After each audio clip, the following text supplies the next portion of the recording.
We'll be starting in few minutes.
Yeah, we apologize for the technical issue.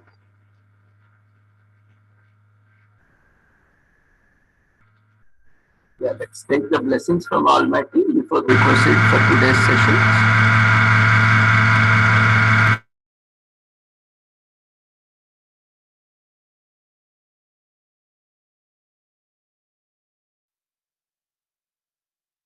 शुभं कुरु त्वं कल्याणम् आरोग्यं धनसम्पदः शुभं कुरु त्वं कल्याणम् आरोग्यं धनसम्पदः शत्रुबुद्धिविनाशाय दीपज्योतिर्नमोऽस्तु ते दीपज्योतिर्नमोऽस्तु ते शुभं कुरु त्वं कल्याणम् आरोग्यं धनसम्पदः शुभं कुरु त्वं कल्याणम् आरोग्यं धनसम्पदः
Yeah, with the blessings of Almighty, we shall continue to today's international webinars and seminar on yoga, Ayush, health, education, environment, and sustainable development.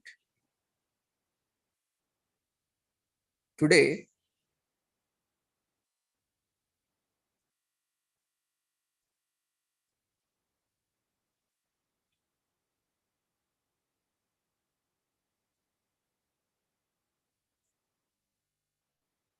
is International Day for the Elimination of Sexual Violence in Conflict. At the same time, on occasion of International Day of Yoga 2022, that is on 21st June, we are also commemorating and organizing various sessions on yoga and related aspects and topics today. Today, we have speakers lined up for the sessions,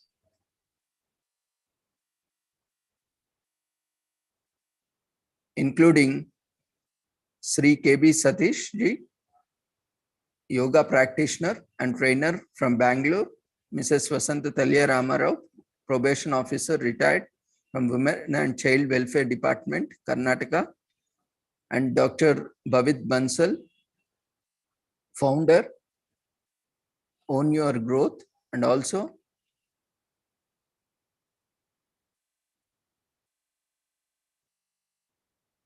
Ms. Gyana Sundari, PhD scholar from Karnataka, and Sri Virendra Thakurji,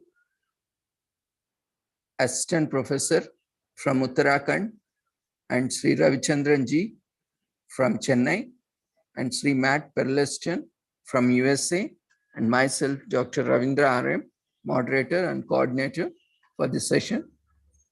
And we have another speaker, Mahalakshmi, and other eminent speakers for the day. So today,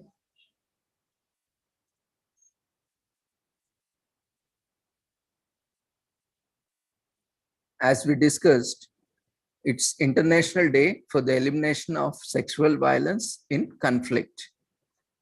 Conflict-related sexual violence as a self-standing threat to collective security, continued recourse to military rather than diplomatic and political means led to displacement on a significant scale, exposing civilians to heightened levels of sexual violence, rising inequality, increased militarization, reduced civic space, and illicit flow of small arms and light weapons also contributed, among other factors, to fueling widespread and systematic conflict-related sexual violence, even in the midst of global pandemic.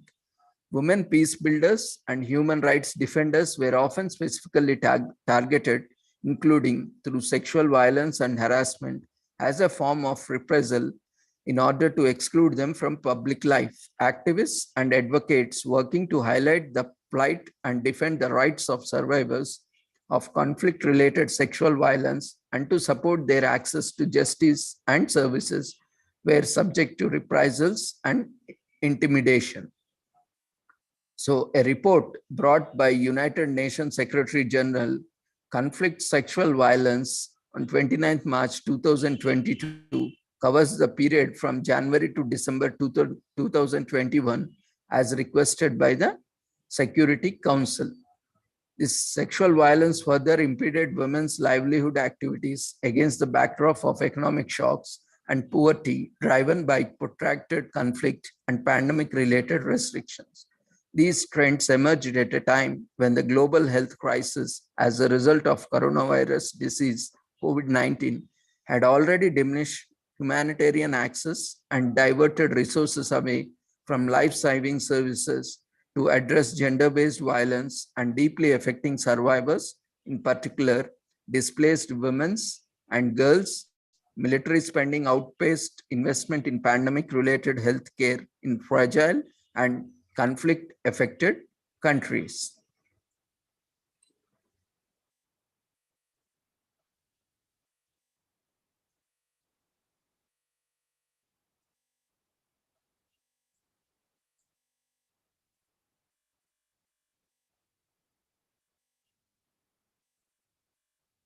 Today, we are also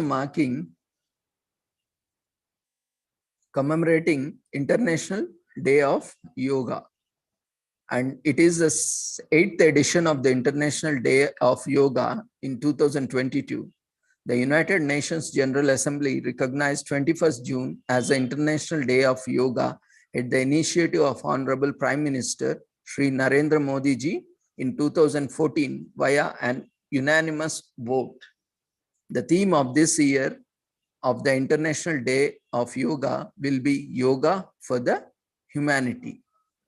The main event of the International Day of Yoga 2022 demonstration will be held at Mysore, Karnataka, led by Prime Minister Narendra Modi ji. The origin of yoga is dated back to more than 5,000-year-old, and it's an age-old tradition from India that combines physical, mental, and spiritual pursuits to achieve harmony of the body and mind. On December 11, in 2014, the United Nations Assembly declared June 21st as the International Day of Yoga.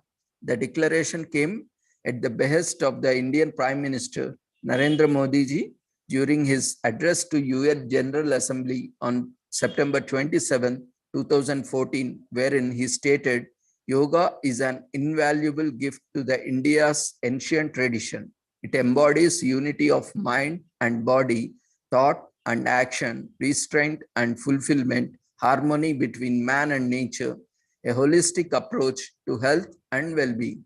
It is not about exercise, but to discover the sense of oneness with yourself, the world, and the nature." In suggesting June 21, which is summer solstice, as the International Day of Yoga, Narendra Modi ji had said the date that is today, that is 21st June, is the longest day of the year in the Northern Hemisphere and has special significance in many parts of the world. With such brief introduction, let's move on to today's sessions. Today, we have with us our first speaker for the day, Sri KB Satish ji, yoga practitioner and trainer. He's also practicing advocate. He has over 25 years of experience. We invite you, sir, for your session, Yoga and its Practice. Over to you for your session, sir.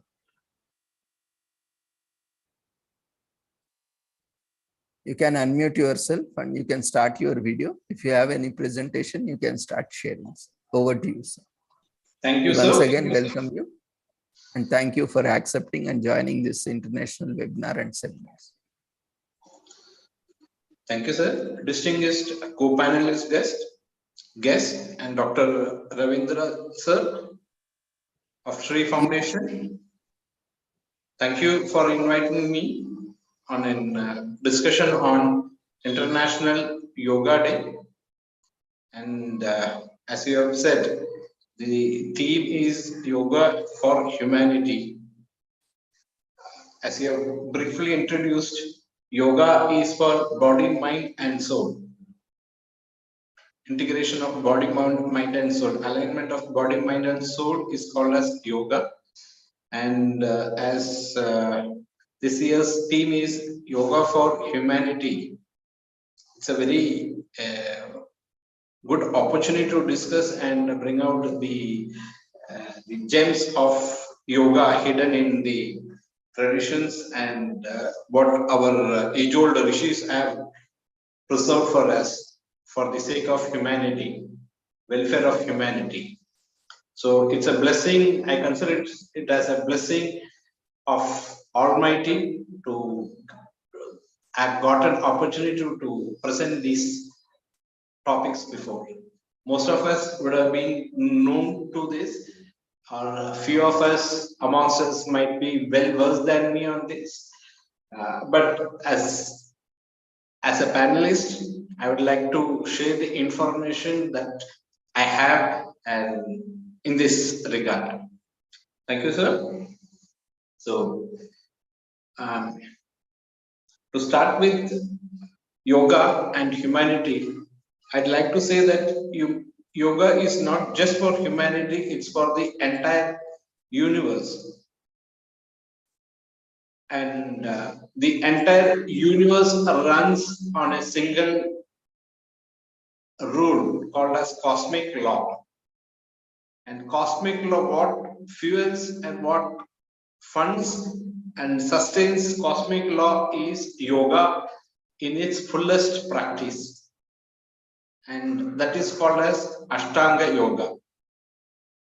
As I earlier said in a previous discussion on the topic, I will be talking on holistic yoga, that is Ashtanga Yoga, rather than specific yoga asanas or physical exercises. So basically Ashtanga Yoga, so those who are not open to the form of Ashtanga Yoga, I would like to just brief it. Ashtanga Yoga is nothing but 8 limbs of yoga that can be practiced for the welfare of the entire, not just humanity, the environment and the universe, including all creatures. It starts with yamas and niyamas. These are do's and don'ts, basic foundation structures, and then comes asana, pranayama,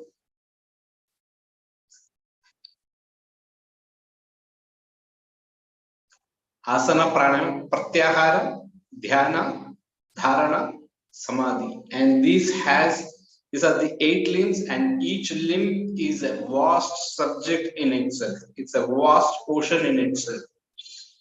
If a common human being can start with a very smallest yama consists of ahimsa, satya, aparigraha, brahmacharya, asteya.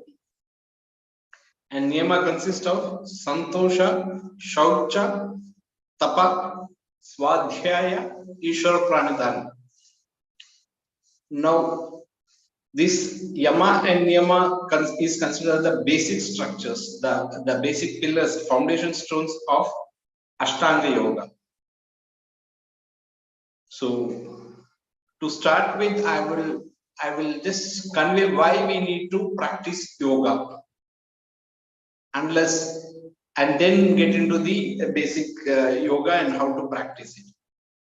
As I said earlier, the universe is run by the cosmic law, and the cosmic law is fueled and is sustained on the basis of the entire universe, stays on the basis of the cosmic law, and the cosmic law is fueled by practicing Ashtanga Yoga by the human beings. It can be practiced by a human being. So a person practicing Ashtanga Yoga will not just be fulfilling his duty towards his body, mind, soul. It is sustaining the entire family of the practitioner, not just his immediate family, nuclear family, entire family, his clan, his society, his country, the world, and the universe, entire creatures. So when we do yoga asana, it will benefit only the human body, mind, and mind. If we follow Ashtanga Yoga as a holistic approach, this is the benefit. It's a small deviation from yoga asanas to Ashtanga Yoga. Yoga asana is just a limb of Ashtanga Yoga. So one small deviation and what do we say? One small deviation into this will lead us from practicing for self-interest to the sustaining of the cosmic law of the entire universe. So that is why I'm speaking on Ashtanga Yoga rather than Yoga Asanas. Even to practice Yoga Asanas, the basic limbs of Ashtanga Yoga like Yamas and Niyamas should have been practiced knowingly or unknowingly by the practitioner. If the required amount of Yamas and Niyamas are not followed, a person can't follow, practice, or achieve anything from Yoga Asanas. So, as I said, when we are following Ashtanga Yoga as a holistic approach, not just the body, mind, soul, immediate nuclear family, joint family, clan, society, country, world, creatures, environment, and entire universe is benefiting from it. So a small deviation in our thought process can initiate it. The amount of time we invest in yoga asana and Ashtanga Yoga while doing it is equivalent. It can be started in while yoga asanas can be performed, we need certain things to perform yoga asanas. While Ashtanga Yoga can be practiced by a person once he has accomplished certain levels, he can practice while doing anything and everything, he can practice Ashtanga Yoga. It becomes Sahaja Yoga, and anything and everything, whatever a person with Ashtanga Yoga practice, it becomes his siddhi, and it becomes for the welfare of the society. Anything coming out of a person who has mastered Ashtanga Yoga will be nothing but for the benefit of the general society. It will never be contradictory to the humanity. That is the reason I am talking about Ashtanga Yoga. Let's take societies or countries across the globe suffering. From our own country, Kashmir, West Bengal, where violence to the core has happened, a rising level of violence in the country, burning, and differences coming out in the way of in the form of violence, violent protests, deaths, murders, rapes, criminal acts happening. in the society, at an individual level, at a society level, within groups, within communities, within religions, castes. Taking from that, Kashmiri Pandits issue, West Bengal issue, moving out to our neighboring countries, Sri Lanka, Rohingya issue in Bhutan, Bangladesh, Pakistan's food crisis, Afghanistan, waterless situation in the Arab world, and other countries like Israel is facing, and Muslim countries are facing, and West is facing the kind of mind and the kind of problem they're facing at the mind level and body level. Though they have the best science and medical facilities available, no crisis for no shortage of funds, still the West is also suffering. Also, the universe, the environment, and the creatures are suffering. One and only answer for this situation is Ashtanga Yoga. Every human being can contribute to it at a simple level. You need not have to wait for 5 years, vote for a government at the corporation, state, central, Rajya Sabha, Lok Sabha, United Nations. Nothing is required. All that is required is at an individual level, sit, practice Ashtanga Yoga, and the practitioner can see, and those who have vision can see the radiation from the place where a person is practicing Ashtanga Yoga. Is mind, body, soul, place where he is living, place where he is practicing Ashtanga Yoga. From there it emanates. So as a group, if we are practicing Ashtanga Yoga, nothing like that.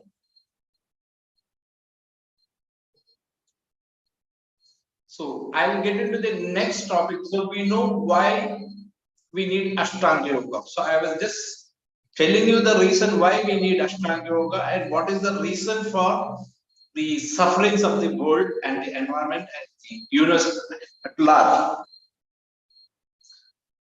By an individual practicing Ashtanga Yoga, these things will come down very slowly. And these are being scientifically proved with scientific tests, documented, well documented, miraculous results. The basis of today's crisis, what humanity and the entire universe is facing, is because we are cut off from these basic practices of Ashtanga Yoga that was embedded in our culture, language, food, practices.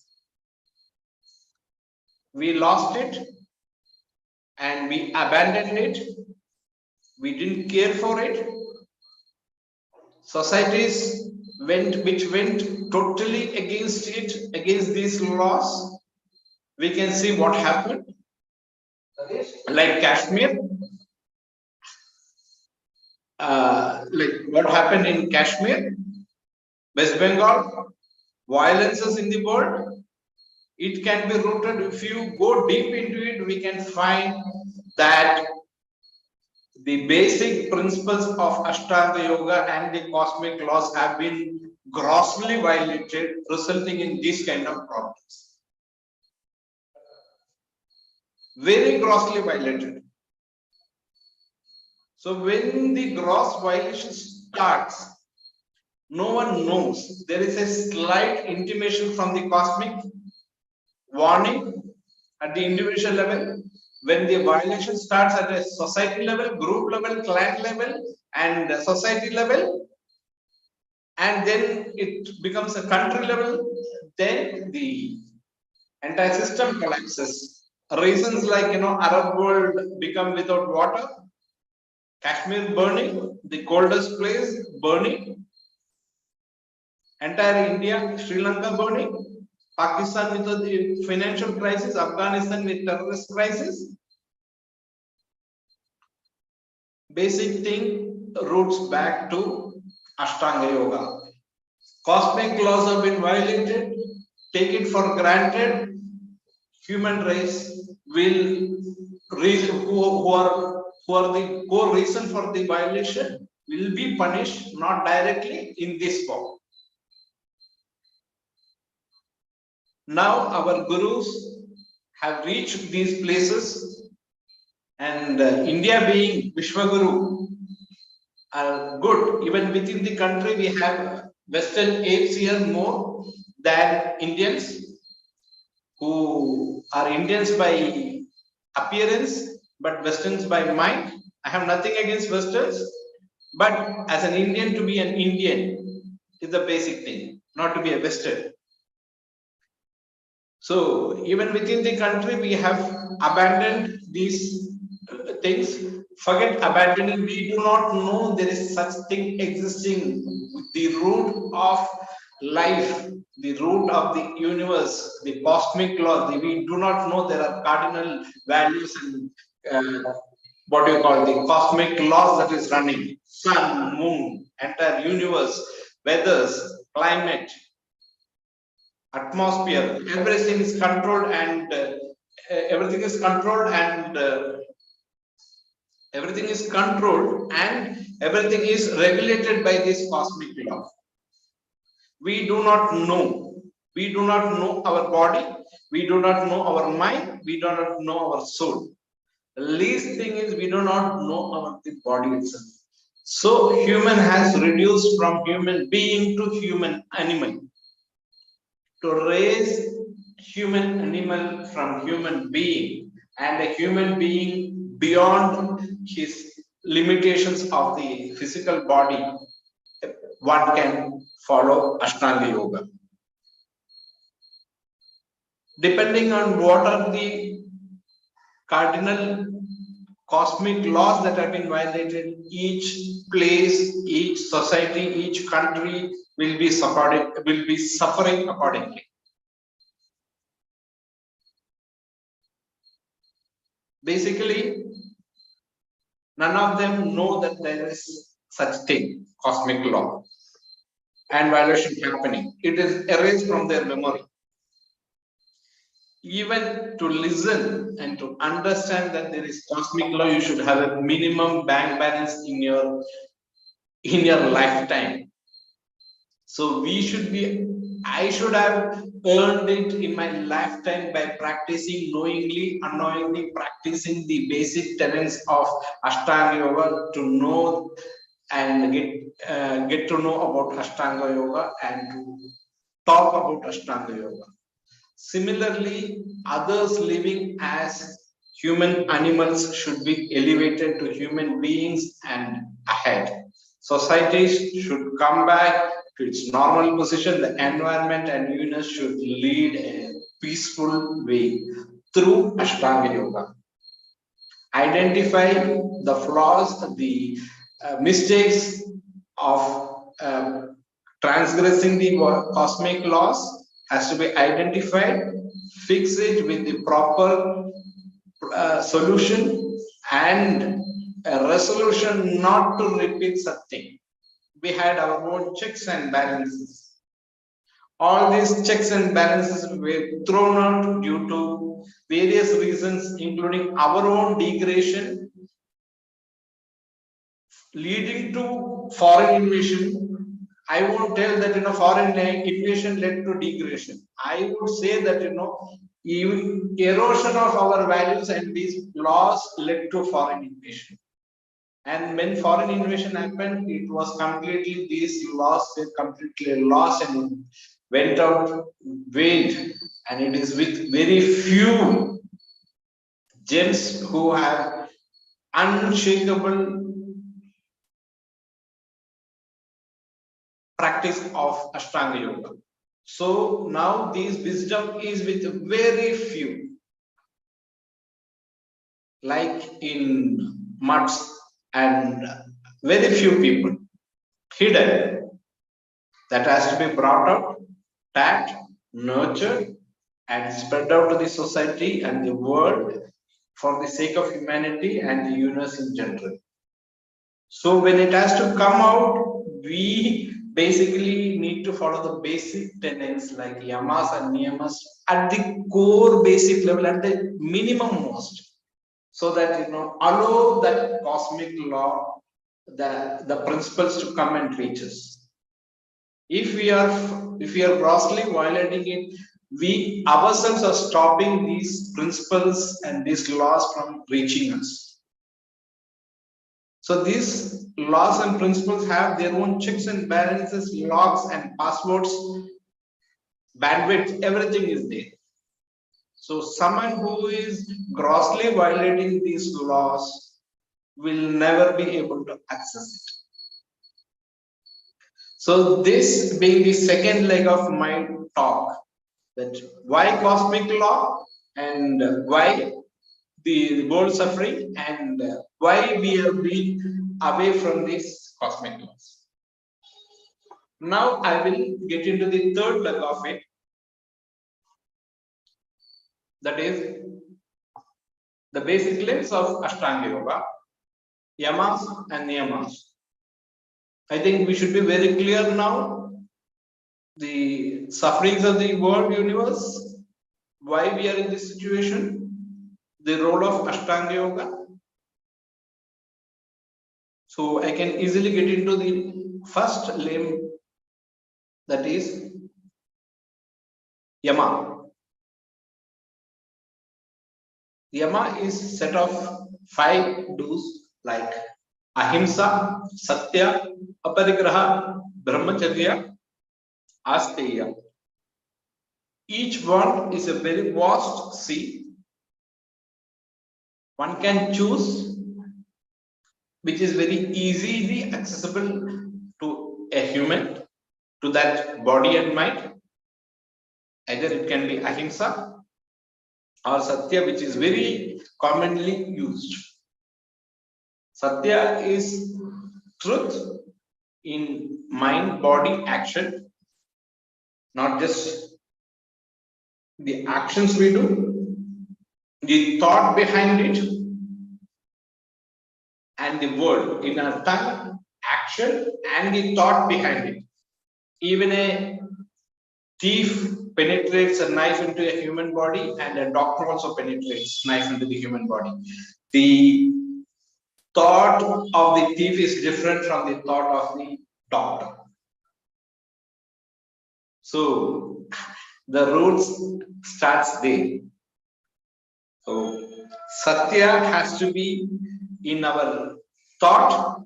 It should overflow from our thoughts into our tongue and talk. Then it should overflow into our actions. Satya. Satya can be followed in basic 3 levels. Basic level, intermediate level, and the highest level. A small kid can't climb a very big mountain at a stretch. So we need steps. Similarly, someone who wants to practice Ashtanga Yoga can start with simple practice of Satya. Let's say how to practice Satya. Let's say like in a day we can keep a tab on how many lies a person is telling. In a day, how many lies we are telling. Keep a tab on it. That in itself will reduce the number of lies. Just analyze whether it's useful or not useful. And it will reduce bias. And use it only if it is unavoidable. Then we will come to a situation where, yes, it is not required. We can live a life without telling lies. So this is the basic way of practicing Satya. This can be practiced without yoga mat, without a room for yoga trainer. Of course, a guru is a must. We need to find a guru.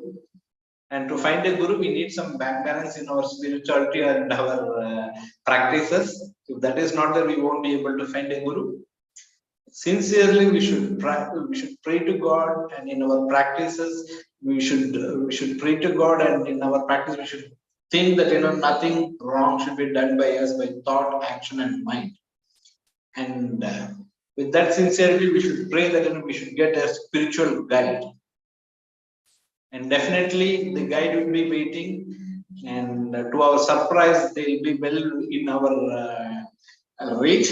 And only thing, it will be discovered by us. The Guru will be discovered by us, or the Guru will discover us.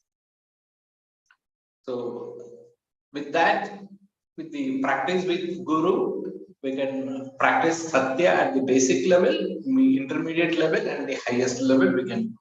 Any one limb of yoga, yama, is sufficient. We need not follow all 5 limbs of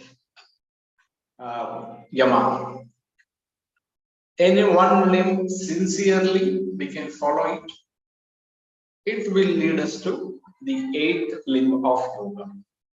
It on its own will elevate it. There is no other way but elevation. Right direction with a Guru will speed up the process. What we achieve in lifetimes can be achieved with the Guru's blessings, guidance. It can be achieved in few minutes or few days. So we can practice Satya. That's one thing. Second thing is Ahimsa. Ahimsa is not non-violence. Non-violence is just a part of Ahimsa. Ahimsa is non-ownership of the entire wealth in the world, whatever it is, human relationship. We are not owning anything, we are using it. So this thought in the mind is called as Ahimsa. Of course, non-violence is also part of Ahimsa, but that is not Ahimsa as a whole. Anything with so today's most of the problems of the world is not having shortage of any resources. Only thing, because of our selfishness and hoarding things, a few individuals and few countries or few governments, there is shortage of resources.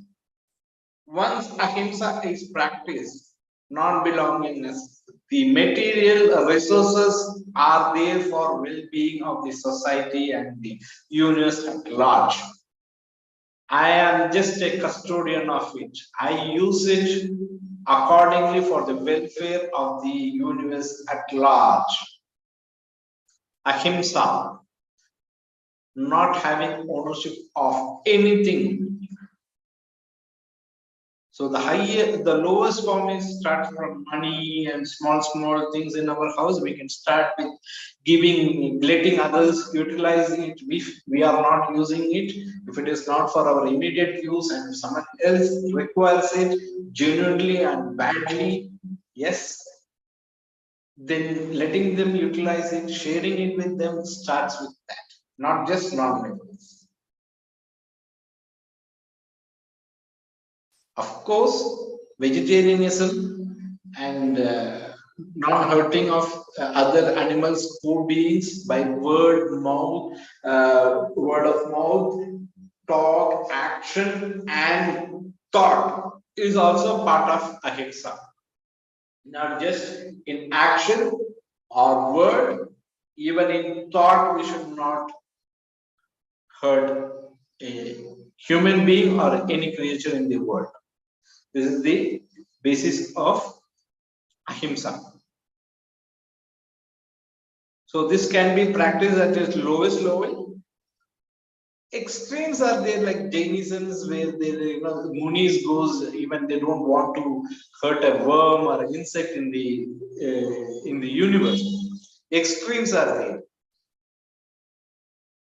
As a common man, as an individual, as a human being, we can start at the lowest level, Ahimsa.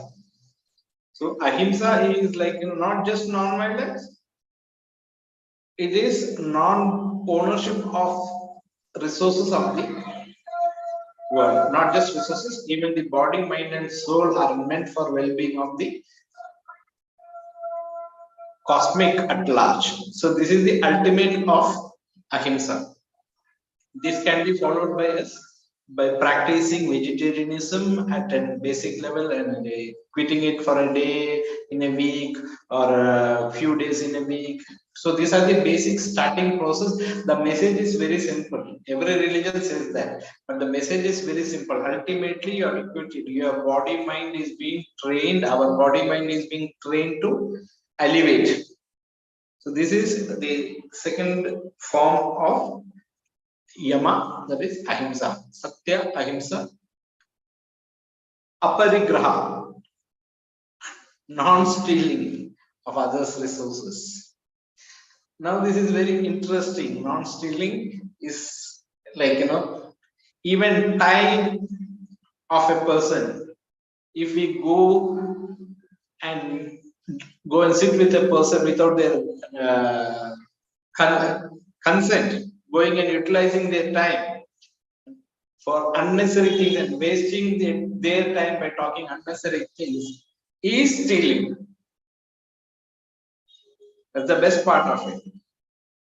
So when we know what is asteya, aparigraha, we will know at what level we are. Aparigraha is not just even a thought of taking someone's property. That yes, I need property like him, I need more property, I need more assets like him. The thought in itself comes within the ambit of aparigraha. So basically we should be, aparigraha is non-stealing, non-accumulation, non-stealing and not non-stealing, it's non-accumulation. Aparigraha, brahmacharya. The next limb of yama is brahmacharya.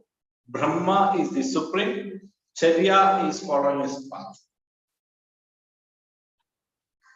So we have 24 hours in a day.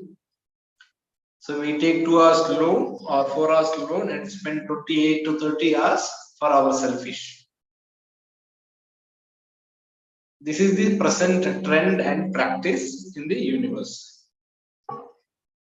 Earlier, we had certain people, even now we have certain people like, with the inborn wisdom that, they leave everything and go for welfare of the society. Can do something. Brahmacharya can be started with a small doing good for the society or a group of people. It can start from there, general well-being of the people, serving God, seeing God in everyone, everything, serving and moving towards the direction. It can be, it's a very vast subject, and it's a vast subject, moving towards God. It's not just subsistence from sex. Abstaining from sex is not brahmacharya. It's not the only definition of brahmacharya. Brahma is the supreme, charya is following the process.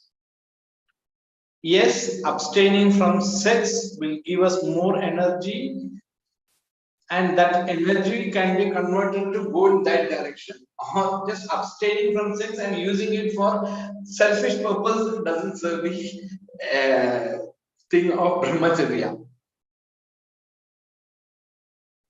The life force has to be utilized for moving towards the eternal truth, that is brahmacharya. So we have covered ahimsa, satya, ahimsa, aparigraha, brahmacharya.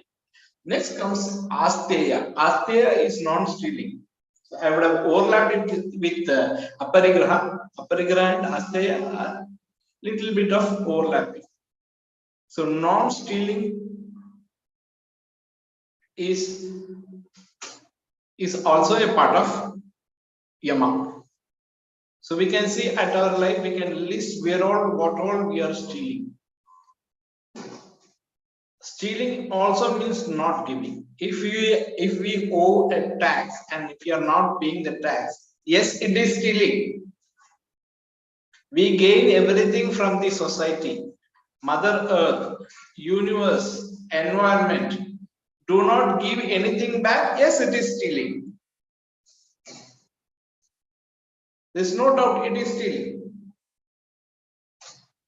So a human being is, we all have immense things, like not giving back to the rishis who have given us so much wisdom, passed on so much wisdom to the human race, welfare of the entire universe, not giving back to them, not having even a small consideration to them, yes, that is stealing. 24 hours we don't have even a moment to just remember with gratitude. Yes, these is ancient rishis forgave their personal small mundane things to gain ultimate and pass on the benefits, gems hidden in the universe to the welfare of the society and the universe. We don't even want to remember them for a fraction of a second in a lifetime, in a day. Yes, that is stealing. So we all know how much we are practicing asteya. We go in the bakery, we see, or in a food court or a bakery, we see some products kept there, food products kept there. We like it and we love it and we look at it. There is emission from our, there is signal that emits from our eyes that goes, hits the product there, eatery there. It grasps the vital energy in the food, brings it back to the eyes, and we consume it with our eyes to the brain. So this action is happening. Yes, it is stealing. So when this is happening to food, just think about human beings. They go on looking at human beings, explore each other, human beings, and admire their beauty, worldly beauty, human this thing. Yes, that is stealing. We have roads. We have, for every of these kind of things, we have hidden way of handling it. The reason we are not knowing it, we do not know it and how to utilize these kind of things and stop these kind of things I have written, and it is embedded and it is completely hidden. So we are not knowing. If you go to a spiritual process, it can be easily followed. So asteya starts like that. Yes, this person has so much money in his purse, and I don't have. This very thought itself is asteya. So I've just explained the very basic things of it.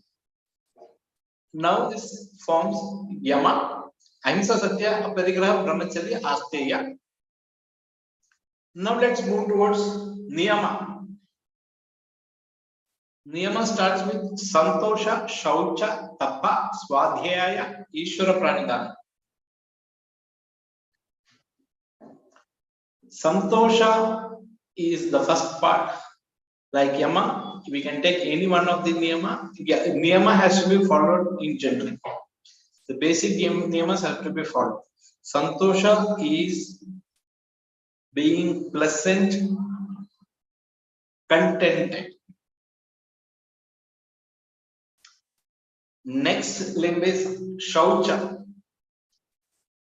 Remember Modi ji, when he became Prime Minister, first thing he did is Swachh Bharat. Yes, he took the nation in the right direction by asking them to follow the first tenets of niyama, that is swachhata. Swachhata happens, shaucha happens at 5 levels. Shaucham panchavidam. There are 5 levels of shaucha, not just body, mind, thought, environment, clothing, kind of. So in our give and take, so at all level we need shaucha. Not just pouring a cup of water over the body, head.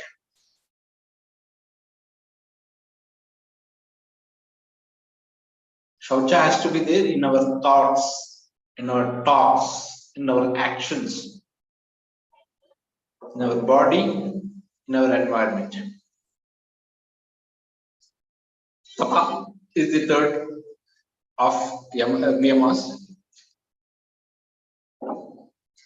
So to achieve anything in this world, we need a bit of tapa, meditation.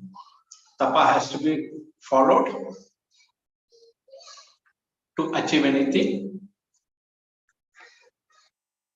Swadhyaya is the next link. Swadhyaya is know yourself. We need to know our own self. We do not know. We know MSc, doctorate, everything is there, but we know very less about ourselves, our mind, the pattern of mind and our soul. What is the inner dimensions of mind? How many dimensions of mind are there? How they act? What are the faculties? How the eyes act? How the body acts? All these things are there. Reflect within. It's not a travel outside, it's a travel inside. That can be done on a daily basis, at least for a few minutes in a day. Then comes Ishvara Pranidhana, the prayer part. So these are the basic limbs of Yama and Niyama that has to be followed with the guidance of a guru. So then comes, so the remaining part I will just glance through. The remaining part are like asana. After Yama and Niyama, then comes asana.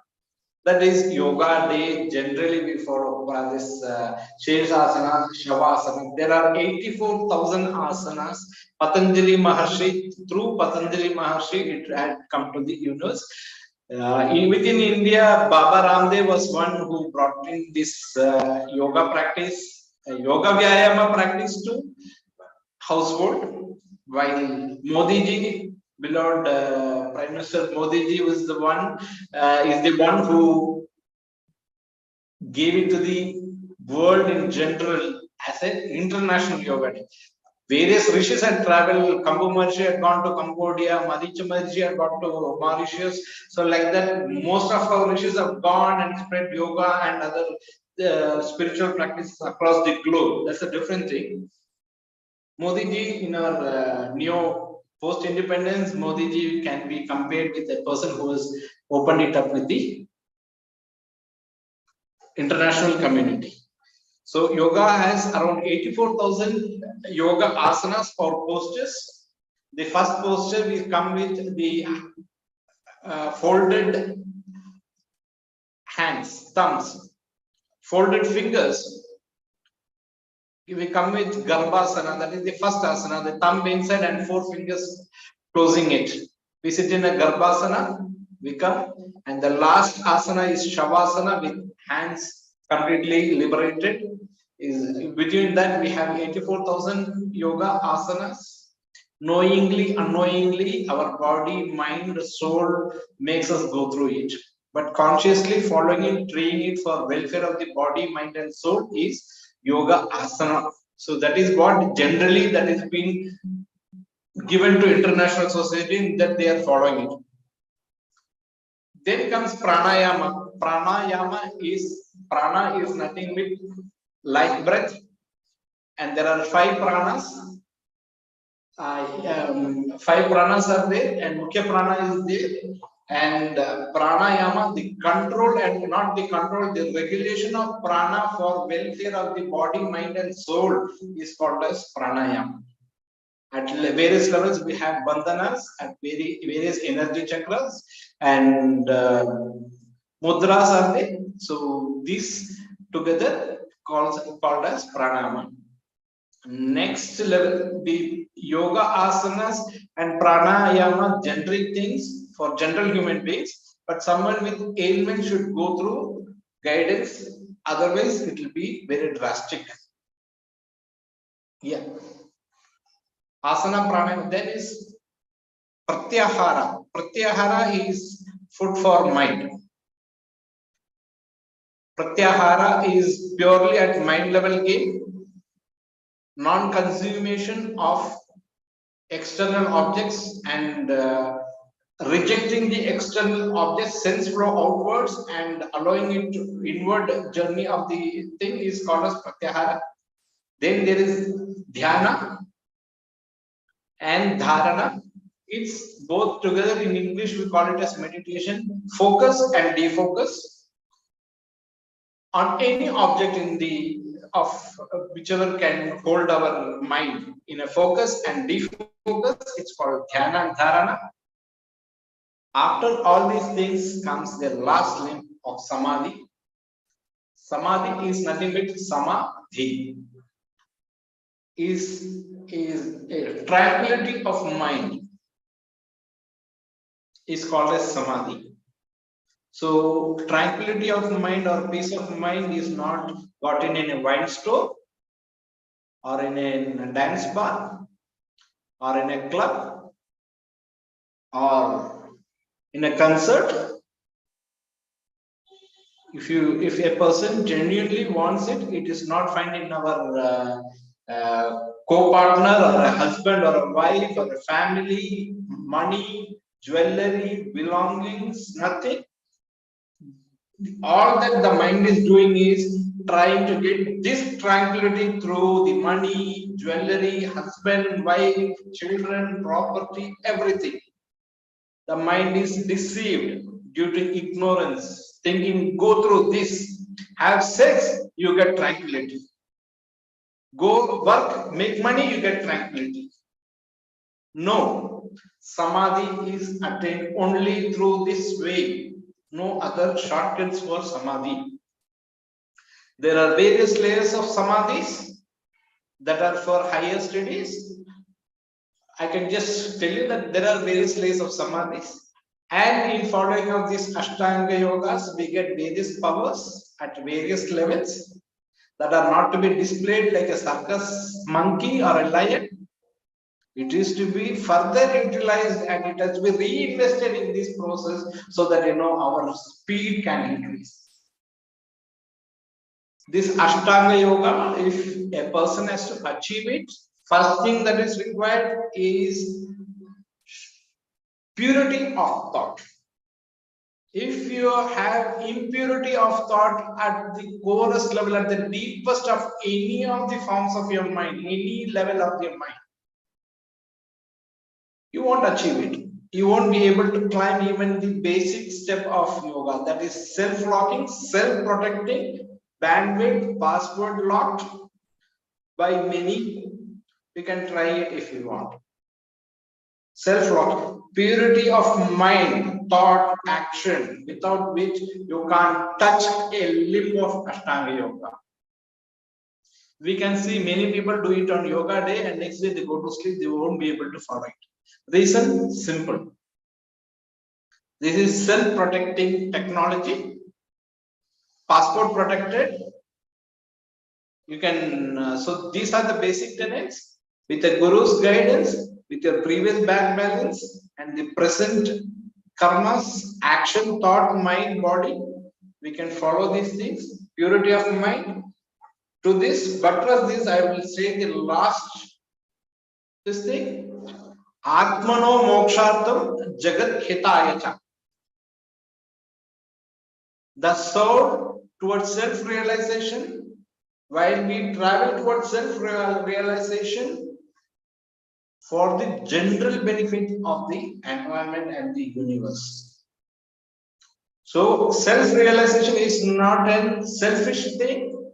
Self-realization, journey towards self-realization is also because of want for well-being of the entire universe. So if we do not have any of this purity of thought and this Atmano Mokshatam Jagat Hitayacha, these are the things that we can take along with while traveling through Ashtanga Yoga. Of course, we can't move without the guidance of a guru unless we have previous balance problem. With this, I think I have given a general idea about Ashtanga Yoga. So sum up, I've said, started with yoga for humanity, various problems we are facing in the human race, the environment, atmosphere, starting from our lowest level of interpersonal disputes within the family, house, work, society, and group clashes within classes, communities, religions, nations. Various problems facing in Sri Lanka, Pakistan, Bangladesh, Israel, so even Western countries with body, mind, and serious diseases, mind related, and all those things, and the problems of the universe like climate change and other things. Answer is why? Because we have deviated from Ashtanga Yoga. Even I'm telling, I said that India's foreign rule was because we had deviated from Ashtanga Yoga and we had crossed Ashtanga Yoga, and that's the reason we had gone through this kind of problem. And now, what is stopping us from Ashtanga Yoga is because we are, even knowingly and unknowingly, there is an inner voice which is telling to us we are not listening to the inner voice and we are going contrary to that. The inner voice will take you towards Ashtanga Yoga. We are going contrary to the inner voice. Some have lost their hearing capacity to listen to this inner voice and doing gross violation of Ashtanga Yoga. And that is the reason we are not able to access Ashtanga. Follow basic principles, purity at the basic level, so that we are open to receiving at the basic levels.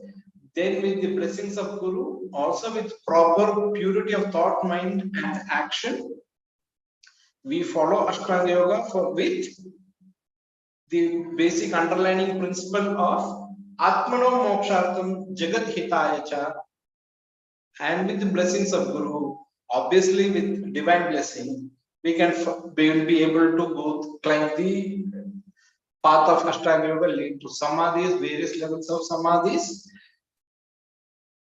and that in itself is, even at the basic level, if you are putting 1 rupee, there's a benefit up to 1 rupee to the environment and cosmic law in this part. Even if you are following a yoga, the basically for 1 day, for 1 hour, one basic principle, yes, that will benefit the society and the cosmic. With this, I'd like to thank once again Almighty for giving me an opportunity. Thank you, Dr. Ravindra sir, co-panelists and guests. I open it for any questions. Thank you.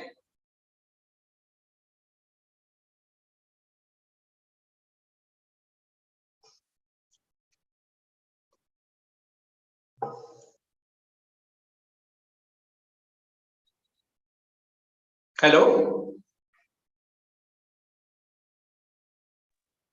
Thank you, sir. It was a really wonderful session, insightful session about Ashtanga Yoga. As you have rightly pointed out, yoga is not just doing an exercise. It's an holistic approach of integration, mind, body, and soul. And the practices that lead Ashtanga Yogas, the 8 paths to achieve this, is very well explained and very well taken, sir. Thank you, sir. Participants, if you have any queries, feel free to unmute yourself or share in chat box.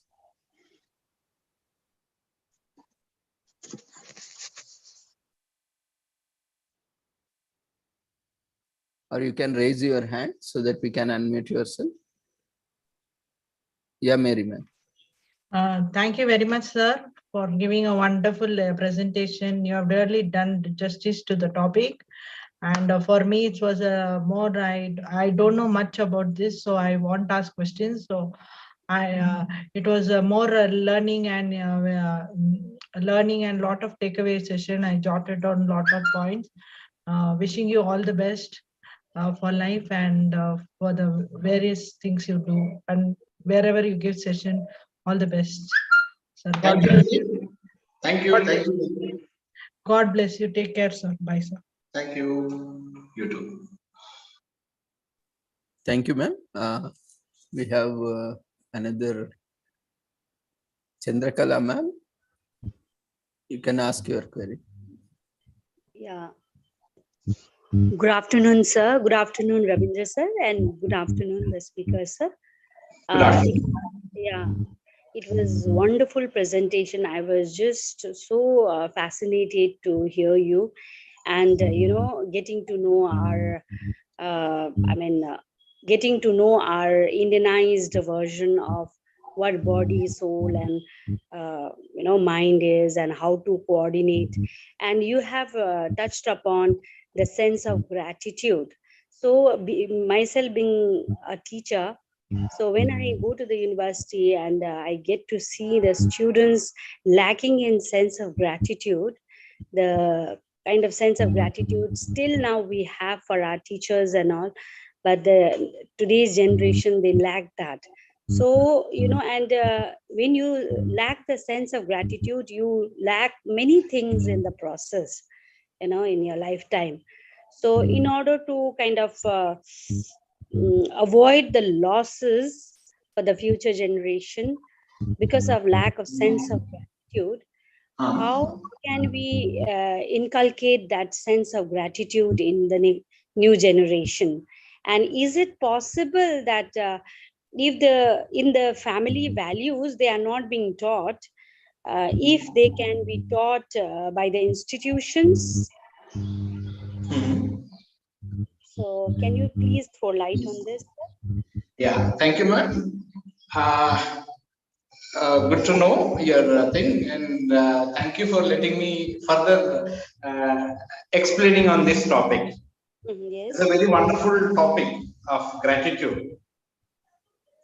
Basically, our system and our Sanatana Dharma had it and still has it.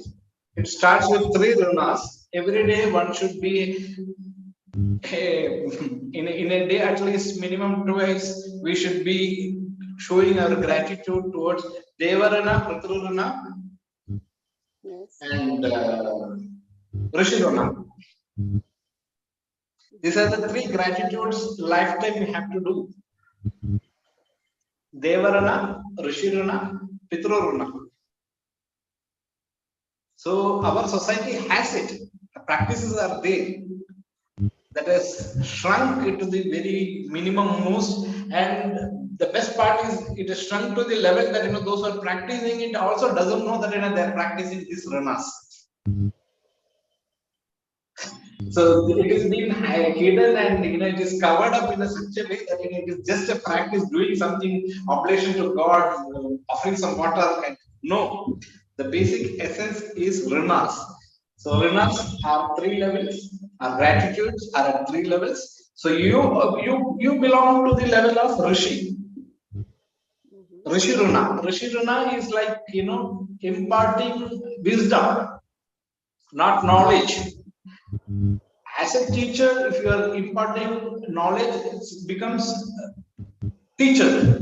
When you are imparting wisdom, kindling and their minds and imparting wisdom, you become guru. So that's the difference between teacher, passing on knowledge and wisdom. 2 different things. Information, passing on information becomes knowledge, and giving wisdom, it's a totally different thing. Now what we are discussing is wisdom, right? Yes. So this is the basic thing. Rishirana, Devarana, Pitrurana. Pitrurana is for our body, what we have got in genes, body, what we have got from 7 layers of our forefathers at the maternal and paternal level. 7 layers, minimum for 7 layers we should remember them, because our body has that memory.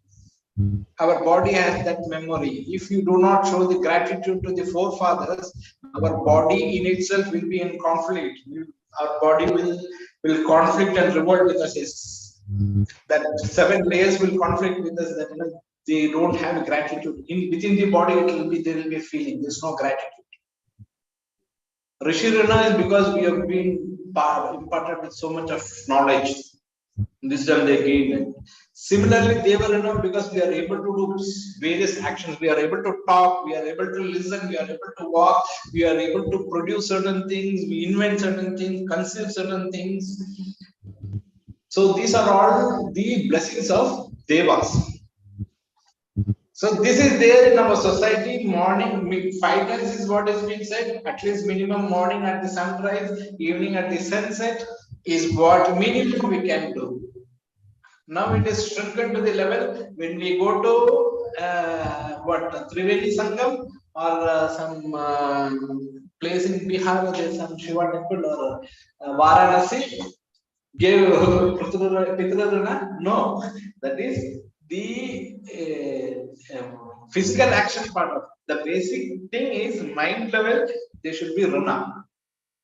This, as you rightly said, ma'am, how we can inculcate in the schooling pattern is Ashtanga Yoga as a whole should be basically taught, and cosmic law should be taught in the basics in a very systematic way. If a kid at a kid level, if it sits in their mind that yes, if I steal 1 rupee today, as per the cosmic law, for entire life I'll end up spending tens and thousands of rupees.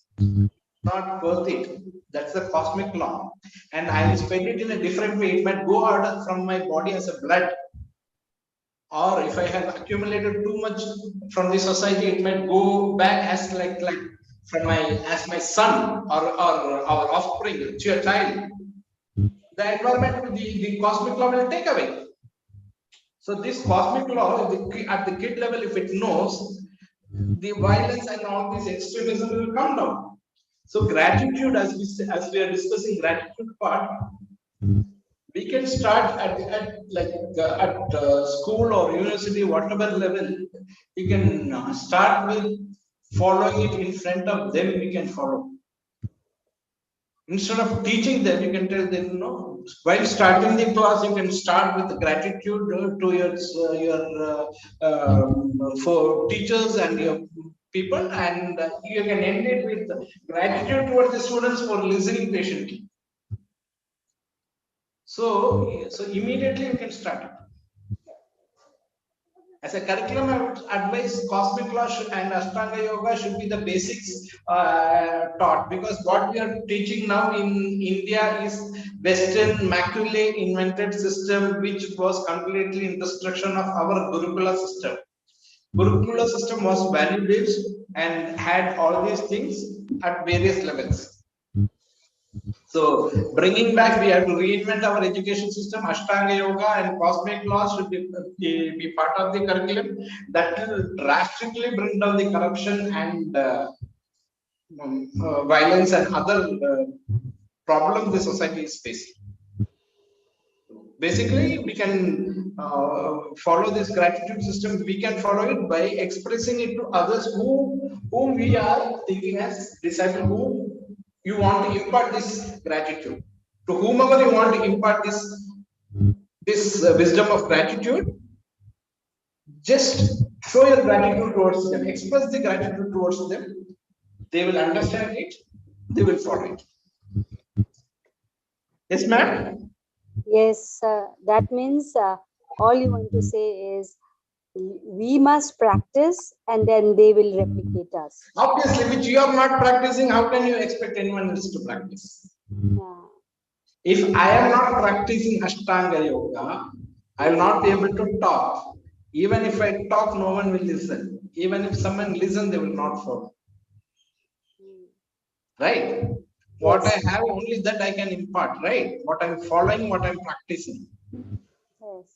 Right? So first thing is we need to practice Devarana, Rishirana, Putrarana.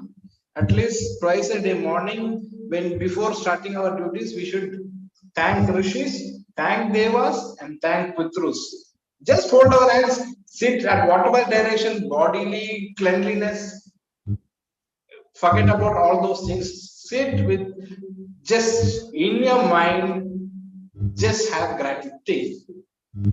Rishis, Devas, and Pitrus. I got so much. Thank you for that. Just think, if because we have the faculty of talking, we are able to talk. Because we have the faculty of listening, we are able to listen, right? Yes. So that in itself, we should be having a gratitude for that, right? So if we follow it, obviously we can pass it on. Okay, sir. Thank you Yes, so ma'am? much. Yeah, thank you so much, sir, for enlightening. Thank you so much. Welcome. Welcome. Thank you, sir. Actually, our culture has imbibed gratitude in a very effective way.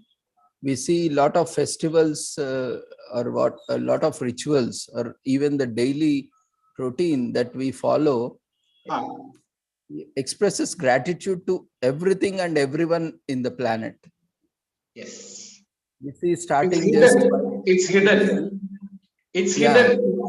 It's worshipped in a hidden way, not in a direct way. Yeah, I mean, because they know that the gratitude towards, when we first wake up, we pray that we do not even step on any microorganisms while we are walking, or while we are stepping down from our mat or our bed.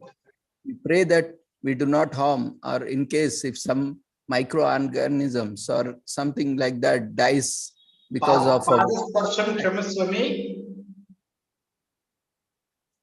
yeah. Vishnu Patnim Namastabhyam Padasparsham Kshamaswami. Yeah, very well said. So all these have been part of our education, which unfortunately, with these so-called these developed countries or the Western countries, have imposed them, and on the other countries that have destroyed the cultures and traditions of many countries in the world, which were far more superior or far more, Yes. more knowledgeable, or more wisdom has been lost in the process. That's why we need to conduct courses on gratitude, on parenting and whatnot. Every subject has to be taught now in colleges. We lost earlier. Colleges is too fast, sir. You should catch them young at the pre-KG. Yeah. So a lot of things have been lost in the process, that valueless education is what being taught now in educational institutions. Exactly, sir. So Exactly. value is lacking. We need to get back those values into the education, so that there is no need of again teaching a separate course. We need to teach every topic as a separate course. So that we should get rid of that, because we have very limited time and we all are running a rat race. Yes. And we cannot go on doing course after course lifelong. So we need to have a curriculum which provides value-based education, Yes, which sir. provides holistic approach Yes. to the development. We need to have sustainable development. See what It's happens. called Sri Vidya, sir. Yeah. Sri Vidya. Yeah, yes, rightly said. So we need to have such kind of curriculum. I mean, we need to get away with the Western models in the very first place. The entire education system has to be reformed. That's why this NEP is also one of the such initiatives, because which was lacking. I mean, even much more initiatives were required. I mean, all at once, if we change, there will be a lot of Disturbance. resistance. That is what now happening, because we are used Sir, even if we are imparting cancer treating medicine at high dose, the body will resist and collapse. Yeah, that is slowly we have to induce how these, how initially it was part of it and has been slowly getting away. We need to again get it back. See, anyway, it's a cycle of everything that happens. We need to go back to the same thing again, no matter what. Like we take birth, again we have to take rebirth. Yes. So in similar way, everything goes in a cyclic way. Maybe today or tomorrow, the span of the cycle may change. Yes. But we need to go go back, and the world, even the Western worlds are realizing now that the current models which they have evolved and which they are promoting, which they have literally forced on all the nations, are no more longer sustainable. And that's why we are still struggling. We have failed in Millennium Development Goals, and we are nearing to sustainable goals target, and we have failed in that, and climate change, whatnot. We have created hell of problems on the planet which were never existed. In the last 200, 300 years, what we have done with this modern science, we have destroyed, which otherwise even 3 billion or billions of years also couldn't have done. That much damage we have done to the planet. See how many years since planet was surviving happily, and with this modern science, what we have done in the past 300 years, that itself shows models have completely failed. The present education system has also completely failed, that it has failed imparting knowledge or values to the present generations. And even a lot of things are there. I mean, a lot of issues are there with the present education. As early we get away with this present education system, the better the society will be. It's a purely materialistic education. Yeah. There is no gratitude in the present education in any way. When we look at the education system or the curriculum, where is the gratitude? Where is the concept of gratitude? Yes. It is nowhere in this education system. Even to own lecturers, is there anything that anywhere it is written or taught to express your gratitude to your own teacher or faculty or professor? You see the present generations, are they really showing no vision? Faculties or professors? Hi, sir. Environments we are creating, what kind of campuses we are creating. So this is all really a matter of concern when we are talking about holistic development or sustainable development. So we all need to look at these aspects. And yeah, definitely we are running out of time. So really, we will also take up one day on education system, like we will discuss there when time permits. Yeah. Actually, sir, in abnormal psychology, what I studied, every day you write a gratitude journal. What you do, what others do for you. We have the practice in psychology to write every day. Today, somebody did good for us. We write the gratitude journal. End of the year, you see your gratitude journal, you will be inspiring. That's what I learned, sir, inside in my abnormal psychology when I did UG. So yeah, that is what we are saying, like I remembered, sir. That's what I want to share, sir. That's it's one of the practice that we are doing. Actually, that practice was there in the lifestyle itself. Yes, that is what we are discussing, which was lost in the process. Yes. So we need to imbibe it in our lifestyle itself. Yes. Many of us are not aware of this holistic education or value education, or which has been imbibed in our cultures and traditions. See, why we worship everything around us, the planet, I mean the living beings, non-beings, or the rivers or the plants. It's a kind of expressing gratitude to them, because they are contributing to our livelihood. They are contributing to the planet, and they need to be protected. And that's why divinity has been imbibed into everything. That's why we say God is everywhere, in everything. Why? Because when God is there, and the belief system through which we ourselves keep moving forward, when divinity in everything around, we try to protect them. We try to maintain the sanctity in them. But that is what lacking with this nowadays, so-called these activists also, without proper holistic understanding, they criticize these practices without even understanding what is the logic behind. Maybe these, yes, definitely without understanding whatever you do, even with the modern science also, it will always lead to disasters. But you need to understand what is the practice behind that, what is the logic and reason behind that, and then follow. See, now we are working for the conservation of forest, rivers. Earlier we were worshipping rivers, keeping it clean, so that we were doing all the conservation measures in a different way, in a sustainable way. But nowadays, what is happening?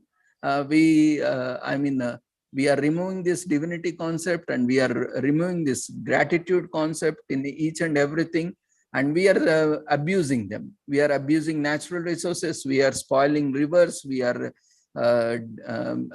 cutting out the forest. Even Damaging forest is environment. treated as divine. You know, Naimisharanya, that is, the entire forest is treated as God. Yes, And sir. many people are there. That's how the natural resources were protected. That's how the planet was protected. But unfortunately, with the minimal understanding of the so-called even the literates or the educated people also, without proper understanding, they are also somewhere with their misunderstanding or lack of knowledge, they are also getting into the wrong models. That is creating more problems. Okay, Yes. we need to understand the reason and logic behind practice, and definitely if there is something wrong with it, definitely we need to get away with that. But without having holistic understanding, simply getting away is always leading us to disasters. So we need to get away with that thought. Let's all together practice this yoga. Yoga can be practiced in various forms. So physically, psychologically, emotionally, socially, spiritually. So let's use this wonderful practice, wonderful culture, wonderful tradition to uplift ourselves and empower ourselves, and also to reach our highest potentials. Thank you, Satish sir, for your wonderful, insightful session. And due to Thank you. past time, I'll, Thank you very much for giving me an opportunity, sir. thank you, sir. Thank you once again for joining us on behalf of Sri Holistic Health Foundation India, Sri Research Institute Center for Art, Sciences and Wellbeing, and also on behalf of all the participants. I thank you once again. Welcome, sir. We wish you all the success and look forward for more sessions. Thank you. Thank you. So after a wonderful session on Ashtanga Yoga and various other practices by Satish ji, let's move on to our next speaker, Mrs. Vasanta Talyarama Rao, Probation Officer from Women and Child Welfare Department, Government of Karnataka.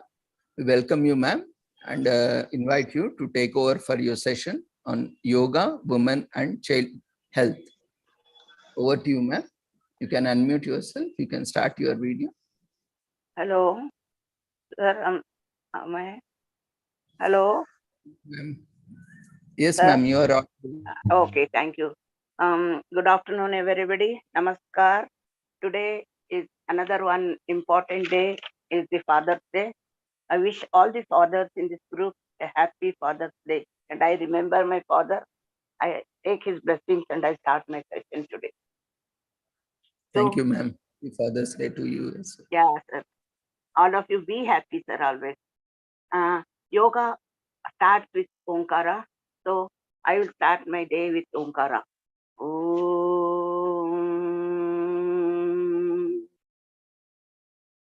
See, the word it says A-O-M. A-O-M. So without Omkara, nobody will start their yoga. So let us see what is yoga.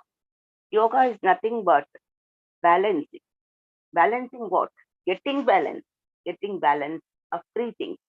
One is our body, the second one is our mind, the third one is our system. So all these three balances only will lead us to a good health and good happiness in our life. So what are the three requirements? One, for yoga is required for body. That is physical yoga, what we are all doing, asanas and all. The second thing, for the mind, meditation is the food. So if you do meditation, you will get good food for your mind, and you will have learn and you can get good balancing of your mind. The third thing is that your systems, there are so many systems from top to bottom, so many systems are working.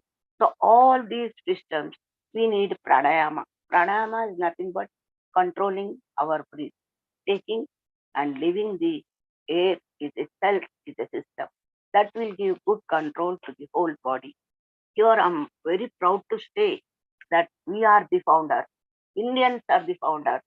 We have given this system, this knowledge, this yoga to the whole universe, to the whole world. So we are proud. Being Indian, we are the first person for this yoga.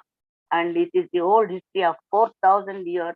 It is before that also, the rishis, the saints, they have learned yoga and they have given gift to all of us. So we are very proud to be here on this yoga day. So let us see how many varieties of yogas are there. See, yoga means everyone will think taking a hand up, bending, doing Surya Namaskar and all. Yes, of course, it is also yoga. But there are four types of yogas are there. One is karma yoga. Karma means doing things. Whatever we are doing since morning till night, even clipping itself off, also a karma yoga. So next is bhakti yoga. Bhakti yoga, what is that? The word itself is bhakti, the faith towards the God, the remembrance towards the God, the truth towards the God is called bhakti yoga. The third one is jnana yoga. What we are learning, our elders used to say, either you read books or you roam the country. That will give you jnana yoga. So you should trust everything. You read more books. You will, just before the session, Dr. Ravindra sir was telling it should be included in the syllabus so that it can be very easy. Not it is an optional subject. It should be a compulsory subject. Not only yoga, every subject to be compulsory. Then we can go with it. This is called Jnana Yoga. The fourth one is Ashtanga Yoga. The first speaker here spoken about that, very detailed in that. So I need not touch. But Ashtanga Yoga is also one of the correlated for our balancing of life, balancing of our health. So that is the most important yoga which we are all following in our everyday life. Coming back to Karma Yoga, the Karma Yoga is the main cause for all these things. For example, me being a lady, today for me, Ravindra sir given this opportunity. I should think that it's a God gift to me. Instead of that, if I start murmuring, he said 12 o'clock, I'll give me the session, but it is already 1 o'clock, why I should do this? Taking everything to negative sense is not good. That is the karma yoga. While washing one cloth or washing a vessel, my karma always I have to wash. Nobody is there to help me. No, it is my luck. I am the mother of this house. I am the pillar of this house. That positive thinking is the best, best source for our health. That is the karma yoga, which is very much clearance for us. In Bhakti Yoga also, whether whatever the God you trust, whatever the thing you do it in a proper way.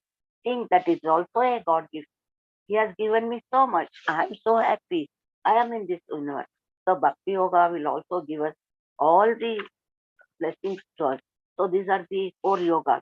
As Ravindra was telling before this session, these are the five elements we must be thankful. Which are these five elements?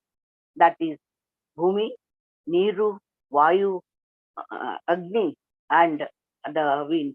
All these things. Without these things, you cannot do any yoga or any life. See how air is very much related to our yoga. How Agni is related to our yoga. During winter, we want everything warm. Who will give us that warmness? Agni will only give. How? Doing proper inhaling and exhaling with the air, with the wind. It is all correlated. So these are the five elements is required. For yoga, another thing is required is that Kundalini Jagrati. So there are 7 Kundalinis are there. Muladhara chakra is there, Swadhisthana chakra is there, Manipuri chakra is there, Anahata chakra is there, Vishuddha Agna chakra is there, Sahasrara chakra is there. It is not my time to explain all these things, but it is my duty to remember these chakras to be. So if all these Kundalini will be jagged, it's very good and it will be activated. then if you start your yoga and other things, it will be very good, and it's very nice to have all these things. And as very beginning in the incoming that welcoming speech, he was talking about our Modi sir. He is the one person who has introduced everything, and he recently in the last year in his seminars and all, what all he has done already Ravindra sir has explained. So I am leaving that point over here. So as such, what are the things to be followed? While coming to this regular yoga. Yoga, yes, correct. Now everyone should do it. Nowadays, everything is spiritual. They take it. They will go to class. They will attend all the classes. They pay lots of fees. How many days? 10 days course, 2 days they take leave, 8 days they attend. After 10 days, they leave it off. What's the benefit? Anything you do, anything for that matter, yoga, pranayama, pranic healing, or else naturopathy treatments, whatever it is, minimum 40 days we should follow. Minimum 40 days. If I learn anapana, I should do it continuously 40 days in the same way. Then certainly the benefit I myself will recognize. If somebody asks me what is the benefit of anapana, you got it. Then certainly I'll explain after the 40 days or 35 days. These are the changes I have observed. So whatever the things we have to do, with the guru only we have to start. Without guru, there is no meaning doing anything or taking on YouTube, whatever they show in the YouTube. The YouTube persons are perfectly all right. But we, the learners, the beginners, we should have a physical guru. So the physical guru can correct us. He knows where I am doing the mistake. So with a guru, we have to learn is yoga, Ashtanga yoga. In that, all the systems he has explained. Without guru, no work will come out, no truth will come out, no benefit will come. So it is minimum 40 days we have to do, and every day we have to do. There is no rest, no breaking. Today, my family, we are going for a picnic, so short break.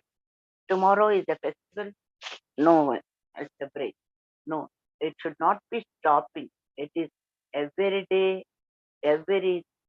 we must continue that. Yoga is not for our gift. It is just for our life. Yoga is for our health, for our benefit, and there is no stopping.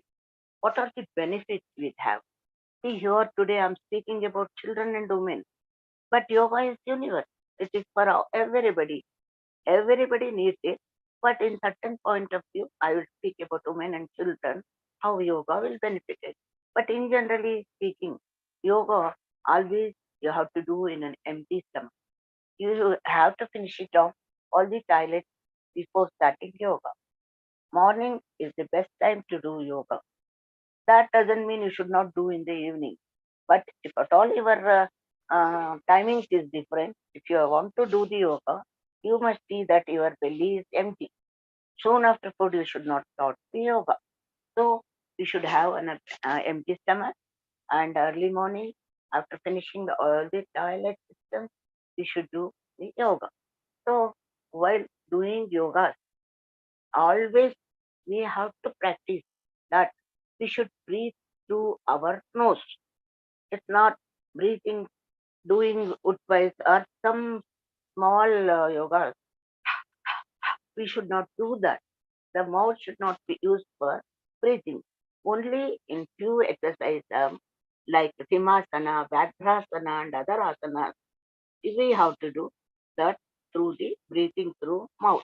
So the first and foremost thing we have to remember, whatever Guru says, that we should do it through our asana. Asana means it's not breathing exercise only. While doing the physical asanas also, we have to follow that only. And we should be in empty stomach. We should wear, our costume should be very loose and very cotton material to be there for doing this asana. Then, while doing, it's better to close our eyes. So, closing our eyes for meditation, for doing asanas, for doing other things, we have to do closing our eyes. Pranayama also, while doing pranayama, also close your eyes. While doing meditation, concentration will come. Our mind will not go here and there. It will not search for anything. Only on the asana we will concentrate. So it's better to close our eyes and do these things. Especially when you do these things, when you teach children these things, if you are a teacher over there, you should observe all these things. Because children, they are the play material. They not materials they use themselves, they are the play. Always in the playing mode. So it's better you ask them to close so that they will have more concentration and listen to us and they will take. So balancing the asana is also one of the most important things. So we will get that balancing of our asanas very easily with all these regular rules we have to follow. Then what not to do? After doing the asana, you should not sleep. You should not have any food within half an hour. And you should not take bath. Actually, slow breathing, slow asanas also we start setting. So our energy will be used very well over there. So that energy balance will be taking place. After finishing asana for 30 to 40 minutes, we feel today's work is over. Come on, let me have 10 idlis, 2 vadas. No, nothing to be taken. Even water should not be taken after the asana. And also heavy work should not be done. And also running. Some people come into the park, they do all asanas and they start jogging, running and all. No, it's not recommended. Asana means after doing asana, you should give 30 minutes time to the body so that body will do whatever the balancing it need. I said for systems controlling, we have to do these things. So the system inside, maybe the pancreas starts giving some insulin production, liver is starting functioning, and liver is outputting the unwanted things from our body. Like that digestive system starting something, and hydrochloric this thing in the stomach is started secretion, or the lungs started pumping the blood, pure blood to the body. Like this, the system will start working after this asana. So half an hour, no running, no jogging, even not to go to toilet out. It's very important. Immediately, if you pass urine or motion, whatever, the imbalance of the fluid starts. So everything to be inside only. Half an hour you give everything because you should not force kidney. Kidney is also a system that is only giving everything to us. So half an hour rest is compulsory, required either for a woman or for a child or a man, whoever will do this asana. So yogasanas will give all these things. So before you have to follow certain rules. After the asanas also you have to follow certain rules. This is mandatory. It's not your wish or mine. We have to follow all these things. So with the blessings of these five elements, the Bhumi, Niru, Akash, Gali, and the fire. We are doing all these things. See, doing for asanas, all these things, every minute it will be healthy. And while doing asanas, it should not be stressful asana. If you cannot do forward bending, don't do it because the whole group is doing. You take your own time. There is 40 days time. Slowly start bending. One day 10 degree, next day 15 degree, 30 degree, 40 degree, like that. Slowly we have to learn this asana. And while doing asanas also, it should not be very repetition. After doing asana, you have to take deep breath and leave it out. Like 3 to 4 times you have to do and stand. If it is standing position asana, stand it closing your eyes for 3 seconds to 5 seconds or even 10 seconds. After that, go for next asana. When the guru is there or the instructors are there, they certainly follow, they give you instruction, then we do. When we'll do after 10 days at home on our own, we should remember giving gap from one asana to the other asana is very, very important. After that, if you are doing asanas while sleeping, there are three types of asanas. One is standing, one is sleeping, one other kind of asanas are there. So while sleeping also, Right away, you should not do the heavy asanas. First, start bending your legs, then stretching your legs, bending your hands, stretching hands and all. Then go with the other asanas. Certain asanas, as concerned today with the ladies, when they should not do the asanas during menstruation, during their period time, they should not do heavy asanas. Need not to stop the asanas. They can do pranayama, they can do meditation, they can do small asanas, but they should not do sleeping asana, bending their leg upward. Even while standing asanas also, they should not do many exercise concerned with blood circulation. So otherwise they can do small asanas like stretching their hands, legs, and then rotation of neck. If they have spondylitis, they can do neck exercise, eye problem, eye exercises. All these asanas they can do, but not heavy asanas. They can do meditation, they can do pranayama, and if not possible, they can do mudra pranayama also. They can do. See this pranayama and then yoga and then this meditation. These three things are correlated with yoga. Nothing is alone, nothing is the universe alone here. We have to do all these things together. So menstruation period, they can do all the things. If heavy bleeding is there, certain ladies they have that major problem. During menopause, it's better not to do 3 to 4 days any of these asanas. Keep in rest, only do little breathing exercise and all. Coming to the other health system, afternoon session only, madam, she is speaking about only cancer and all. But to be frank with you, I am one of the social workers for the cancer hospital. Even today, I am going. Every Sunday we go there. We go to only two wards, one for ladies ward, one for children's ward. And for children, we give very small asanas and we teach them meditation, we teach them breathing exercise. It's like a play we do with them. Every Sunday they will be waiting at 7:30 only, well dressed up with girls, and they will be in the door. We are 5 minutes late due to traffic or any other thing. They ask me, why you are late today? So they are so eager, so happy to do these things.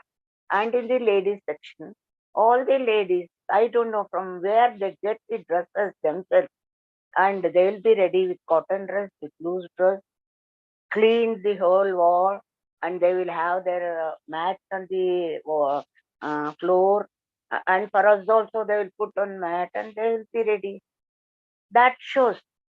See, I was telling in Karma Yoga, I should not think, I should not murmur.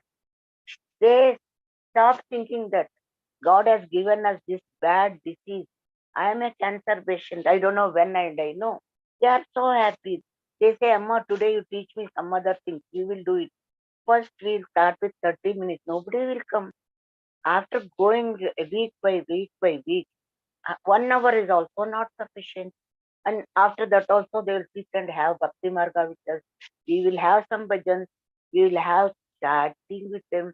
They share their experience the Gnana Marga, we think that cancer patients, so much Gnana they have, they share with us.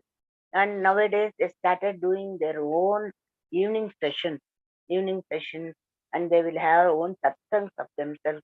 They say, no, Amma, after this yoga, what you are all coming, we are so happy, we are sharing so many things. And now we have gifted them with one Kanjara. They are all started doing bhajans. They are themselves involving. They have come out of this karma marga to bhakti marga to gnana marga, and now they are doing ashtanga also. The samadhi, they are asking, Amma, when we will reach samadhi? Samadhi is not an easy job. See, the meditation we do, the mind will not concentrate. Though you close the eyes, mind will be roaming. I'll be sitting here. My mind will be in pizza. Which pizza is today's offer? What is going on there? This my mom is called. So much roaming. Getting concentration itself, telling 100 times Omkara also, sometimes you will not be under control. But going to Samadhi, it's not an easy job. Me, after doing 40 years of yoga and 40 years of meditation, Soon after I sit, I'll go for samadhi. That is the practice make me so much perfect. So they will ask me in that karma yoga where they were there. Now they never think that they are the people of cancer.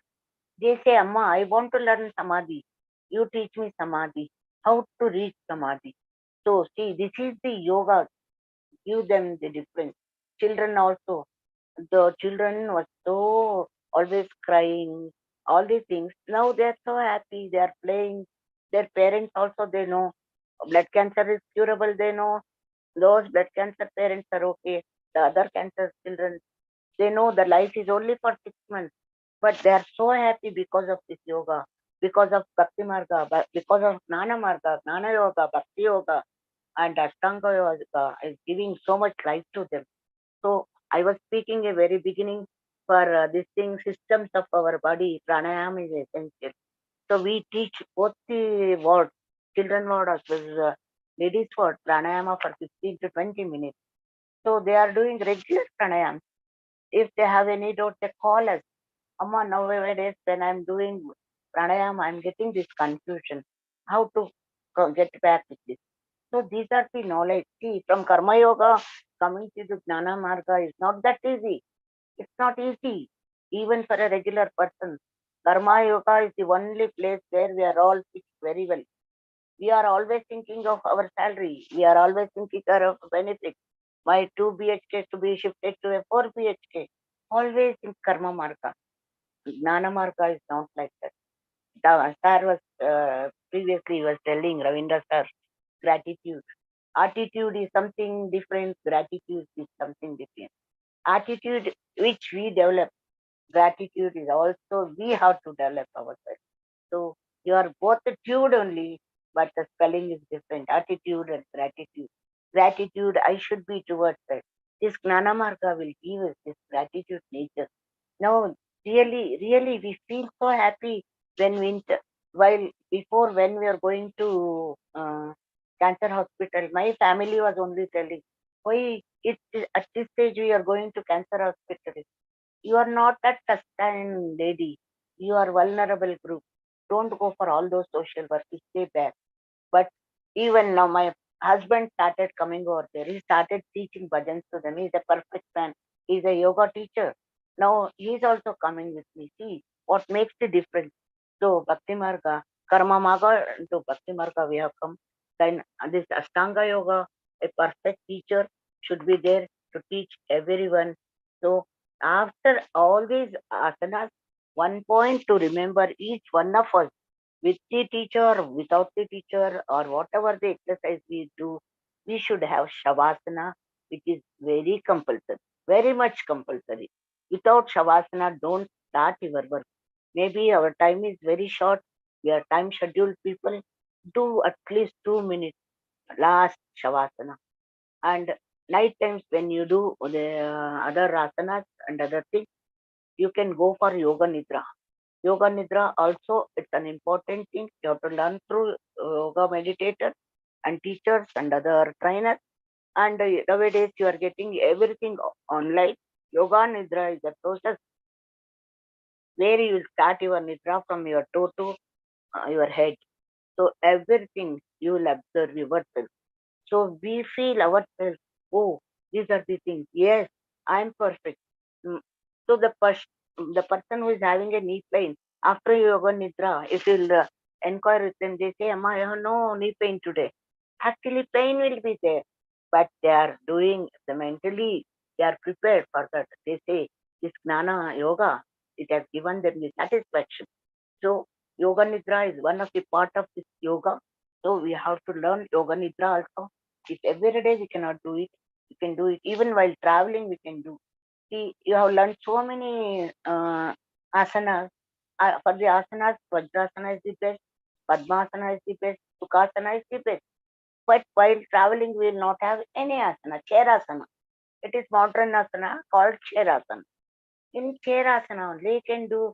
I told you there are three things: one for body, one for mind, one for system. See, for body yoga, yoga we can do sit in chair asana, just doing some hand movement, leg movement, neck movement, other asanas we can do. But for mind asana, meditation, anywhere you sit, if you are in a forest, if you are traveling, you are in flying, you are in a train, you can do meditation. Close your eyes, concentrate your mind. You do that. That will give you your mind shanti, sukha shanti, nemadi will come to you. All your frustration will go off, all your stress will go off, and you will be ready for the next field. You'll be ready for the next session. It will give you full blessing. And if you do pranayam, pranayam is very easy while sitting in chairasana, traveling in metro, traveling in bus, even while driving yourself in your vehicle, you can do. Just breathe in, breathe out. Breathe in, breathe out. When you are in a signal, take deep breath, leave the breath. So that itself will give you good strength for your system. The atmosphere which you are giving you carbon dioxide in signal, if you do deep breathing, sukha, pranayam, it will not give you that trouble, so that your system will maintain. Your lungs will have more capacity. So these four asana, these four karma yoga, karma, gnana, bhakti, and ashtanga yoga is correlated, and these system, body, mind, and whole system to be purified means you have to follow all these things. So for children, what age they can start? Even 3 years they can start pranayama. Not all pranayama, only small pranayama like breathe in, breathe out. Inhale from right, exhale from left. So how nicely they do, and they follow it very well. Their memory power will be improved, their concentration will be improved, and they do their work themselves. They will not be dependent on parents. They do everything themselves. And small yogasanas we can teach them. At the age of 8 years, they can do Surya Namaskara for 12 times also. They will do Surya Namaskara wonderfully. So we are the instructors, we teach them. Sometimes we ourselves will get some pain and we stop doing. But they will continuously do. Continuously they will chant all the mantras of Surya and Man. Everything. They without break they do it. So children are the best source. We can teach them in a proper time, in a proper way. As Ravindra said, at least every day along with their PT, they should have these sessions in their schools only. Assembly they will have, PT they will have, all other subjects they will have, but they don't have the Ashtanga Yoga or any pranayama session or any meditation session. All the children should be taught meditation for themselves. If we do 20 minutes meditation, 5 minutes is enough, because they are like monkeys. You know that there is a story, monkeys fasting. They will have one big banana storage in the corner. They say, let us do today fasting, no eating banana. By the evening, no bananas come is there. Only the thing is left. Why? Let us eat 10. Tomorrow we will leave it. So by 1 hour, they finish it off all the bananas. So like that, the children mind is also like Koti mind, that Kandar Kabat. So it is very important to teach them meditation. Me as a worker in the Women and Child Welfare Department, my Guruji is Rishi Prabhakar. I am also a yoga teacher. I have learned all my courses. So my Rishi Prabhakar ji, one day he came by night PM to my organization where 300 boys were living. They are all the inmates. Which kind of boys? They are all uncontrolled. Street children, beggars, child labor, and then prisoners children, runaway children, and theft children, children with conflict of law, children with single parents, children, missed children, the varieties of children at the age of 6 to 18 years. Just think, 18 years an adult age. All 300 children are there. Guruji not informed me that I am coming to your home. He came straight away and he was standing in the main door. It's a children's prison. We will not allow the people to enter freely inside the hall. All the children was here and there. They were all shouting and all. And my subordinate, they called me, Madam, somebody, Rishi Prabhakar has come and is standing in the gate. I ran away like, and because he is my Guruji, I ran away from my quarters to the door and I took pranams. and I have taken blessings, and I asked Guruji, why did you come? I want to see the children. Okay, Guruji, come. I took him to my big hall where I used to conduct meditation for my children. Then Guruji said, Guruji, is it here? I'll do arrange. No, no, no, I will come. He said, before me only, he entered the hall. Really, he was shocked to see the whole 300 children in the hall. And he says, I was really shocked and I'm afraid of them. Then I went to kitchen and I told to prepare some milk for the Guruji and to get some fruit for Guruji. And then I entered. Then really, I am so happy to say that I said, children, Jai Gurudev, Jai Gurudev, Jai Gurudev. Pin drop silence. All 300 children, they sit on the floor and close their eyes. Guruji was wondering. I was so afraid after seeing these children. Only your three Jai Gurudev, how much trouble you have taken, how much energy you have given to them, how much positive thinking has come to them. I said, Jai Gurudev is nobody. You are the my Jai Gurudev. Your name only I taught them. Your name only given their all this energy and all. And 5 minutes, my children not even opened their eyes. Guruji was happy. And then after 5 minutes, when I said again Jai Gurudev, they opened. At the night 9 o'clock also, Guruji wanted to see how yoga they will do. Children in our home, they will have food at 6 o'clock. They did all yogasanas, pyramids also, everything. Guruji was happy. See, why I'm telling? Because these systems should come to the young age. Children should be taught all these things. Then only it will be perfect in things. So all the children, they have learned all the yoga, all the kriyas, all the meditation, everything. Their background is so bad, but here they are perfect children. So in all the schools, in all the place, and all the syllabus, it should make compulsory. They should have all this. Even colleges, they will have all these sessions. Why not meditation sessions? Why not some yoga sessions?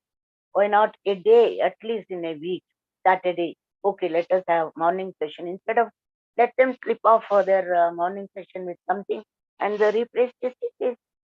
So many people nowadays ready to go do voluntary work. They are ready to teach them. The retired persons like me, we are ready to do everything free of cost. We are not expecting anything from anybody. We are already have content of life. So it should come to them. Then all the women and children, they have so many health issues, especially the spinal problem, cervical spondylitis, and then heart problem, and then history of high BP. All this, if you take the data, when I was watching last week when I went to some organization, BP patients, ladies are more. Why? Because this karma yoga. Never they do the work happily. They say this my karma. I have to do. Nobody will do this vessel. How many time I should wash it? This makes them to have this high BP. Instead of that, if they say it is my gift, oh nice, the cookers have made for me. Previously, my mama was cooking like that. I am so happy. Like this, if she thinks, she will not have this BP. So for the BP patients, we took 3 sessions with them with pranayama and normal yoga classes. And we are going only three days for one organization. And our assistants will go and do the follow up. Really believe it, 50% BP patients have improved their BP. Now they have come back from 2 tablets to 1 tablet, 50% of them. And for another 50%, still 2 tablets are there, but BP has been reduced. We are not given any more medicine. Only thing we have taught them the karma yoga. See, this is your happiness. You are all getting good time, in a good time, in a good place. You feel happy, be happy, make others happy. Do the work which is, it is your God gift. See why I am coming. I can also murmur from 20 kilometers traveling and coming to him. What are these people? Why I should think? Then my BP will also go up. Now they realize, and by another 3 months, that organization will inform us, Madam, they stopped their BP tablet. So many positive histories like this it have come. For BP, pranayama and yoga is the best case. and the spondylitis also improved for many patients doing this Ashtanga yoga only, and then heart patients also, where their heart beatings were so more, pumping blood was a problem, enlarged hearts are there for them also. We taught these things. So doing pranayama has improved all the systems. So doing yoga, their body improvement has come, flexibility of the body has come. So that is the harmony between the man and the nature. That is the yoga. See, the harmony between nature and man. Man himself is not bending, but nature has got all the power. So it has made the man to bend himself. It is the harmony between the man and the nature is yoga. So first itself, first word only I told, that is getting balance ourselves. Balance means not only standing of balance, balance of our mind, balance of our soul, balance of our body. See, doing yoga will give all these balance to our body. So doing anything, we take everything, any example you take, how to balance it. Easily with this yoga, we can balance all these things. So it's very, very important. So how to take, and you gift yourself yoga. Don't think that lifetime benefit is that yoga is not a choice. It's a gift for yourself. Yoga is a choice for the wise people. Who are wise? Today I am a wise. You are, if you have selected this subject today, you are also wise. Other than people, it is not a choice for them, but it is a choice for the wise people. So yoga, lifetime benefit. So it should not be, no one should think it is for the course or it is a course. It is for 40 days. It is for 10 days. No break for yoga. Do we stop food any day? Do we start breathing any day? Is there any break? Today marriage means we'll eat 4 times. Why not we do yoga for 4 times? Instead of sitting in the hall, marriage hall, why can't you do some breathing exercise? Sitting in the reception hall itself, before going to your heavy breakfast, before going to your buffet, do some exercise. Stretch your legs. Do some mudra pranayama. Not even the neighbor will know that you are doing pranayam. Nay, the mudra pranayam will give you so much energy. So take yoga as your one of the gifts. It's not a pressure for you, it's a pleasure for you. So you do everything. Yoga is getting balance. So let us, each one of us, let us get yoga as our balance. We balance this life. We have this all these things with us. And ladies, please take your karma yoga as a God gift. Never think karma yoga is giving you very much trouble. Then naturally we'll go to bhakti yoga. Bhakti yoga doesn't mean that bringing half kg of rose, putting alankaram to the God, doing lighting. We do that also. But bhakti should be inside our heart. Bhakti towards the helping the other. Bhakti towards the vulnerable group, where we have seen in many places. Vulnerable group means not the beggars, the people who are suffering. So we should get that nature's gifts like body balancing, mind balancing, and other things. Then go to heart patients. There are so many patients suffering with heart diseases. Digestive system problems are there, liver problems are there, breathing problems are there. For nowadays, very important is the thyroid problem. Many ladies, even after their marriage, divorce has taken place. Why? Because she has thyroid problem, she cannot have her own wishes. Again, the whole family will go to Karma Yoga. Karma Yoga, they think so bad we brought this girl. Their parents have not even announced she has got a problem. Instead of that, I go there. Wherever thyroid patients are there, if they meet me, I teach them thyroid exercises, thyroid breathing exercises. They can also have their own children. It's not a major issue, only a minor issue. But we should learn the balancing of our systems, balancing of our mind, balancing of our soul. So yoga means balancing of our life. with everything. So, if very, very important is cholesterol control. See, if you go to the doctor, your cholesterol is little bit high, your HCl cholesterol is gone up, they'll put one medicine which is 60 rupees. Oh, we start, ma, cholesterol, it is has gone very high. I don't know when I'll get my heart attack. I should do that. Please stop eating. Don't no ghee for the whole house only. No. When you do this yoga, along with yoga, the important food are three. One is milk, another one is ghee, another one is butter. You stop taking all these oils, even including the nut oils. Nut oils are good. Of course, we recommend nut oil. But if you have cholesterol, really you stop all these oils, sunflower oil, all these oils, because just you watch it. No need of any explanation. If you are using sunflower oil for a long time in a container, just you watch it. The wall of the vessel or wall of that this thing will be blocked with a thin layer. That is only will go and block our walls inside the heart. That is called heart blockage. So the spoon, if you not wash it for, especially daily using oil, we will wash it repeatedly. But Deepam oil, no, we put it in a container, we leave it for months together. There you watch it.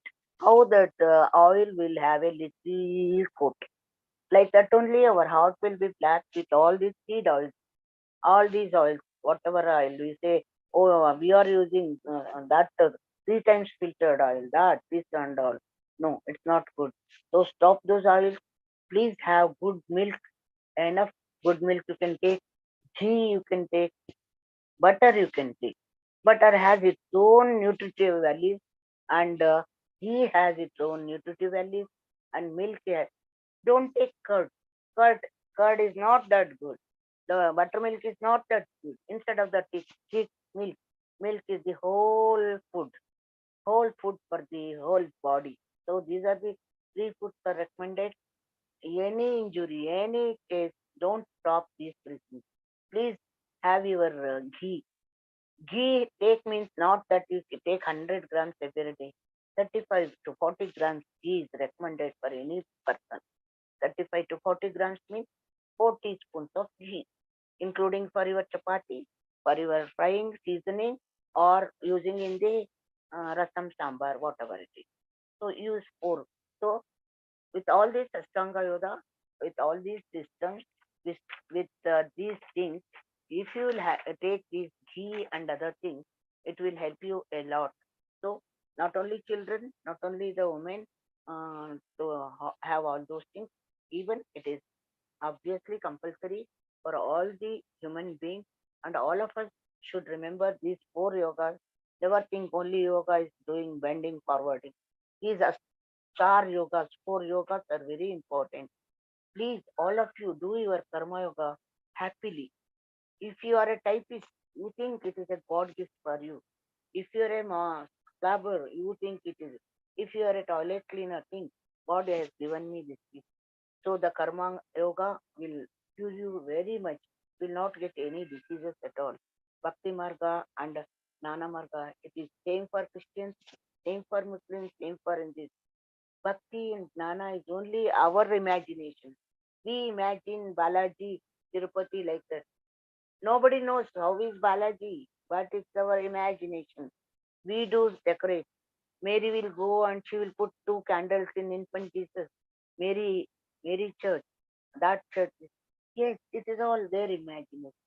We will also go, she will also come, all imaginary, because we have truth, we have faith. So these 4 yogas will give us very, very important. Bhakti and Jnana Marga is required for everyone. Ashtanga Marga, we have to follow Ashtanga Yoga also. We don't know the whole meaning also. Just simply we follow it. Let us do good things in our life. Let us help the people who need our help. Go and be with them. Being with them itself is a help. They all need little help. Helping hand is required. Please visit all the people who are living. Whenever Sunday you have time, 1 hour, go do some seva for them. Do something. Yoga is your karma yoga means serving others itself is also important. Yoga is getting balance, getting balance. Those poor fellows, they want their balancing with your friendship, your love, your affection. So yoga, we will all do it. We will balance our life. We will do all Ashtanga yoga in our life. All the best. And once again, Sarve Jana Sukhino Bhavantu, because India has given this lovely knowledge to the whole country. We are all proud of that. So Jai Bharat Mata Ki. I hope I can stop here. Any questions from anybody? I have taken exact time what the organizers has given me. So please, any questions you can put on me. Thank you, ma'am. It was really wonderful and insightful session. Dear Yes. participants, if you have any queries or observations, you can unmute yourself. Or you can raise your hand.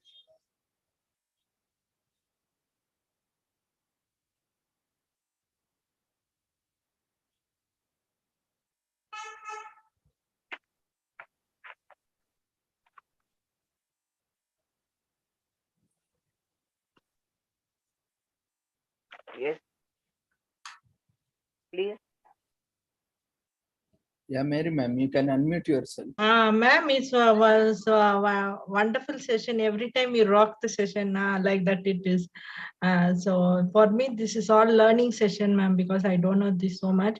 But whatever topic we give, you do done not 100%, 200% justice. So I'm very happy that you rock the session. So for me, it's a lot of takeaway and lot of learning from this.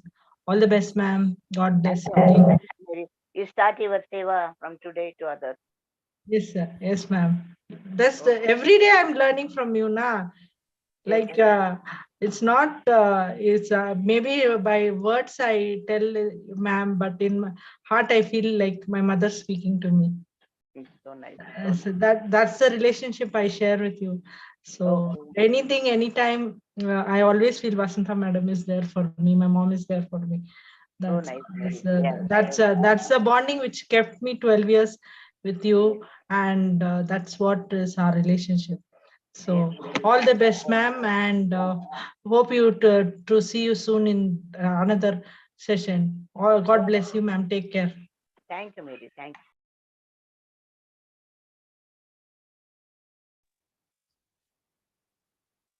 Thank you, ma'am. There are a few appreciation messages in chat box. And thank you very much for joining us and sharing your valuable insights with all of us. And we wish you all the success on behalf of Sri Holistic Health Foundation India and Sri Research Institute Center for Art, Sciences and Wellbeing. And also on behalf of all the participants, we wish you all the success and look forward for more sessions in future, ma'am. Okay. Thank you, ma'am. Once again, happy Father's Day. You too. Namaste. Good afternoon, everybody. Thank you. Thank you, sir, for giving the opportunity. And I'm very happy to be with you all. Thank you. Thank you, ma'am.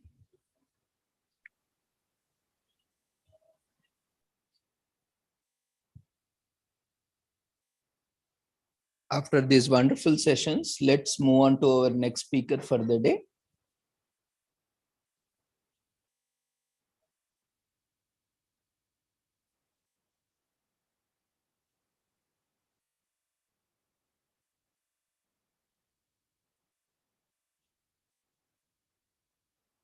We have with us Dr. Bhavit Bansal, founder of Own Your Growth. It was NGO started in 2020, and he has completed BYNS from Swasha University, and he's having fellowship in neurological rehabilitation from Medvarsity, currently pursuing MSc in yoga, mental health and neuroscience from NIMHANS, Bangalore, having clinical experience of more than 3 years, published various articles, papers in international conferences. We thank you, sir, for accepting our invitation and joining us. We invite you to take over for your session on yoga and its integration on social work. Over to you, sir. Thank you. Thank you so much. Am I audible to everyone? Yes, sir. Okay. Thank you so much for inviting me on this wonderful platform. And I'm listening from all the sessions what you have organized. It's very good, and to learn from many different speakers. And from the last speaker, I have seen that how she has explained about yoga and the need of the hour in this current generation about yoga. So I'll start with my presentation. I have to share my screen. Am I eligible to do that? Yeah, you can share, sir. You have Okay. been granted post permissions. Is my screen visible as screen shared? Yes, sir. This So, lamp slide. yeah. Is it on the PowerPoint presentation is there, or still slides are coming? We can see the prayer slides. Like slideshow it started or not? Just asking. Yeah, it started. Okay. No, yeah. Yeah. Namaste everyone. I request everyone to sit straight before I start my today's presentation. We will start today's presentation or today's session of this wonderful series of sessions with a starting prayer. So I request everyone to sit straight, close your eyes, or join your both the hands in Namaskar Mudra. We'll start our today's session with the prayer. Inhale. Om.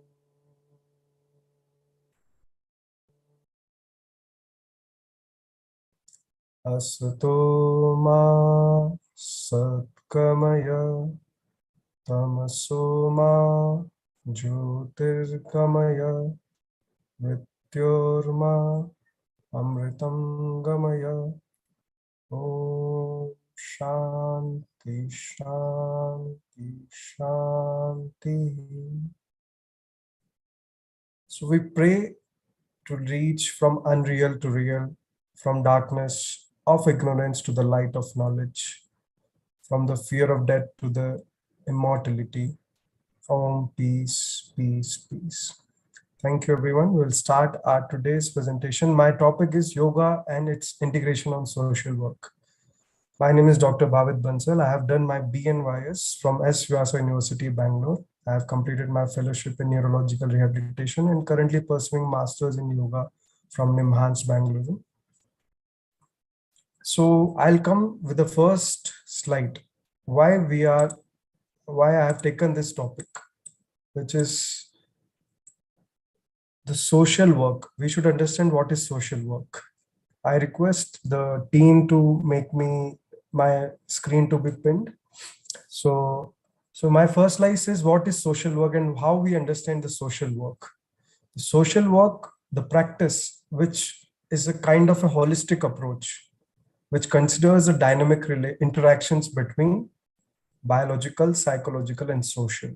So the practice of social work needs a requirement of 3 domains, which I consider is biological, psychological, and social. And altogether, we say it's a biopsychosocial approach. It's a requirement, and everyone, an individual who comes into the practice of social work, needs to have 3 domains for his holistic approach to serve an individual, to serve the nation. My second slide says that the majority of work which happens in the social work or in the team, we say it is for the mental health illness or for the mental health. So in that, we see that we should provide routinely knowledge to the patient or healthcare professionals. As a social worker, we assist clients in changing problematic attitudes, and we give that behavior, help-seeking behavior to all the individual to help the communication and advocacy. So social work profession remains committed because our profession of social work is always committed to the recognition of human differences in different people. So we should have the mind-body split approach, or we say the body, mind, and soul approach to work in the social domain or in the social practice. When we have all these domains, we can serve a country or we can serve the community within better hope. So at present, mind-body techniques have been considered as a complete or alternative. So if we practice mind-body split approaches, it comes under the Indian traditional medicine or the complementary medicine or alternative medicine. So in which we cover the Indian system of medicine. In India, it is known as Ayush, which covers Ayurveda, Unani, Yoga, and naturopathy, Siddha, and homeopathy. So this comprises of Indian traditional medicine.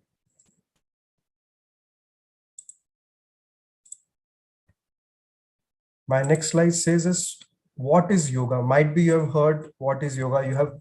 You are listening from last two sessions, what is yoga? I will not speak much about the definition of yoga, but I'll say one thing, that yoga, which comes from the word yuj, which means to unite or integrate. So I will focus more on integrate, because the word integrate leads to many changes in our domain. Integrate does not mean to integrate with other systems. First, you should integrate your body, mind, and soul. So while integrating these three domains of yourself will make yourself to the path of yoga. And that's why the sage Patanjali explains with the first shloka, Atha Yoga Anushasanam. Now is the discipline of yoga. So I will not say the yoga is a practice, it's a discipline of our lifestyle. If we practice the discipline of our lifestyle, that will give a much broader approach to understand what is yoga. Again, in the Bhagavad Gita, Lord Krishna has explained again yoga in the different format. And the one definition which I wanted to quote here is the Samatvam Yoga Uchyate, which says yoga is the equanimity of the mind. This shloka is from the Bhagavad Gita, chapter 2, 48 verse.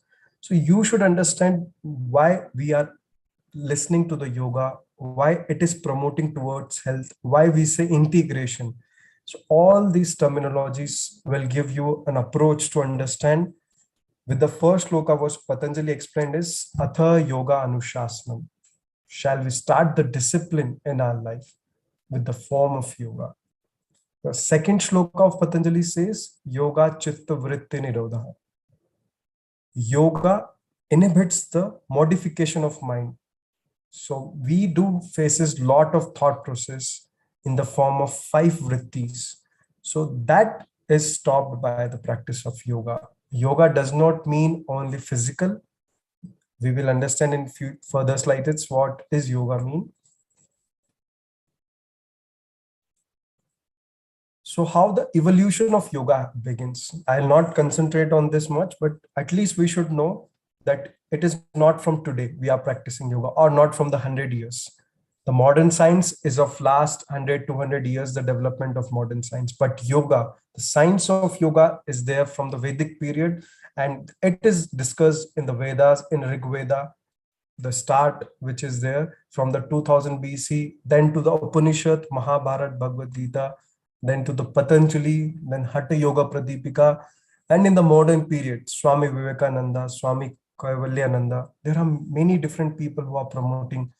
And in the recent 2014, in the UNESCO, the World Yoga Day, the World International Yoga Day, IDY, is celebrated from the last 8 years. And this year we are going to celebrate 8th Yoga Day. So this is the evolution of yoga in the last 1000 of years. Now I want to explain that why my topic is given to be integration of social health or towards a social well-being.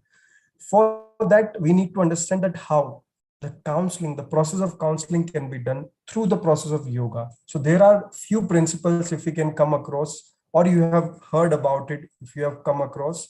So we will understand what are the different principles or different concepts of counseling as per our Vedic literature. We can give a counseling through our Vedas, through our Upanishad, through our text, ancient text.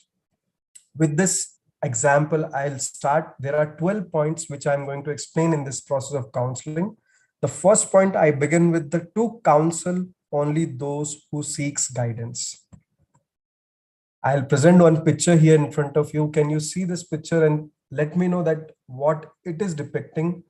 And my first process of counseling or step of counseling is to counsel only those who seeks guidance. So typically there are situations where a person is in crisis or the psychological crisis, where the two dialogues will happen, and which we have seen in the Bhagavad Gita, that how two dialogues are the dialogues between the Krishna and Lord Arjuna.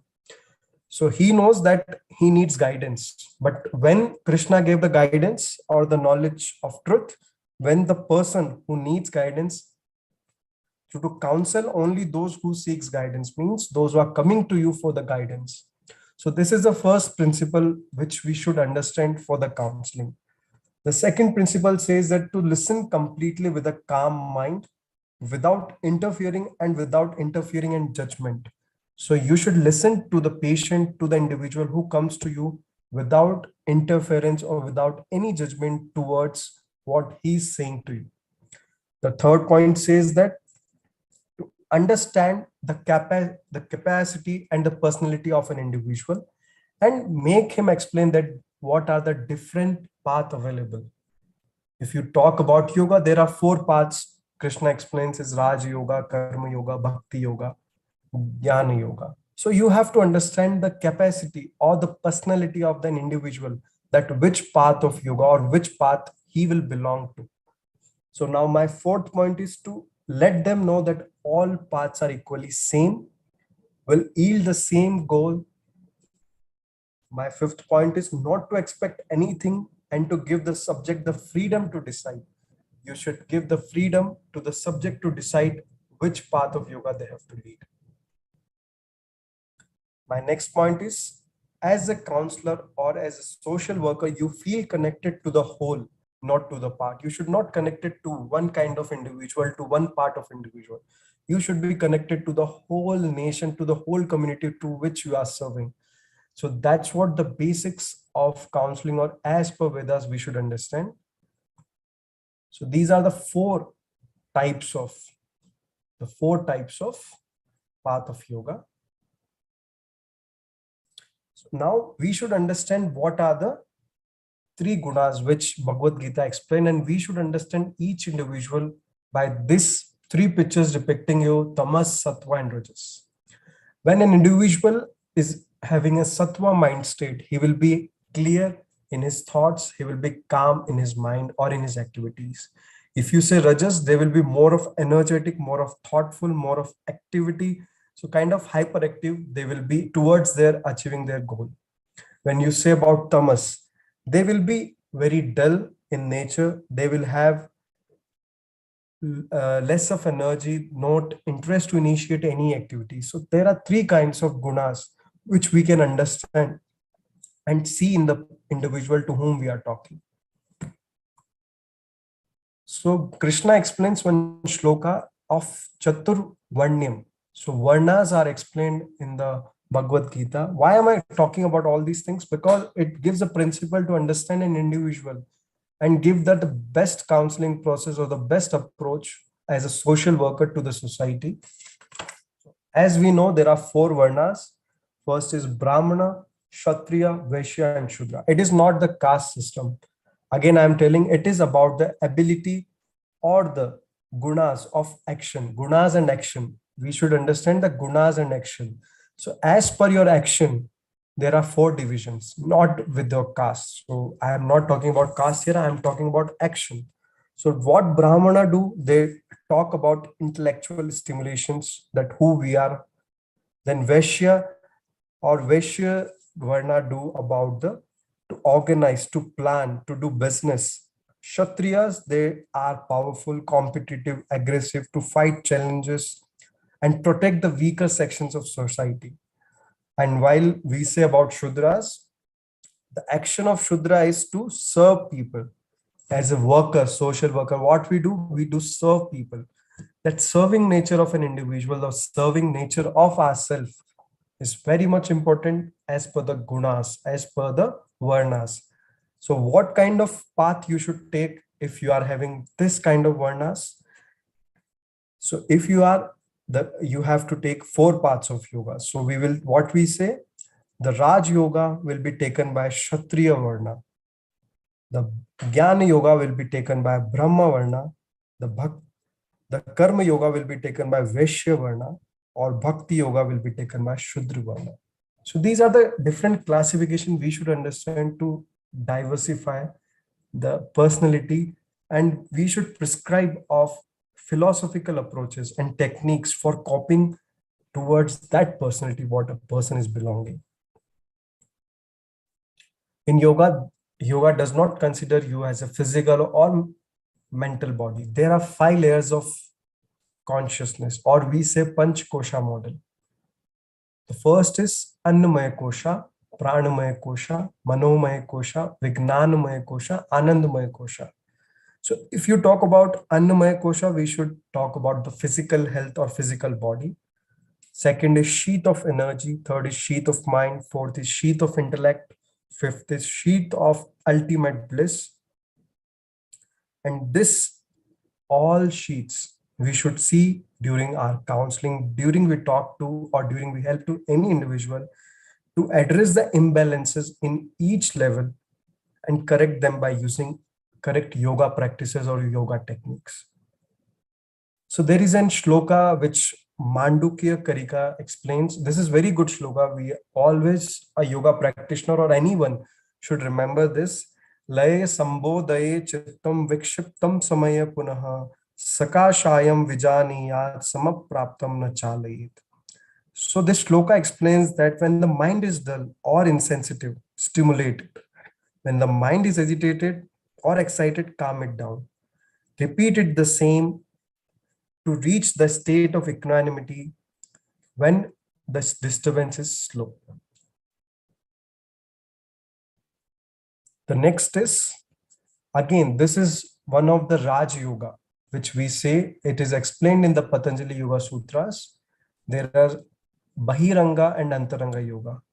So Yama, Niyama, Asana, Pranayama, Pratyahara. The 5 stages are Bahiranga Yoga. And 3, Dharana, Dhyana, Samadhi is Antaranga Yoga. So when we talk about Yama, there are 5 Yamas which we should restrain as Ahimsa, Satya, Asteya, Brahmacharya, Aprigraha.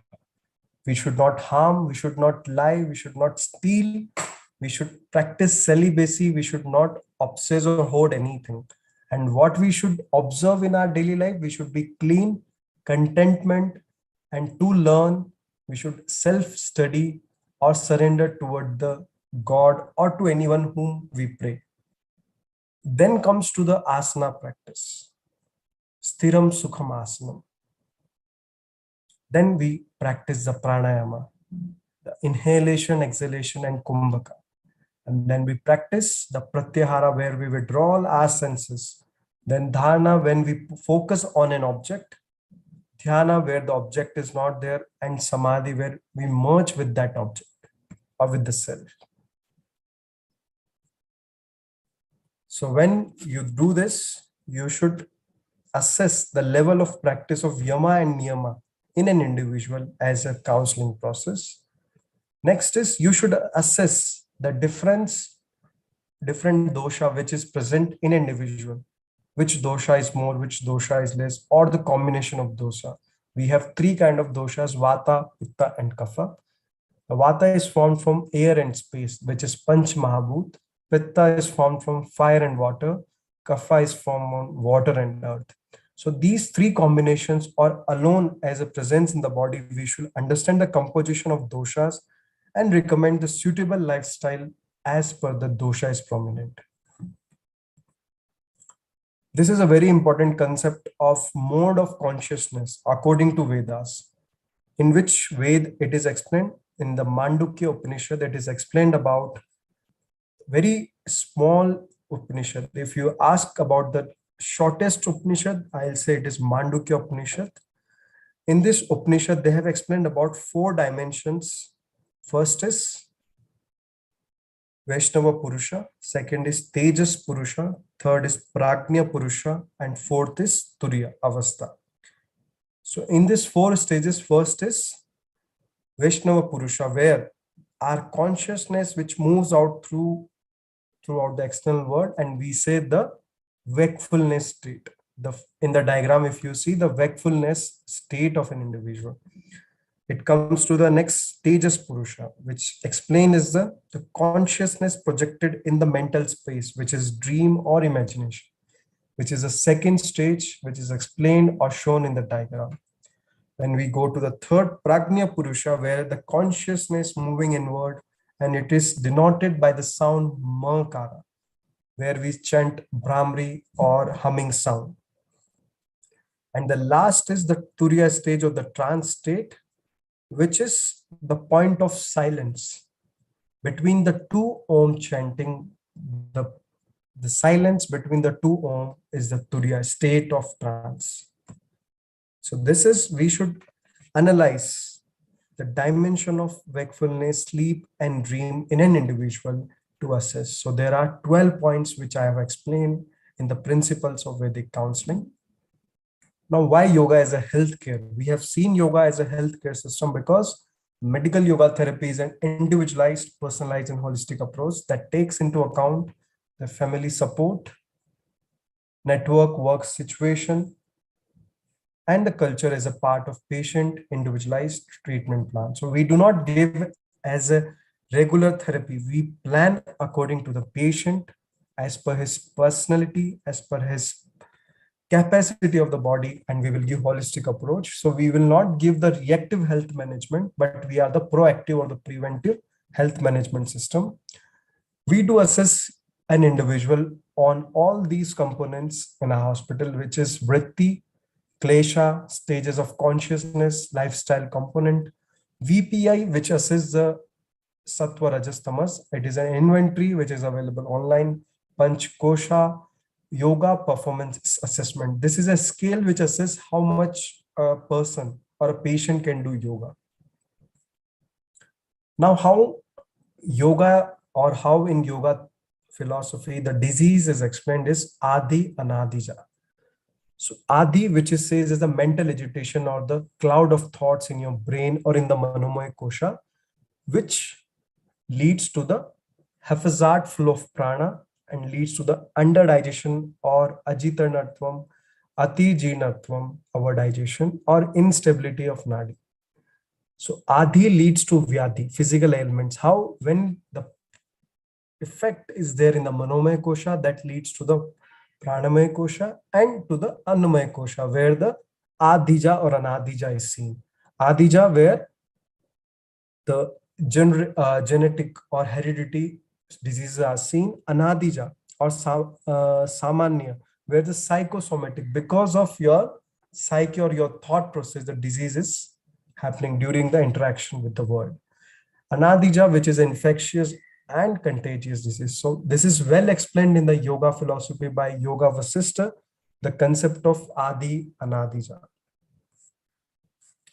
I'm sharing a quick researches which says how yoga is helpful.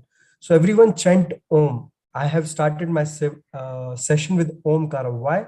Because Om chanting leads to the reduction of blood flow to the limbic area. Limbic area is the place which is place where the negative emotions are there. So if you reduction of blood flow, deactivate that place, then your positivity will increase. Again, there is a paper which says yoga appear or superior to exercise in most outcome measures. You can all go through these papers. It is very good in the acute stage of psychosis. Yoga reduces the stress of caregivers. This is a very important point in the understanding of social well-being or the social worker, because they act as a caregiver for the patient. So yoga reduces stress of caregiver. Yoga also reduces serum cortisol or enhances neuroplasticity, which is very much required in any individual, mostly in the depressive patient. Yoga also reduces stress and the cortisol or ACTH level in the patients with the alcohol dependence. Endorphin is a feel-good hormone. If you do yoga, 1 hour of yoga, simple, it will release a hormone which is endorphin or feel-good hormone. You will feel very fresh, very energetic. It is not with the exercise. Yoga may help in the patients with different kind of pain disorders. We have seen the 1 month yoga practice enhances the plasma oxytocin levels, which oxytocin level means the patient which connected. It is also known as the bonding hormone. We have seen in the school children, the executive functions or the cognitive facilities or abilities are increased after chanting Omkara for 5 minutes. And we have seen 1 minute of Kapalbhati Kriya increases the oxygenation of the prefrontal cortex, and the 6 month of regular yoga practices increases the hippocampal volume. These are the most important practices. Most important research paper says that how yoga brings a change in an individual, and that is why we should include a component in the social well-being and the social impact for an individual. And recently we are seeing the tele yoga or the online mode of yoga. It is also very feasible and useful intervention to enhance mental well-being and reduce stress. We have seen in a study which is very recent. So I'll give a very short that what practices a social worker should do in the morning or in the evening for 15 minutes. This is a capsule kind of thing which we take from the, if we see it, because we are running in the fast world. So we see it is a very fast world. So we can say, so yoga capsule for the social workers. First is hands in and out breathing. If you do 5 rounds, sectional breathing or Vibhagya Pranayama for 9 rounds, Kapalbhati Pranayam or Kriya, Nadi Shuddhi Pranayam or Nada Anusandhana. This comprises of 15 to 16 minutes of practice. If you do every day, this brings a change as a whole in your understanding that how social work to be given as a mind, body, soul approach.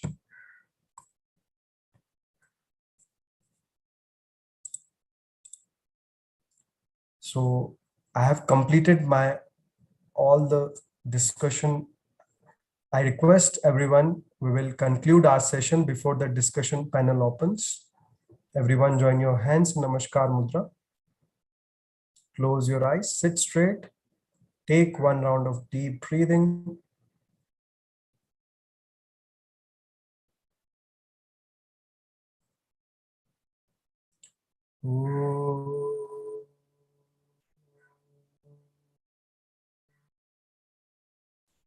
Sarve bhavantu sukhinah.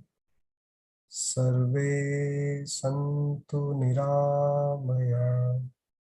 Sarve bhatrani pashyantu. Ma kashyat dukha bhag bhavet. Om Shanti Shanti Shanti. Thank you, everyone. I hope you have understand the concept of integration towards the social well-being. If any questions are there, please raise your hands or you can unmute. Thank you, everyone.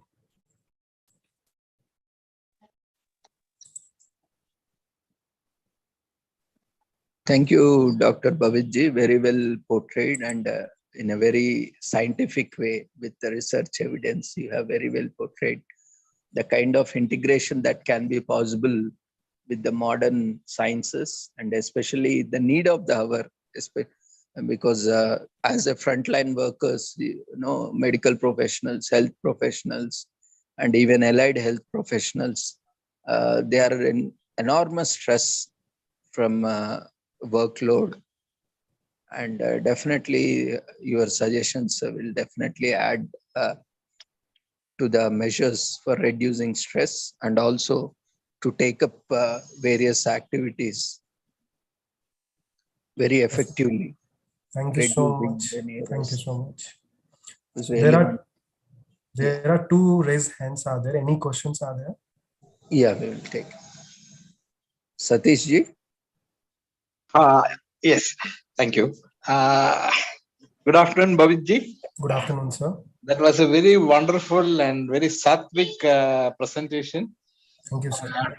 So there's a small connection. I've visited both S. Vyasa and Niman's yoga center also. Okay, sir. You are presently working there, right? I am doing my master's from Niman's.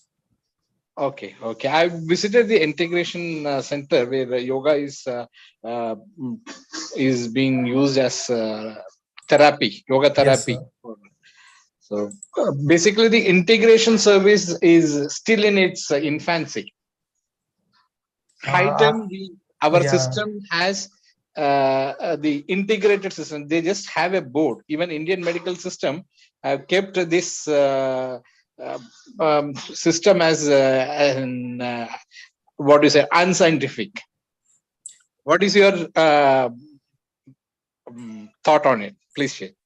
Definitely. So thank you so much for raising this question, because being in Nimhans, we have seen how integration happens. So I'll explain the process, how a patient comes to Nimhans and go through the process of integration. So when a patient, as suppose I'm a patient, so I come to Nimhans, as usual, I will be having any psychiatry or neurology disorders. So I'll be going to that doctor.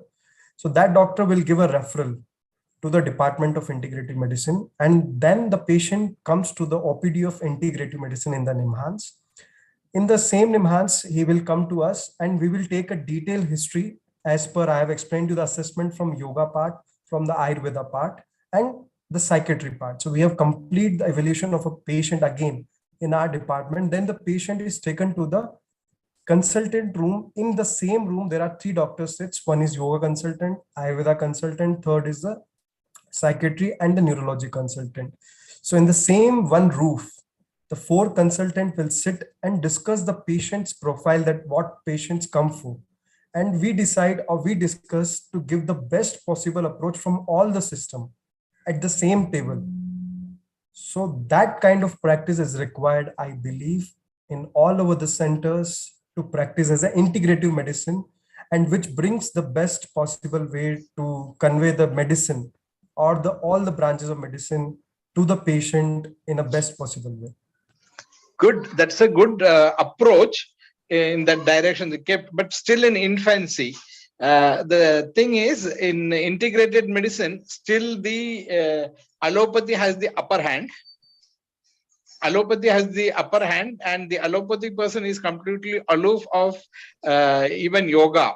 They're completely zero about yoga and That's forget very Ayurveda. true, sir. That's very true. I can understand the pain yoga practitioners, I mean, therapists go through when, like, you're treated as an unscientific by untouchable or unscientific by the allopathic, while that is continuing, but I hope you will work in that direction and make a difference for the society. Thank you. Definitely, sir. Thank you so much, sir, for your valuable concerns for us. Any other questions? Yeah, Hi, sir. Hello. Mary. Yes. Hi, sir. Actually, you said the social work point of view, that is, it bought for my profession only. So you took it very different angle, sir. What others said and what you said is very different. So you said how is social work helping in the yoga and how social work role. So, and I also did internship in Nimans, so I know how Nimans people are great in knowledge. So a lot of takeaway, lot of learning, sir. I jotted down lot of points and you took that topic only to a different level. So my hearty congratulations to you and all the best, sir. Hope to see you again in our session. Thank you so much, God ma'am. bless and you, sir. Take thank care. you, ma'am. Bye. Thank you, ma'am. And thank you, Satish ji. It's, see, now the world is recognizing.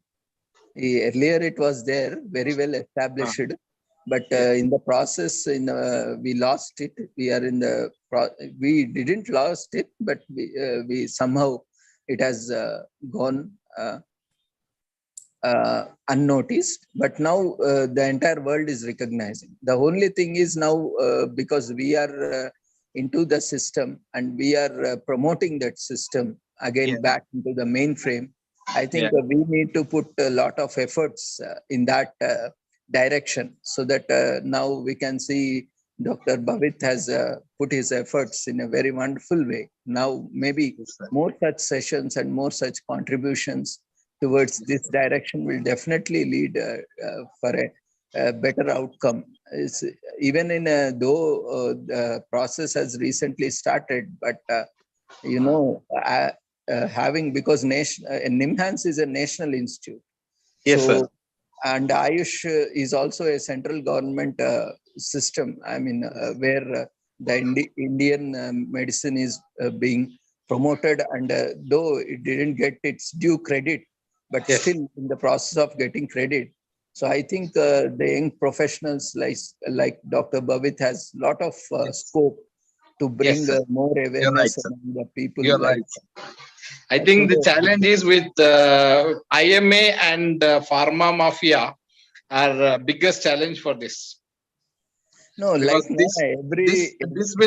this will completely ruin the pharma mafia and the IMA mafia.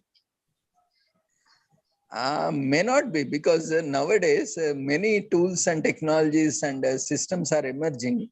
So every system will have their own, place.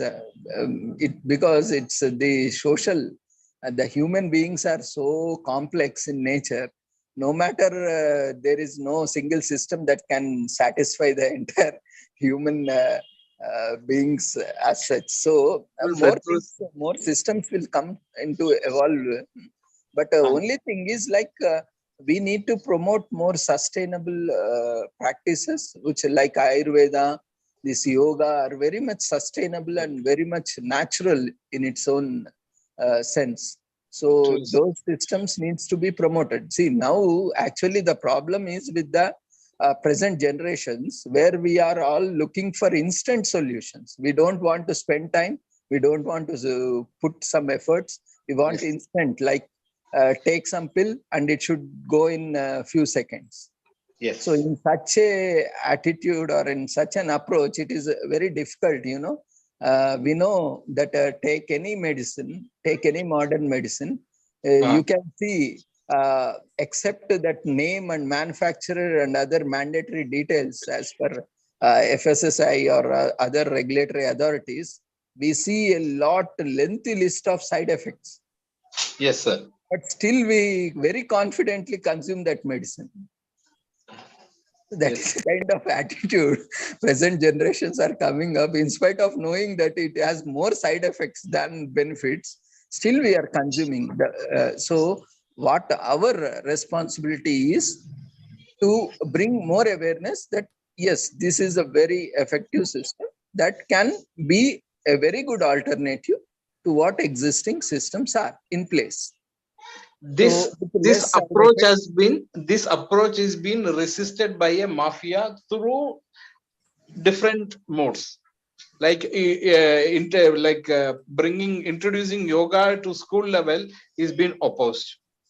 Bringing it to the hospitals, it is been branded as unscientific, just because practicing yoga at school level and at hospitals reduces the dependability and the profit level of hospitals and machines and testing methods.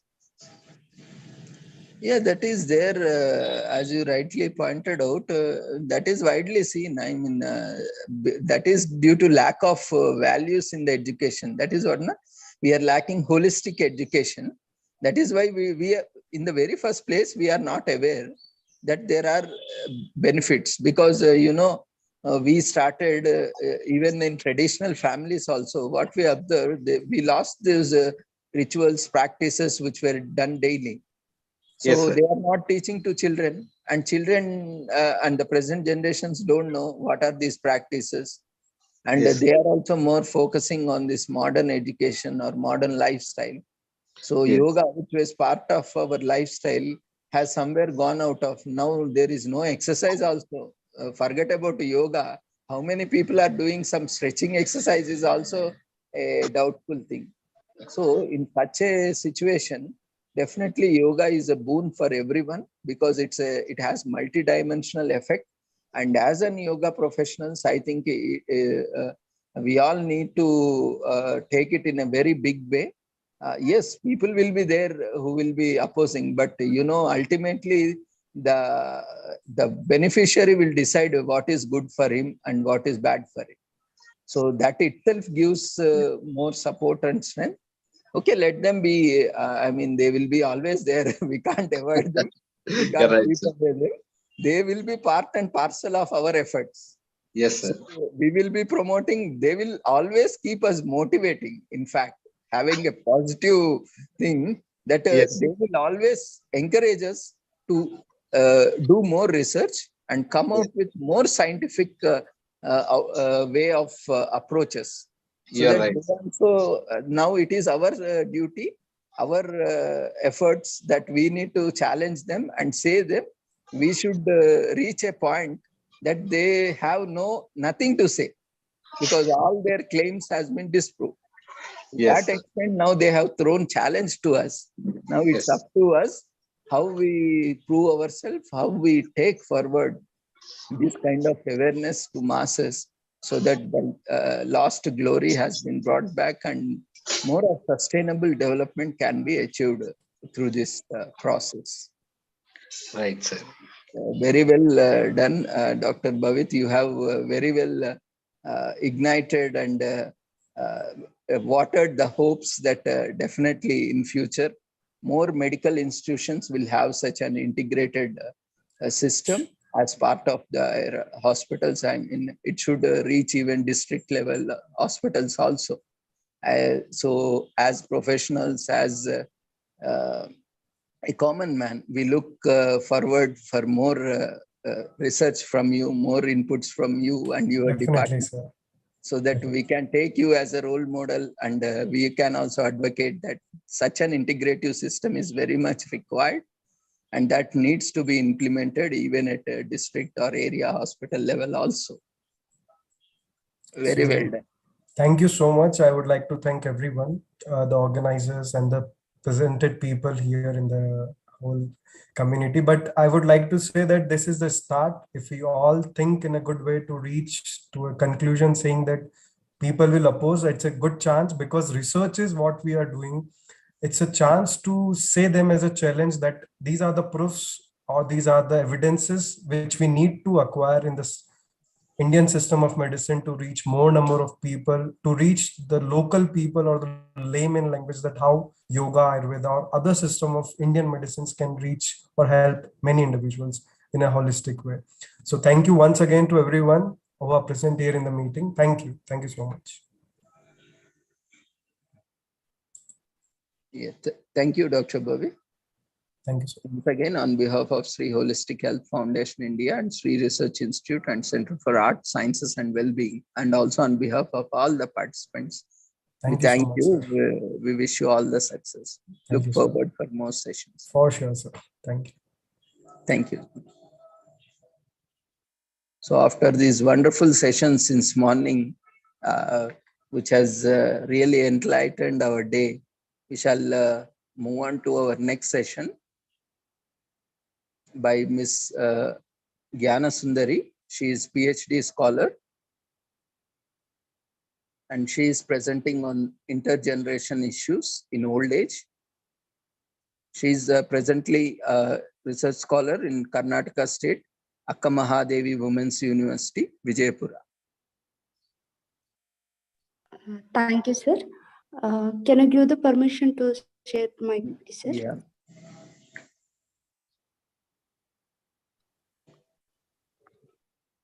Now you can start your video and presentation. Yes, sir.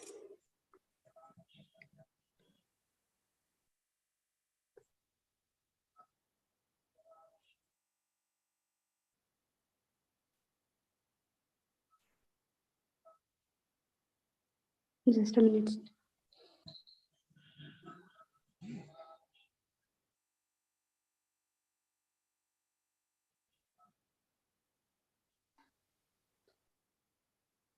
Next Slide is week, visible or not, sir?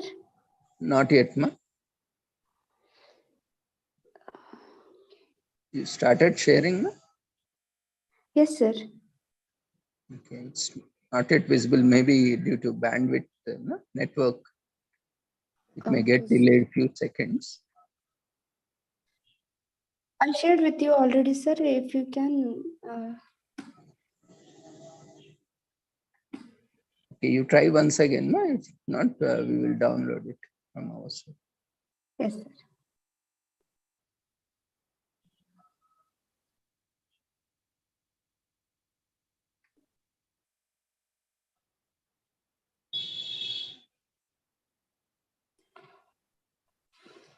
Have you opened PPT, ma? You are using mobile or? Yes, sir. Yes, sir. I'm using mobile, sir. Okay. You need to open the PPT, ma. Yes, sir. I have a PPT app, sir. Already I opened. And then But I click don't- on share screen, ma. And select that window. I had done, sir. Here is opening, but I don't know why it is not showing there. Can I Okay. start? As Okay, sir? ma, then we will do one thing. Yes, You sir. just try it. In the meanwhile, we will invite other speaker and I will also download it and keep it ready. Okay, sir. Okay. So we'll move on to our next speaker for the day until we set up the presentation. So we have with us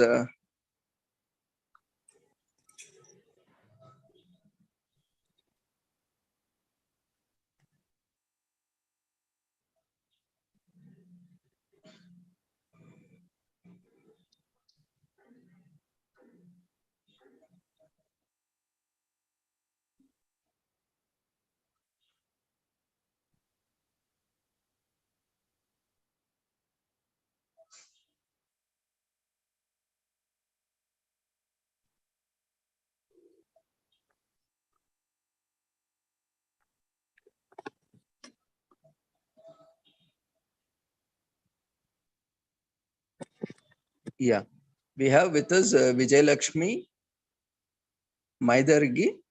She is a research scholar from same university, Karnataka State.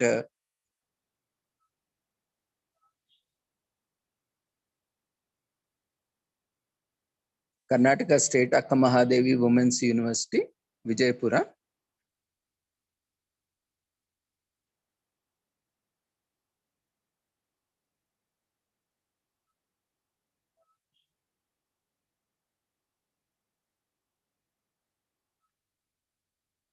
Vijay Lakshmi, you can unmute yourself, ma. You can start your video.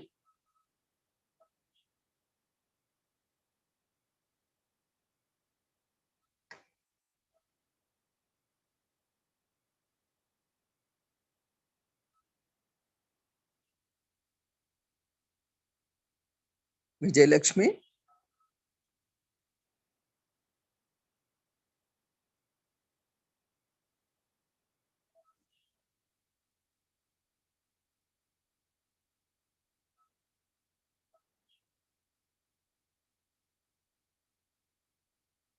Vijay Lakshmi, can you hear me?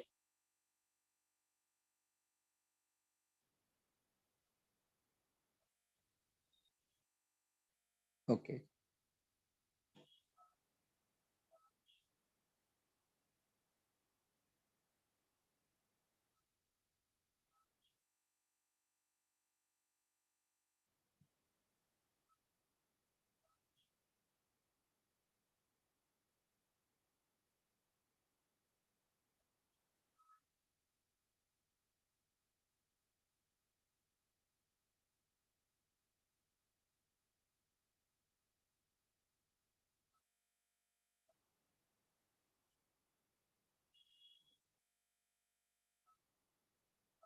So, Gnana Sundari, do you know this Vijay Lakshmi, ma?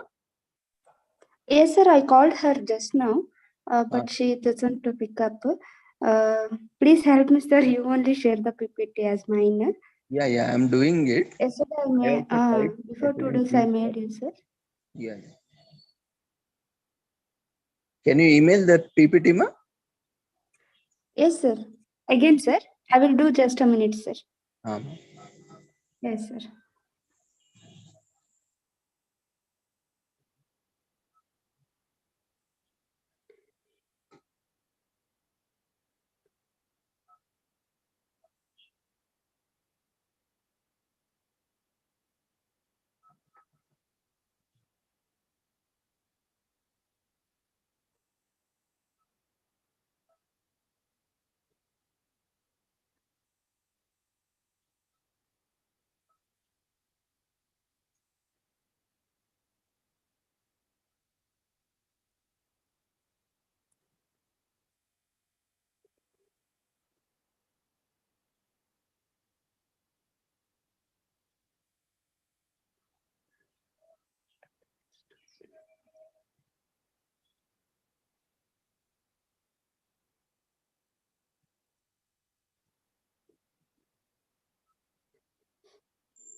Vijay Lakshmi, can you hear me, ma? You can unmute yourself if you have any issue unmuting yourself. You can raise your hand.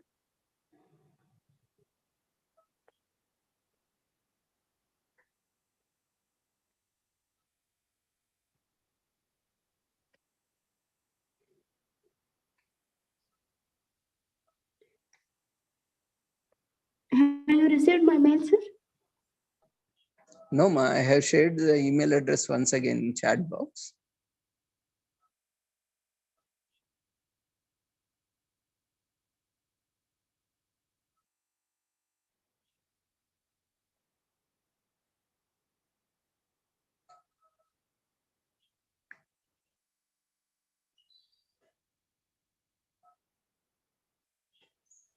Okay, then we'll do one thing.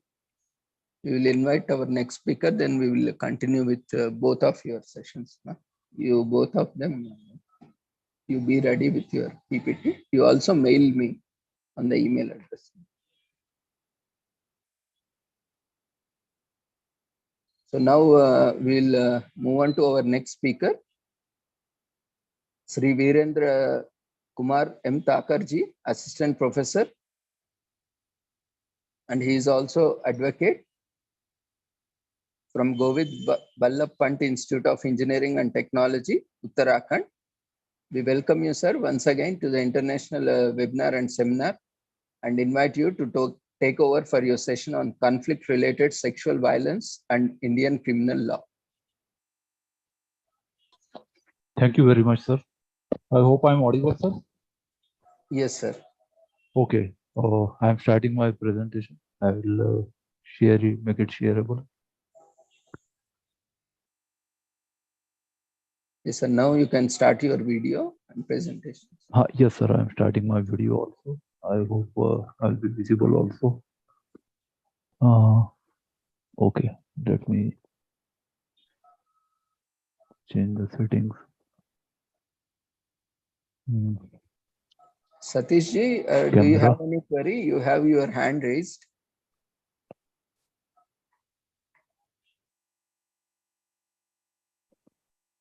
Well, I have connected my camera and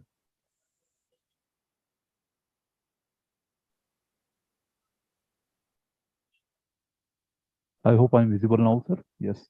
Yes, my sir. video is on. I can see it myself, and I'm opening the presentation also regarding conflict-related sexual violence. So I'm sharing this window. I hope it's visible now, sir. Yes, sir. Thank you so much, sir. So today is actually 21st June is the International Yoga Day, and other presentations are related to yoga. But I have chosen this topic related to conflict-related sexual violence and Indian criminal law. It is a very important topic. My specialization in after LLB is actually in criminal law. I was a university topper in Lucknow University. So some basic understanding of IPC, CRPC and Indian Evidence Act, particularly related to offense of sexual violence that we shall see. First, we shall see definition of sexual violence, and then we shall see two types of sexual violence, that is domestic and conflict related. We shall see the distinction, and then we shall focus on conflict related sexual violence. So let us see the provisions one by one. First, we see the definition. So sexual violence is any sexual act or attempt to obtain a sexual act by violence or coercion, and to traffic a person, that is illegal human trafficking is also included, or act directed against a person's sexuality, regardless of the relationship to the victim. So it could be within relationship, in which case we call it incestuous sex, or it could be without incest also, that is with unrelated persons or strangers. It occurs in times of peace and armed conflict situation, is widespread and is considered to be one of the most traumatic, pervasive, and most common human rights violations. So sexual violence is a serious public health problem because of this AIDS and HIV infection risk, and has a profound short or long-term impact on physical and mental health, such as an increased risk of sexual and reproductive health problems and increased risk of suicide or HIV infection. So many victims also commit suicide. Murder occurring either during a sexual assault or as a result of an honor killing in response to a sexual assault is also a factor of sexual violence. Now, as we know, ordinary sexual intercourse is different from rape, and sex is accompanied by love, while rape is accompanied by violence. So here we are talking of the violent sexual acts. So women and girls suffer disproportionately from these aspects. Sexual violence can occur to anybody at any age. It is an act of violence that can be perpetrated by parents, caregivers, acquaintances, and strangers, as well as intimate partners. Now, as far as IPC is concerned, we have got different types of punishment for different types of perpetrators. It is rarely a crime of passion and is rather an aggressive act that frequently aims to express power and dominance over the victim. Sexual violence remains highly stigmatized in all settings. The levels of discourse of the assault vary between regions. In India also, we have Crime in India journal that is published by National Crime Records Bureau that gives the authentic information about the different types of IPC and non-IPC violence offences. In general, it is a widely underreported phenomenon. Thus, available data tend to underestimate the true scale of the problem. Even after Nirbhaya gang rape case in India, we observed that there is sudden rise in the reported cases. So there was controversy whether actually the offences have risen or whether the reporting has been on the increase. In addition, sexual violence is also a neglected area of research. The deeper understanding of the issue is imperative in order to promote a coordinated movement against it. So now we distinguish between two categories. First is domestic and second is conflict related. So domestic sexual violence is distinguished from conflict related sexual violence. Often people who coerce their spouses into sexual acts believe their actions are legitimate because they are married. This we considered as marital rape in many countries. In India, it is not criminalized yet, and civil remedies of divorce are available in such cases, or even domestic violence, that is 2 years punishment imprisonment. So that is under DV Act 2005. In times of conflict, sexual violence tends to be an inevitable repercussion of warfare trapped in an ongoing cycle of impunity. We have also seen recently case of this Ukraine versus Russia war. Rape of women and of men is often used as a method of warfare, that is war rape, as a form of attack on the enemy, typifying the conquest and degradation of its women or men or captured male or female fighters. Even if strongly prohibited by international human rights law, customary law and international humanitarian law enforcement mechanisms are still fragile or even non-existent in many corners of the world. So from a historical perspective, sexual violence was considered as only happening to women and has been commonplace and normal during both war and peace times from the ancient Greece to the 20th century. This led to the negligence of any indications of what the methods, aim, and magnitude of such violence was, and it took until the end of 20th century for sexual violence to no longer be considered as a minor issue and to gradually become criminalized. In India also it has been criminalized, and now since 1860 we have uniform criminal law in the country.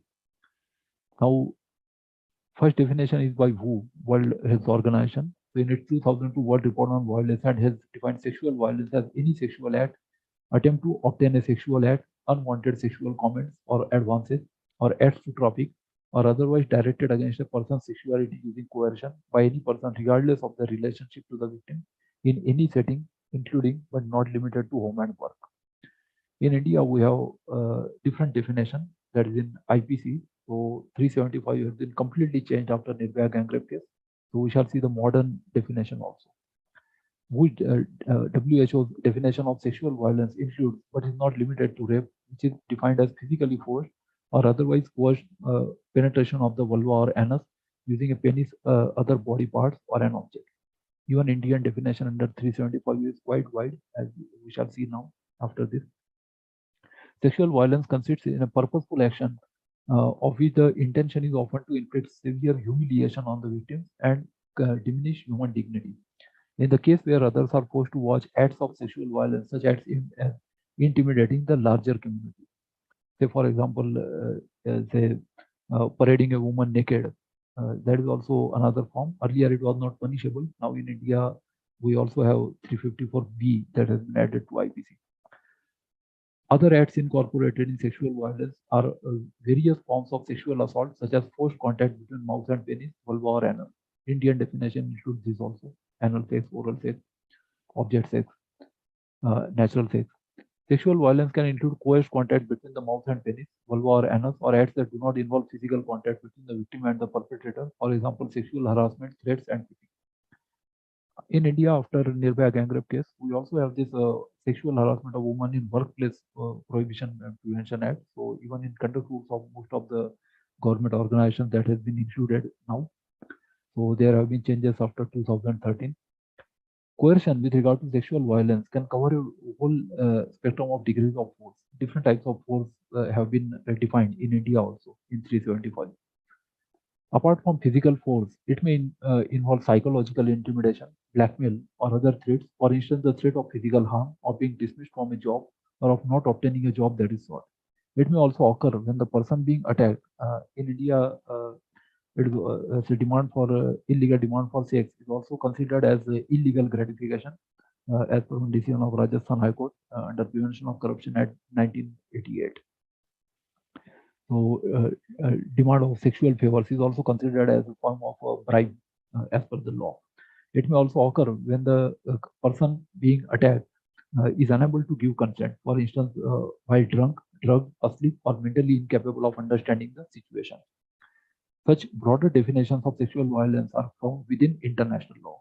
The Rome Statute of the International Criminal Court (ICC) has established in Article 71G that rape, sexual slavery, enforced prostitution, forced pregnancy, enforced sterilization, or any other form of sexual violence of comparable gravity constitutes a crime against humanity. Sexual violence is further explained in the ICC's elements of crime, which the court uses in its interpretation and application of Article 7. So this is the Rome Statute definition of ICC, International Criminal Court. Now, the elements of crime establishes that sexual violence is an act of sexual nature against one or more persons, or cause such person or persons to engage in an act of sexual nature by force or by threat of force or coercion, such as that caused by fear of violence, duress, detention, psychological oppression, or abuse of power against such person or persons or another person, or by taking advantage of a coercive environment or such persons or persons' incapacity to give genuine consent. It should not be a consent obtained through brute force. Supreme Court has also told that after some time, if the woman gives in, that doesn't mean she consented to the sexual act, because it is a consent obtained through brute force, and consent obtained through brute force or animal force is not a free consent at all. So, special rapporteur on systemic rape, sexual slavery, and slavery-like practices during armed conflict in a report in 1998 stipulated that sexual violence is any violence, physical or psychological, carried out through sexual means by targeting sexuality.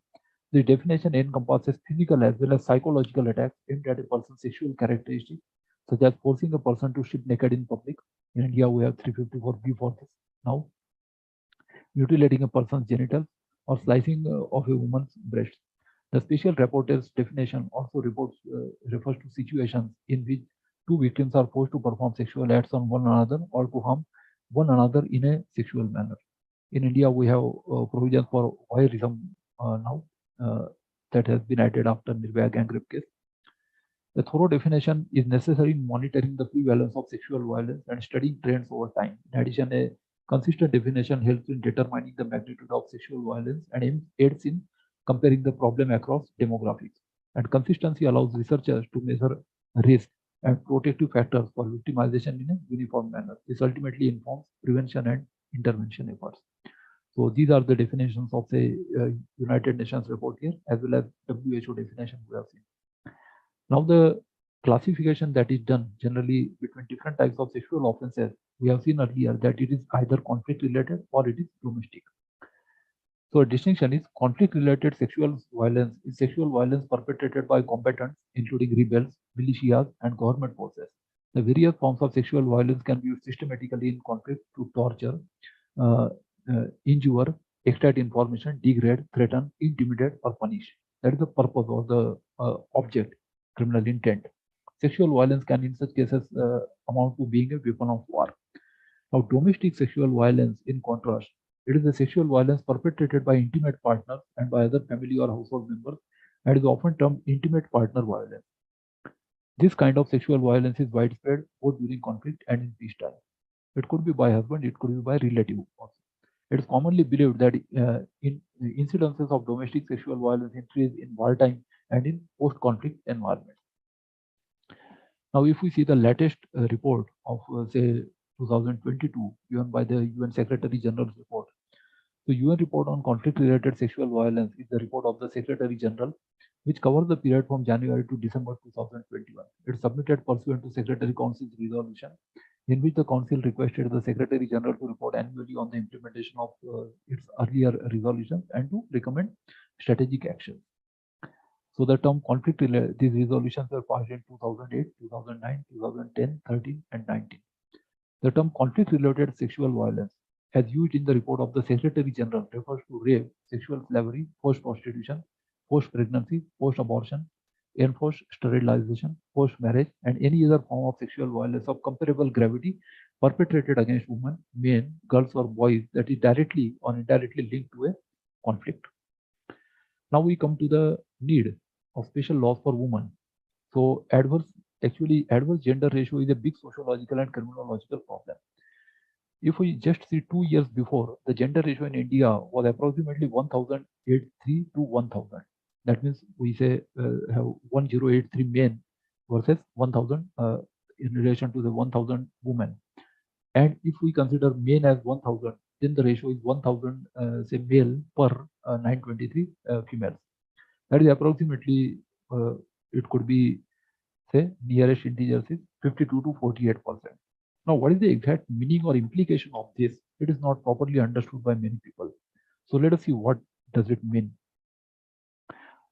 We didn't have any census in 2021 because of Corona pandemic, so we still don't have the data. But according to National Family Health Survey 2020-21, that is NFHS 5, India's sex ratio in 2022 is claimed to be 1020 females per 1000 males. In the rural area, sex ratio is 1037, which is much better, and in urban area is 985 females to 1000 males. We don't have complete data, it is just based on a survey, so there is that classical problem of sample versus population and whether the results can be generalized or whether it is overgeneralization. So we shall not enter into that controversy. My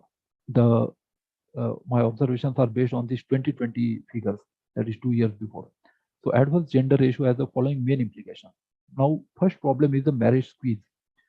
Now, if we consider or multiply this, say 1083 by 1000 by the say population of male versus female, so we can say that approximately 717 million males minus 662 million females, that is 5.5 crore males will not find females to marry. That is 55 million. That is a big number. This problem in sociology and criminology is called as marriage squeeze. It is there in India, it is there in China also, it is in many countries. I will not enter into details of this. Rise in sexual offense. Now, like hunger, thirst, sleep, even sex is a biological need. And if denied persistently, it results into sexual starvation. So sexual starvation of approximately 5.5 crore males makes about 66.2 crore females unsafe. That is of all age females, from say children to old age female.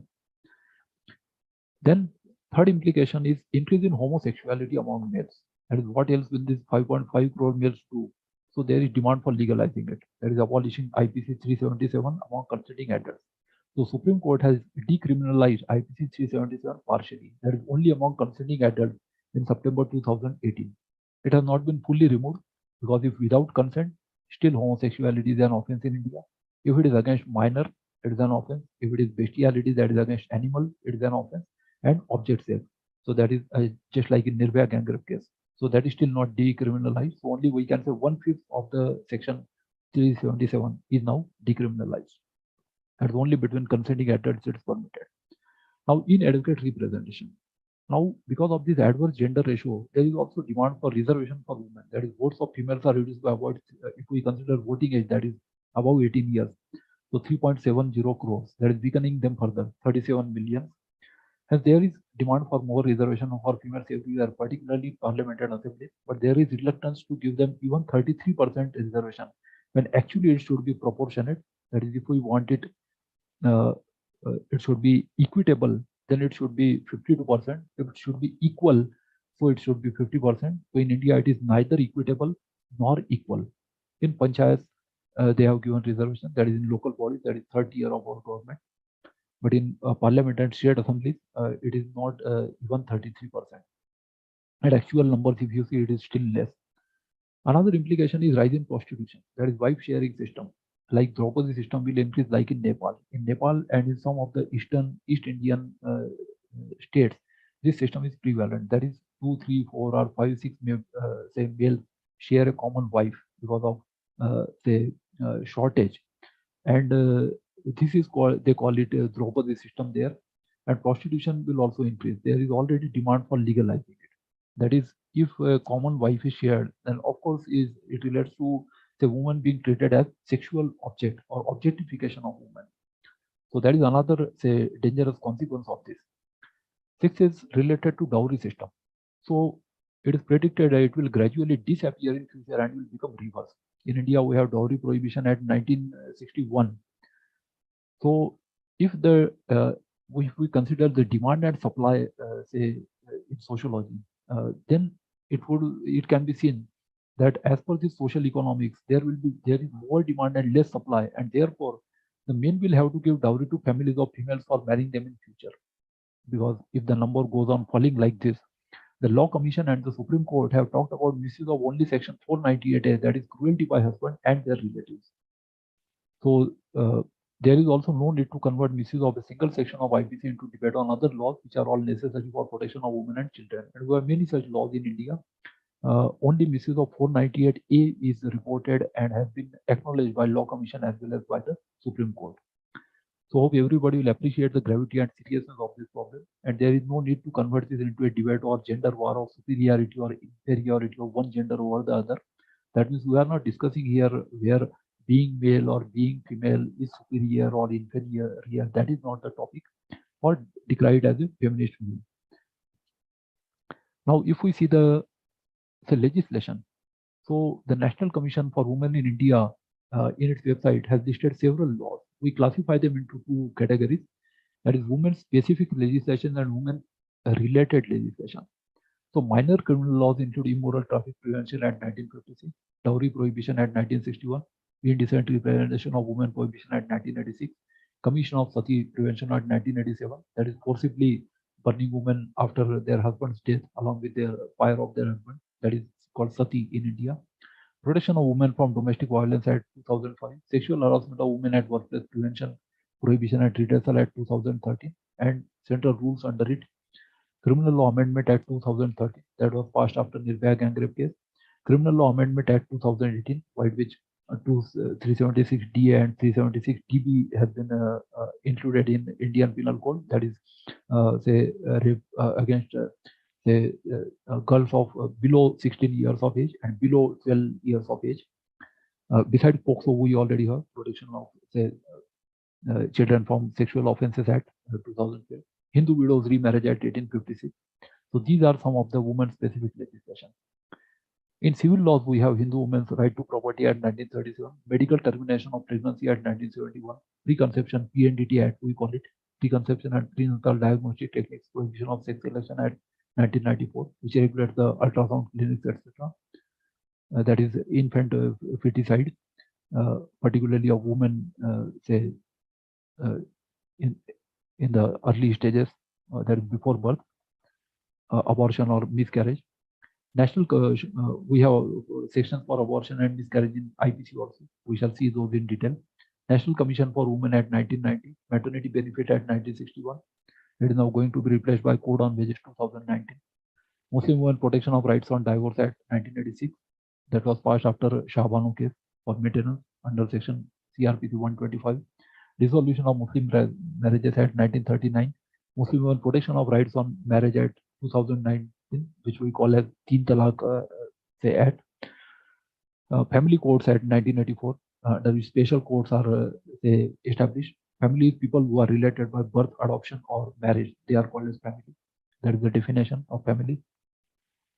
Major acts So we have provisions in Constitution of India, IPC 1860, Code of Criminal Procedure 1973, Indian Evidence Act 1872, Code of Civil Procedure 1908. In labor laws, we have many different acts. So Employees Compensation Act 1923, Trade Unions Act 1926, Employees Liability Act 1938.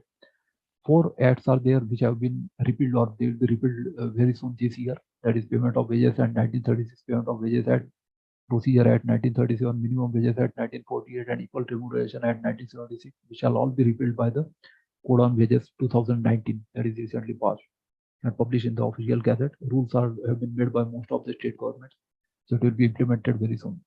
Employee State Insurance Act 1948, Factories Act 1948, Plantation Labor Act 1951, Cinematograph Act 1952, Mines Act 1952, Bonded Labor System Abolition Act 1979, Interstate Migrant Workmen, that is Regulation of Employment and Conditions of Service Act 1979, BD and Cigar Workers Conditions of Employment Act 1966, Contract Labor Regulation and Abolition Act 1970, Child Labor Prohibition and Regulation Act 1986.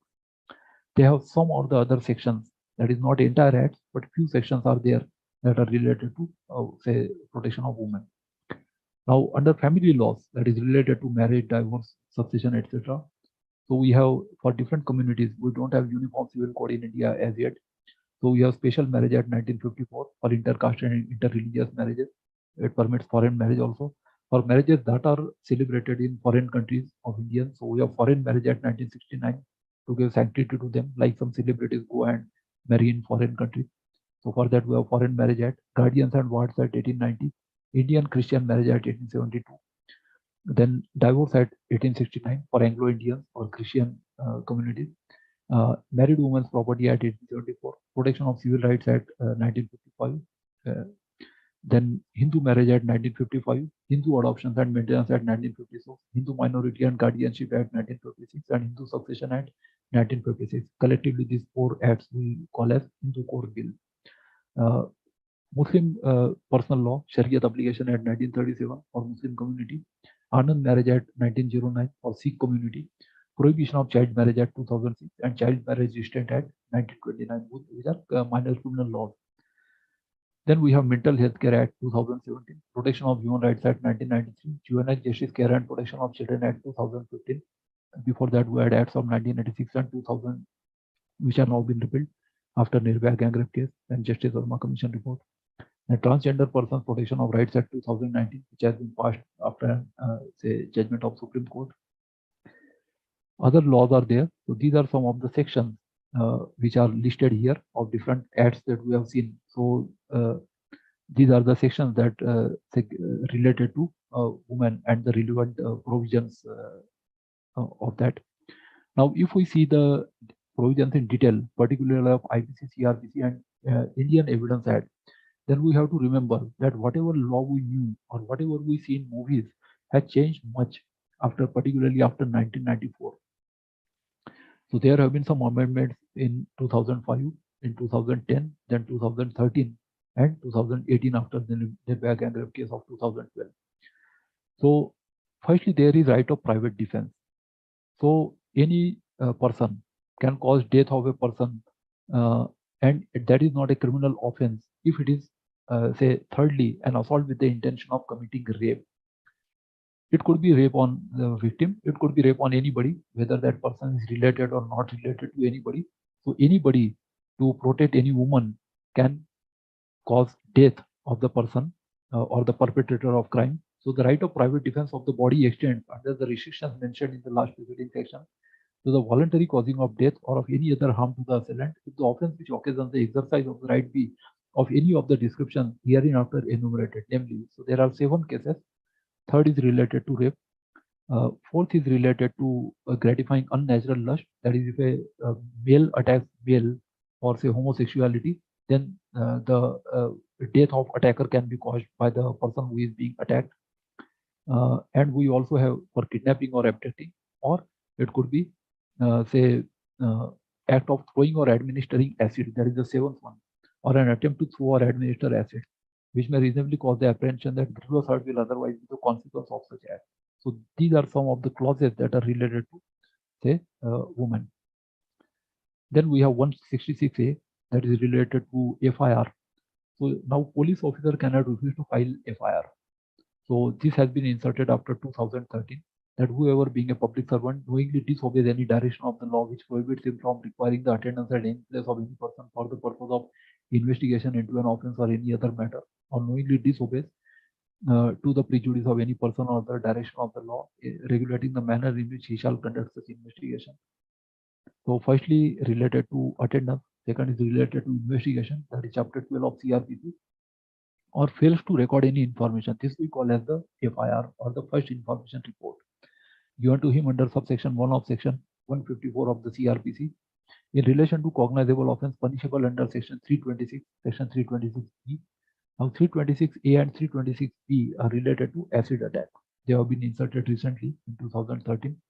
Then section 354, 354B, 370, 370A, these are related to illegal trafficking. Section 376, different types of rape punishments are given here.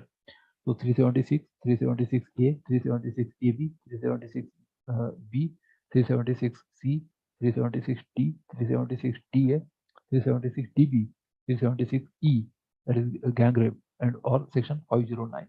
We shall be punished with rigorous imprisonment for a term which shall not be less than 6 months, but which may extend to 2 years and shall also be liable to fine. So 6 months to 2 years punishment can be given even to the policeman who doesn't register a FIR. Punishment, there is imprisonment for minimum 6 months to 2 years. It is cognizable, bailable, triable by magistrate of first class. Then we have another one for non-treatment of victim. So doctors or hospitals can be punished under this. So we are being in charge of a hospital, public or private, whether run by central government, state government, local bodies, or any other person contravenes the provisions of section 357C of CRPC, shall be punished with imprisonment for a term which may extend to 1 year or with fine or with both. So this is punishment for non-treatment of victim. That includes say rape victims also. So it is cognizable, non-cognizable, bailable, and triable by magistrate of first class. Another important provision is related to privacy, that is disclosure of identity of the victims of certain offences. So for rape victims, their names can't be made public. So whoever prints or publishes the name or any matter which may make known the identity of any person against whom an offence under 376 or A, AB, B, C, D, DA, DB, or E is alleged or found to have been committed hereafter in this section referred to as victim, shall be punished with imprisonment of either description of word which may extend to 2 years and shall also be liable to fine. Now we know about Nirbhaya gang rape case. So in Nirbhaya gang rape case, we know that she was called as Nirbhaya, Damini, Kuriya, but the real name was not known. So where the authorization is given, that is after her mother made it known on a public television, then the name of the victim was say public, but until that time the name was secret. So nothing in subsection 1 extends to any printing or publication of the name or many matter which may have known the identity of the victim. Such printing or publication is by or under the order in writing of officer in charge of the police station or the police officer making investigation into such offence, acting in good faith for the purposes of such investigation. That is, police have the powers to write the name in sexual offences because it is part of their duty, or by or with authorization in writing of the victim.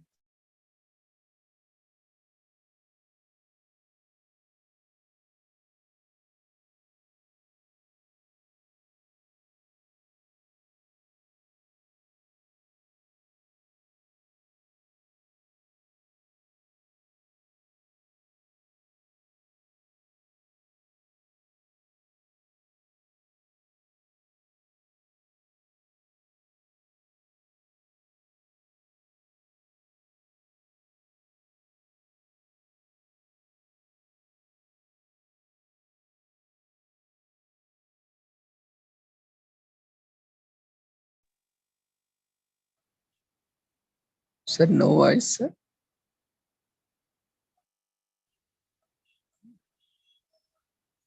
think there is some network problem.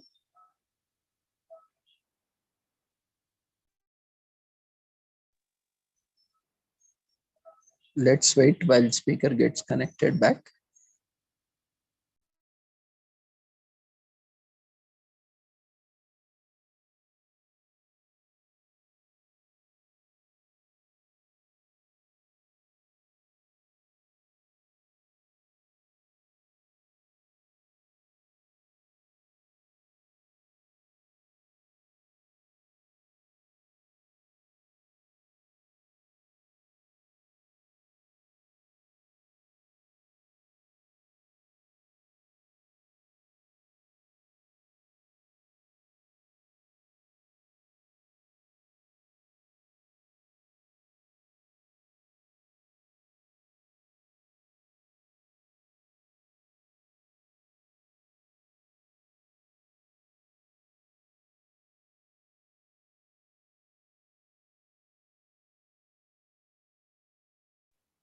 Yes, sir. Now you can start. Yes, I'm connected through my mobile. Sorry, there is power failure in my office. So it's shareable again.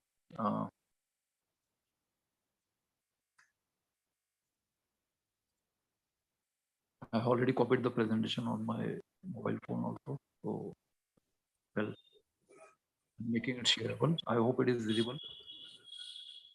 Yes. So I hope I am audible also. Yes, sir. Please continue. Thank you. So let us continue further. We are seeing about this provisions, that is not registering FIR and not registering the, say, not treatment of victim. So these two sections, that is 166A and 166B, have been added in IPC after, say, Nirbhaya gang rape case. Then we have disclosure of identity. So the protection is there that this identity can't be disclosed. So there are certain exceptions, that is where the victim is dead or minor. Now this provision has been made because if there is rape, then there is problem of the girl if she is unmarried. Even when she is married, there is a stigma to the family, and therefore this protection regarding privacy has been made. So where the victim is dead or minor or of unsound mind, by or with authorization in writing of the next of kin of the victim. Just now I gave you example of Nirbhaya gang rape case. So in that case, when the mother declared on national television, after that the name became public. So provided that no such authorization shall be given by the next of kin to anybody other than the chairman or the secretary by whatever name called of any recognized welfare institution or organization. And for the purposes of this subsection, recognized welfare institution or organization means a social welfare institution or organization recognized in this behalf by the central or state government. Now, whoever say prints or publishes in any matter relating to, say, in relation to any proceeding before a court with respect to an offence referred to in subsection 1 without the previous permission of such court shall be punished with imprisonment of either description for a term which may extend to 2 years and shall also be liable to fine. So even the proceedings are held in camera and the permission of court has to be obtained. We know the case of this Asaram case. So in that case, Rajasthan High Court or the trial court has not say indicated the name of the victim of that offence who belong to scheduled caste. So that name was made private, and without that the judgment was circulated on the internet. She was simply called S. So the complete name was not known. That is, the identity was protected. The printing or publication of judgment of any High Court or Supreme Court does not amount to an offence within meaning of this section. Now, if the matter goes in appellate stage or High Court, Supreme Court, then in that case, publishing that judgment will not amount to criminal offence under this section. So this is cognizable, bailable. That means arrest can be done without warrant. It is bailable, triable by any magistrate, and non-compoundable. That is the procedure related to this. Then we have next section, that is 304B related to dowry death. So where the death of a woman is caused by any burns or bodily injury or occurs otherwise than under normal circumstances within 7 years of her marriage. So this is very essential. If the death is within 7 years, then that may come within, say, definition of dowry death. And it is shown that soon before her death, she was subjected to cruelty or harassment by her husband or any relative of her husband for or in connection with any demand for dowry. Such death shall be called dowry death, and such husband or relative shall be deemed to have caused her death. And for the purposes of this section,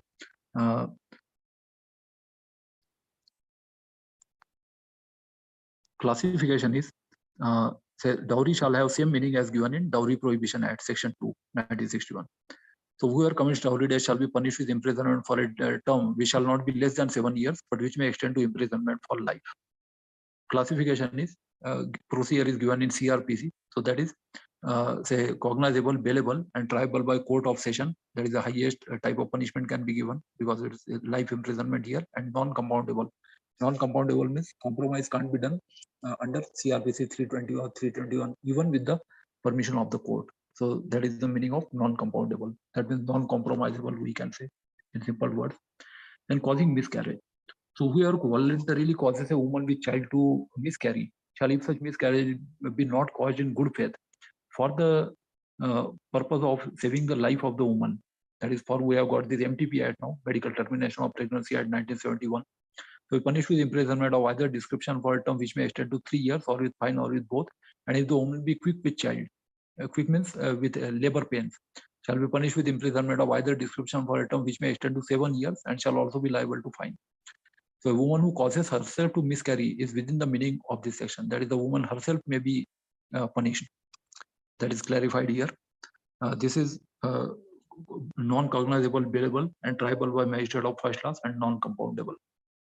Then we have 313 IPC, that is causing miscarriage without woman's consent. Whoever commits the offense defined in last preceding section without consent of the woman, whether the woman is quick with child or not, shall be punished with imprisonment for life. This has been inserted through an amendment. The punishment has been enhanced now after Nirbhaya gang rape case, or with imprisonment of either description for a term which may extend to 10 years and shall also be liable to fine. So this is cognizable, non-bailable, and triable by session and non-compoundable offense. Then we have death caused by act done with intent to cause miscarriage. That is, in this act of say abortion, if there is miscarriage is generally say between 1 to 3 months. Abortion medically is say between 4 to 6 months, and between 7 and 9 months it is called as delivery. So there are different terms that deal with the different types of medical terms. Legally we call it miscarriage. So where with intent to cause the miscarriage of a woman with child, does any act with which causes the death of such woman shall be punished with imprisonment of either description for a term which may extend to 10 years and shall also be liable to fine. And if act done without woman's consent, so in that case shall be punished either with imprisonment for life or with punishment above mentioned, that is say 10 years. And it is not essential to this offense that the offender should know that the act is likely to cause death. So that knowledge is not essential, but the punishment can be if death is the result of that act, then it comes under 314. This is cognizable, non-bailable, triable by court of session, that is the highest type of trial, and non-compoundable. Then we have 326A. Now these are two sections that have been inserted recently, that is in 2013. We call it acid attack cases. So voluntarily causing grievous hurt by use of acid, etc. So let us see what this offense is. Whoever causes permanent or partial damage, or definitely to, or burns or maims, or disfigures or disables any parts of body of a person, or causes grievous hurt by throwing acid or by administering acid to that person, or by using any other means with the intention of causing or with the knowledge that he is likely to cause such injury or hurt, shall be punished with imprisonment of either a description for a term which shall not be less than 10 years and which may extend to imprisonment for life and with fine, provided that there are two provisions which are very important here, that such fine shall be just and reasonable to meet the medical expenses of the treatment of the victim, which may include say cosmetic surgery or plastic surgery also, and provided further that any fine imposed under this act shall be paid to the victim. So that is the provision. We shall take up the questions later. The punishment is imprisonment not less than 10 years, but which may extend to imprisonment for life, and fine to be paid to the victim, cognizable, non-bailable, and triable by court of session. Then we have 326B, that is the voluntarily throwing or attempting to throw acid. So even if there is an attempt, still that is punishable. So here we have whoever throws or attempts to throw acid on any person, or attempts to administer acid to any person, or attempts to use any such means with the intention of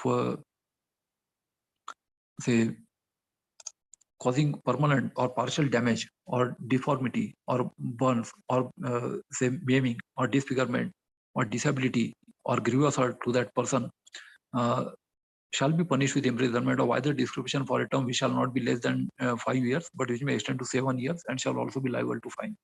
And again, for the purpose of this, acid is defined as any substance which has acidic or corrosive character or burning nature that is capable of causing bodily injury leading to scars or disfigurement or temporary or permanent disability.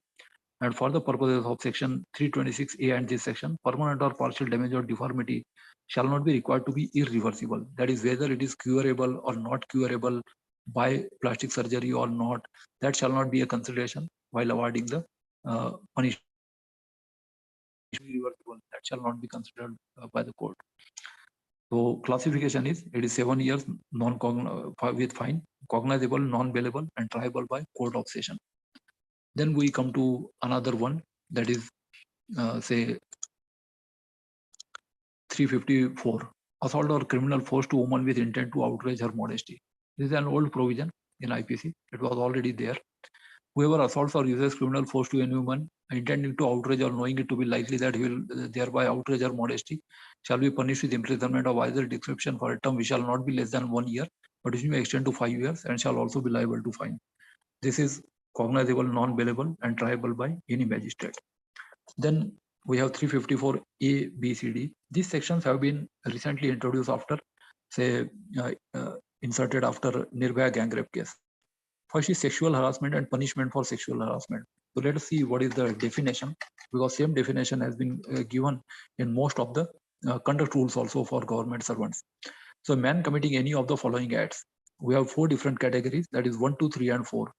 First is physical contact and advances involving unwelcome and explicit sexual overtures, or a demand or request for sexual favors, or showing pornography against the will of a woman. These are in the first category. And lastly, we have making sexually colored remarks, that is eve teasing, we commonly called it, shall be guilty of the offense of sexual harassment. So for 1, 2, 3, the punishment is rigorous imprisonment for a term which may extend to 3 years, or with fine, or with both. And if it is of 4, that is eve teasing, then it is punishable with 1 year, or with fine, or with both. That is 354A. Next, we come to another type of offense, that is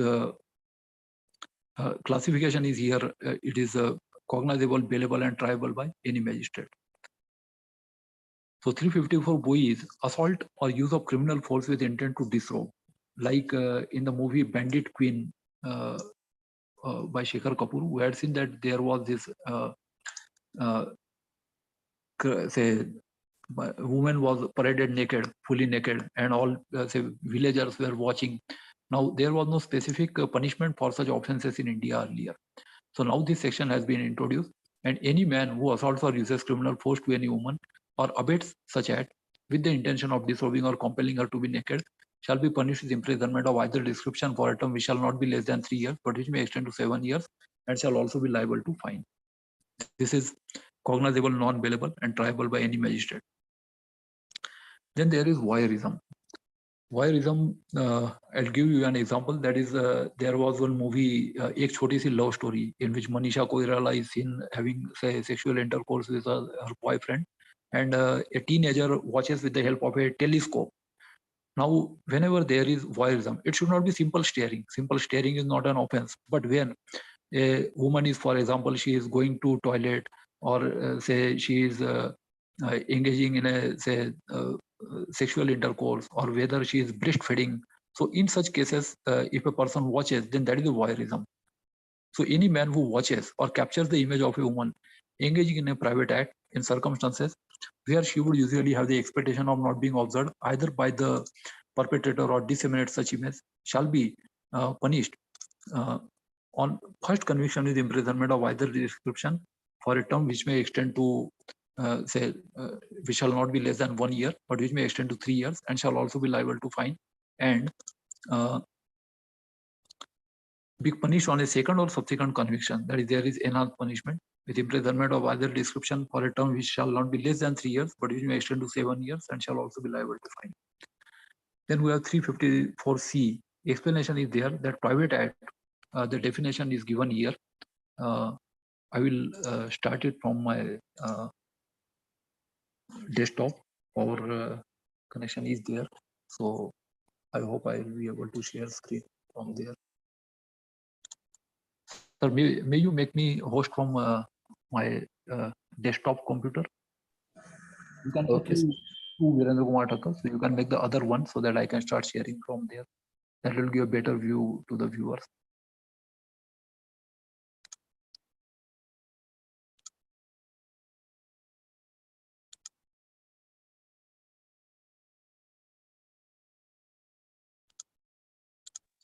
Yeah, now Yes. you can share. Yeah, sir. So I am starting it from my desktop, sir. Okay.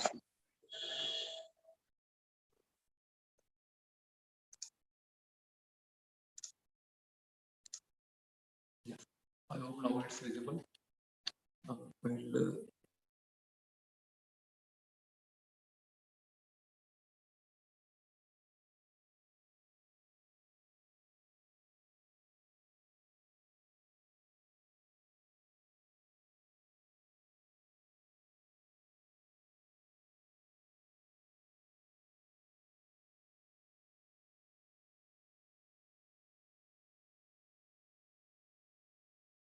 hello, am I audible?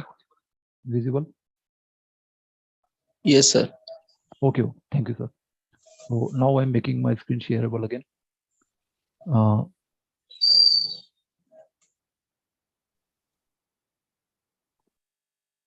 I hope it's visible now, sir.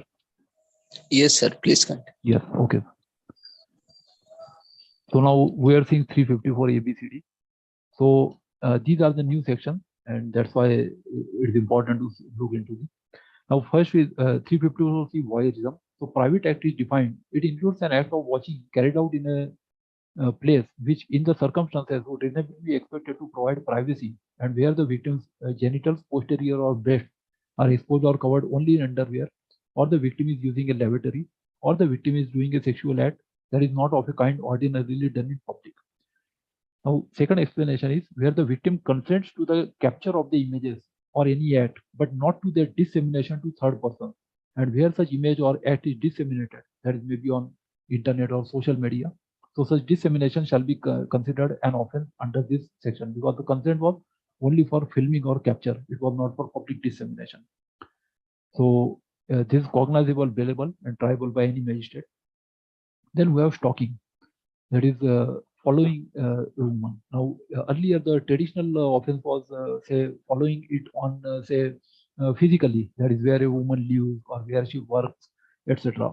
But now the definition includes even if it is following on internet, that is sending Facebook requests or sending pornography or maybe sending say SMS, particularly when the woman has objected or say not given say she has denied that such messages should not be sent to her. So this is the offense of stalking. Let us see that any man who follows a woman and contacts or attempts to contact such woman to foster personal interaction repeatedly, despite a clear indication of disinterest by such woman. For example, somebody sends a Facebook friend request and woman repeatedly deletes that friend request. That means it is indication of disinterest. Monitors the use by women of the internet, email, or any other form of electronic communication, commits the offense of stalking. Provided that such conduct shall not amount to stalking, there are certain exceptions. If the man who pursued it proves that it was pursued for the purpose of preventing or detecting crime, and the man accused of stalking had been entrusted with the responsibility of prevention and detection of crime by the state, that is, investigators are protected under this. It was pursued under any law or to comply with any condition or requirement imposed by any person under any law. So if it is done as per law, then that is permitted. Thirdly, in the particular circumstances, such conduct was reasonable and justified. So that will have to be proved by that person that it was reasonable and justified. So whoever commits the offense of stalking shall be punished on first conviction with imprisonment of either description for a term which may extend to 3 years, and shall also be liable to fine, and be punished on second or subsequent conviction with imprisonment of either description for a term which may extend to 5 years, and shall also be liable to fine. So this is cognizable, bailable, that is arrest without warrant, bailable and triable by any magistrate. Then we have these offenses that were already there in IPC, that is kidnapping, abducting, or inducing woman to compel her marriage, etc. So in this case, the punishment is whoever kidnaps or abducts. Kidnapping is for say below 18 years. Abduction is say above 18 years of age. So abducts any woman with intent that she may be compelled, or knowing it to be likely that she will be compelled to marry any person against her will, or in order that she may be forced or seduced to illicit intercourse, or knowing it to be likely that she will be forced or seduced to illicit intercourse, shall be punished with imprisonment of either description for a term which may extend to 10 years, and shall also be liable to. And whoever, by means of criminal intimidation, as defined in this code, or of abuse of authority, or any other method of compulsion, induces anyone to go from any place with intent that she may be, or knowing that it is likely that she will be forced or seduced to illicit intercourse with another person, shall also be punishable as opposite. This is what we call as a human trafficking, or trafficking for the purpose of prostitution. So for 10 years, this is punishable, triable by session, and non-compoundable. Then there is procuration of minor girl, 366A. Whoever by any means whatsoever induces any minor girl under age of 18 years to go from any place or to do any act with intent that such girl may be, or knowing that it is likely that she will be forced or seduced to illicit intercourse with another person, shall be punishable with imprisonment which may extend to 10 years and shall also be liable to fine. This is also cognizable, non-bailable, and triable by court of session and non-conformable. Then importation of girl from foreign country. That is, we see in say East India that girls from Nepal or other places are brought into some east or northern states. So whoever imports into India from any country outside India or from the state of Jammu and Kashmir, any girl under the age of 21 years with intent that she may be, or knowing that to be likely that she will be forced or seduced to illicit intercourse with another person, shall be punishable with imprisonment which may extend to 10 years and shall also be liable to fine. So this is cognizable, non-bailable, triable by court of session and non-compoundable. Then we are trafficking of person. Now this section has been changed after 2013. So we are for the purpose of exploitation recruits, transports, harbors, transfers or receives a person or persons by using threats or by using force or any other form of coercion or by abduction or by practicing fraud or deception or by abuse of power or by inducement, inducing the giving or receiving of payments or benefits in order to achieve the consent of any person having control over the person recruited, transported, harbored, transferred or received commits the offense of trafficking. This is the definition. Now the exploitation shall include any act of physical exploitation or any form of sexual exploitation, slavery or practices similar to slavery, servitude or the forced removal of organs. The consent of victim is immaterial in determining of the offense of trafficking. So whoever commits offense of trafficking shall be punished with rigorous imprisonment for a term which shall not be less than 7 years, but which may extend to 10 years and shall also be liable to fine. Now, if it is trafficking of more than one person, then it is 10 years to imprisonment for life. And if it is trafficking of a minor, then again it is from 10 years to imprisonment for life and fine. And if it is say trafficking more than one minor, that means the person is doing it as a occupation or a profession, then that is a punishment is 14 years to imprisonment for life and shall liable to fine. Imprisonment for life is for until the person is alive. That is the meaning assigned here. So, and if it is offense of minor on more than one occasion, so in that case, punishment is a punishment for life, which shall mean imprisonment for the remainder of that person's natural life and shall also be liable to fine. This is for removal of doubts. So until that person is alive, that is a person's natural life, there can be imprisonment. And if it is a public servant or police officer, then such person shall be punished. Punishment will be imprisonment for life, which shall mean imprisonment for the remainder of that person's natural life and shall also be liable to fine. Then we have classification. So these are offenses are cognizable, non-bailable, and triable by court of session. All different varieties. Then exploitation of trafficked person. So who are knowingly or having reason to believe that a minor has been trafficked, engages such minor for sexual exploitation in any manner, shall be punished with a rigorous imprisonment for a term which shall not be less than 5 years, but it may extend to 7 years and shall also be liable to fine. So what we call as pimps or the people who are running brothel, so they can be punished under this. When we are knowingly or having reason to believe that a person who has been trafficked engages such person for sexual exploitation in any manner shall be punished with rigorous imprisonment for a term which shall not be less than 3 years, but it may extend to 5 years and shall also be liable to fine. So that is regarding to exploitation, 370A. This offense is also cognizable, non-bailable, and triable by court of session. Now, buying minor for purposes of prostitution.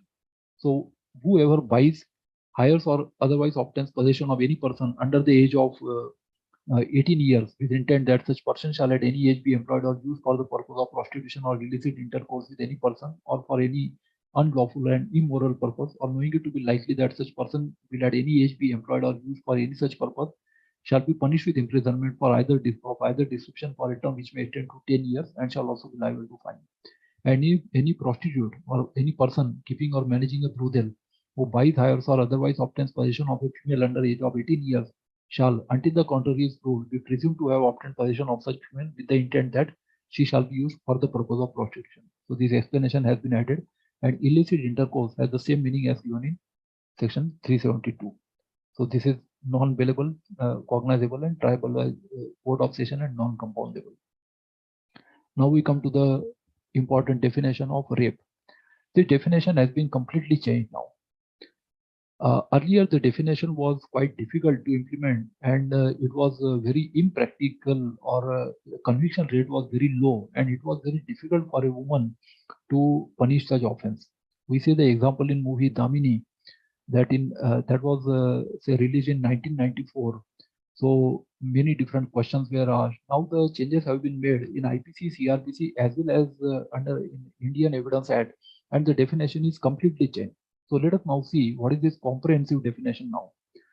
So a man is said to commit rape if he penetrates his penis to any extent into the vagina, mouth, urethra, or anus of a woman, or makes her to do so with him or any other person, or inserts to any extent or any object or part of the body, not being the penis, into the vagina, the urethra, or anus of a woman, or makes her to do so with him or any other person, or manipulates any part of the body or of a woman, or so as to cause penetration into the vagina, urethra, anus, or any part of body of such woman, or makes her to do so with him or any other person, or applies his mouth to the vagina, anus, urethra of a woman, or makes her to do so with him or any other person, under the circumstances falling under any of the following 7 descriptions. Now, if we see this definition, then we shall see that it includes natural sex, object sex, or say anal sex, oral sex. So all the different types of varieties have been included in this say new definition now. So these are the conditions, that is against her will, without her consent, when the consent has been obtained by putting her or any person in whom she is interested in fear of death or of hurt, with her consent when the man knows that he is not her husband and that her husband is given because she believes that he is another man to whom she is or believes herself to be lawfully married. This was, I can give example of this, say one movie was there, and in that, say it was shown that Sadhna and Rajendra Kumar are in love, and after the suddenly there was say this there was power failure, and because of power failure this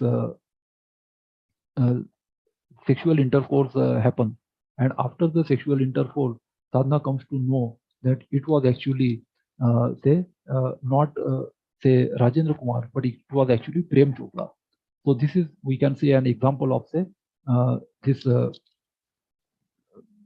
what we call as the misunderstanding. So in such cases, now that is also included under the definition of rape. So that was Aap Aaye Bahar Aayi, released in 1971. So now that also comes within the definition of rape. Fifthly, with her consent, when at the time of giving such consent, by reason of unsoundness of mind or intoxication, or the administration by him personally or through another of any stupefying or unwholesome substance, she is unable to understand the nature and consequences of that to which she gives consent, and with or without her consent when she is under 18 years of age, and when she is unable to communicate consent. So these are the 7 conditions. There are certain exceptions. So now, for the purpose of this section, vagina also includes labia majora. Earlier, there were 1 finger and 2 finger test. So there were some questions that were asked, that is whether 1 finger can be inserted or 2 fingers can be inserted, or whether there was penetration or ejaculation. Now such nonsense questions can't be asked even in courts, because the definition includes that even if there is a touch, that means it is rape. So this has been much simplified definition now. Consent means an unequivocal voluntary agreement where the woman by word, gestures, or any form of verbal or non-verbal communication communicates willingness to participate in the specific sexual act. So consent definition is given here. Provided that a woman who does not physically resist to the act of penetration shall not by the reason only of that fact be regarded as consenting to the sexual activity, then a medical procedure or the intervention shall not constitute rape. For example, during delivery, so that doesn't amount to rape. The sexual intercourse or sexual act by man with his own wife, the wife not being under 18 years of age, is not rape. So marital rape is still within this exception. That is not considered an offense in India. It is Independent Thought versus Union of India judgment on 11th October 2017. Now the punishment. So even that has been changed now. So whoever, except in the cases provided to in subsection 2 commits rape shall be punished with rigorous imprisonment of either description or term shall not be less than 10 years, but which may extend to imprisonment for life and shall also be liable to fine. Now, there is enhanced punishment for police officer. So, where being a police officer commits rape in the premises of any station house or a woman in such police officer's custody or in the custody of a police officer subordinate to such police officer, that is maybe woman police station, or being a public servant commits rape on a woman in such public servant's custody or in the custody of a public servant subordinate to such public servant, or being a member of armed forces deployed in an area, there is more punishment for army men also, by the central or state government commits rape in such area, or being in the management or staff of a jail, remand home or other place of custody established by or under any law for the time in force, or of women's or children's institution, that is maybe their women's or children protection home, commits rape on any inmate of the jail, remand home or place of institution, and being on the management or on the staff of hospital commits rape on a woman in that hospital, or being a relative, guardian or teacher of or a person in a position of trust or authority towards the woman commits rape on such woman, or commits rape being communal or sectarian violence, or commits rape on a woman knowing her to be pregnant, or commits rape on a woman when she is under 16 years of age, or commits rape on a woman incapable of giving consent, or being in a position of control or dominance over a woman commits rape on such woman, or commits rape on a woman suffering from mental or physical disability, or while committing rape causes grievous bodily harm or maims or disfigures or endangers the life of a woman, or commits rape repeatedly on the same woman. So it is a quite comprehensive definition of punishment now. So shall be punished with imprisonment for a term which shall not be less than 10 years, but which may extend to imprisonment for life, and which shall mean imprisonment for remainder of that person's natural life. This meaning is clarified. So life here doesn't mean 14 years or 20 years, but it means for remainder of a person's natural life, and shall also be liable to fine. And whoever commits rape on a woman under 16 years of age shall be punished with rigorous imprisonment for a term which shall not be less than 20 years. Now there is 20 years to which may extend to imprisonment for life, which shall mean imprisonment for remainder of that person's natural life, and shall also be liable to fine, provided that such fine shall be just and reasonable to meet the medical expenses and rehabilitation of the victim, and provided further that any fine imposed under this subsection shall be paid to the victim. That means the provision similar to acid attack cases, that is 326 and 326B, have been made in this section also. Then definitions are given, that is armed forces, hospital, police officer, women's or children's institution. Classification is this is the cognizable, non-bailable, and triable by court of session. Now, these new sections have been inserted after Nirbhaya gang rape case. That is punishment for causing death or resulting in persistent vegetative state of victim. Like that was caught in Mumbai, where the woman was raped by a hospital staff, and she was, I think, for almost 24 years, she was under, say, coma. So if such cases happen, then in such cases, punishment is either life or death. That means, say, it shall not be less than 20 years. So it could be either 20 years, or it should be life imprisonment, or it will be capital punishment, that is death. So this is cognizable, non-bailable, and triable by court of session. Then this section has been inserted in 2018 during the Modi government. So punishment for rape on woman under 12 years of age. So 376 AB. So whoever commits rape on a woman under 12 years of age shall be punished with rigorous imprisonment for a term which shall not be less than 20 years, but which may extend to imprisonment for life, which shall be imprisonment for the remainder of that person's natural life, and with fine or with death. And again, provision similar to, say, this 326 A and B have been made, that medical expenses and rehabilitation of victim, and this fine shall be paid to the victim. It shall not go to the government. Then there is 376B, that is sexual intercourse by husband upon his wife during separation. So there is judicial separation under, say, section 12 of Hindu Marriage Act, and what we call as temporary divorce. And if there is no compromise even after that, then that becomes permanent divorce under, say, section 13 of Hindu Marriage Act. So whoever has sexual intercourse with his own wife, who is living separately, whether under a decree of separation or otherwise, without her consent, shall be punished with imprisonment of either description for a term which shall not be less than 2 years, but which may extend to 7 years. So this is cognizable, but only on complaint of the victim. That is, we can say, wife living under judicial separation. She can't be called ex-wife in this case, because there is no permanent divorce that happens under section 13 of Hindu Marriage Act, available, triable by court of session. Now, sexual intercourse by person in authority. So in a position of authority or in a fiduciary relationship or a public servant or superintendent or manager of a jail, remand home, or other place of custody established by or under any law for the time being in force, or a women's or children's institution, maybe the protection home, or the management of a hospital or being on the staff of hospital, abuses such position or fiduciary relationship to induce or seduce any woman either in his custody or under his charge or present in the premises to have sexual intercourse with him, such sexual intercourse not amounting to the offense of rape shall be punished with rigorous imprisonment for either description for a term which shall not be less than 5 years, but which may extend to 10 years and shall also be liable to fine. So this is sexual intercourse not amounting to rape. Then definitions are given, that is sexual intercourse, superintendent, hospital, women's or children's institution. So this is cognizable, non-bailable and triable by Sessions Court. Then there is new definition that is included, that is gang rape, 376D. So where a woman is raped by one or more persons constituting a group or acting in furtherance of a common intention, each of those persons shall be deemed to have committed the offense of rape and shall be punished with rigorous imprisonment for a term which shall not be less than 20 years, but which may extend to life, which shall mean imprisonment for the remainder of that person's natural life and with fine, provided that such fine shall be just and reasonable to meet medical expenses and rehabilitation of victim, and provided fine shall be paid to the victim. This is again cognizable, non-bailable, triable by Sessions Court. Then we have got DA and DB. So these two sections have been inserted in say 2018 under Modi government. So now this is for say gang rape on women under 16 years of age. So in that case, the punishment is imprisonment for life and with fine. Then for women under 12 years of age, so it is say life imprisonment and with fine or with death. So even capital punishment is another section has been added, that is DB. Then 376E, this is also punishable with death. So punishment for repeat offenders. Whoever has been previously convicted of an offense punishable under section 376 or E or AB or D or D or DB, and is subsequently convicted of an offense punishable under any of the said section, shall be punished with imprisonment for life, which shall mean imprisonment for the remainder of that person's natural life or with death. So as we can see, completely the definition from 375 to 376E have been made changed in 2013 and in Criminal Law Amendment Act 2018. Then unnatural offenses. This definition is very wide.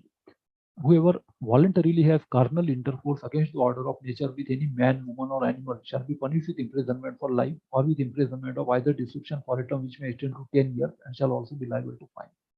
Now, penetration is sufficient to constitute the carnal intercourse necessary to the offense described in this section. So the object sex, that is, as we know, this iron rod was inserted into body of the victim in nearby gang rape case. So that was 370C7 was also applicable in that. So that is unnatural offense. So now there is judgment of Supreme Court on this, that it is a section that was formed in the British rule of India and modeled on Buggery Act of 1533 of England. It makes sexual activities against the order of nature illegal.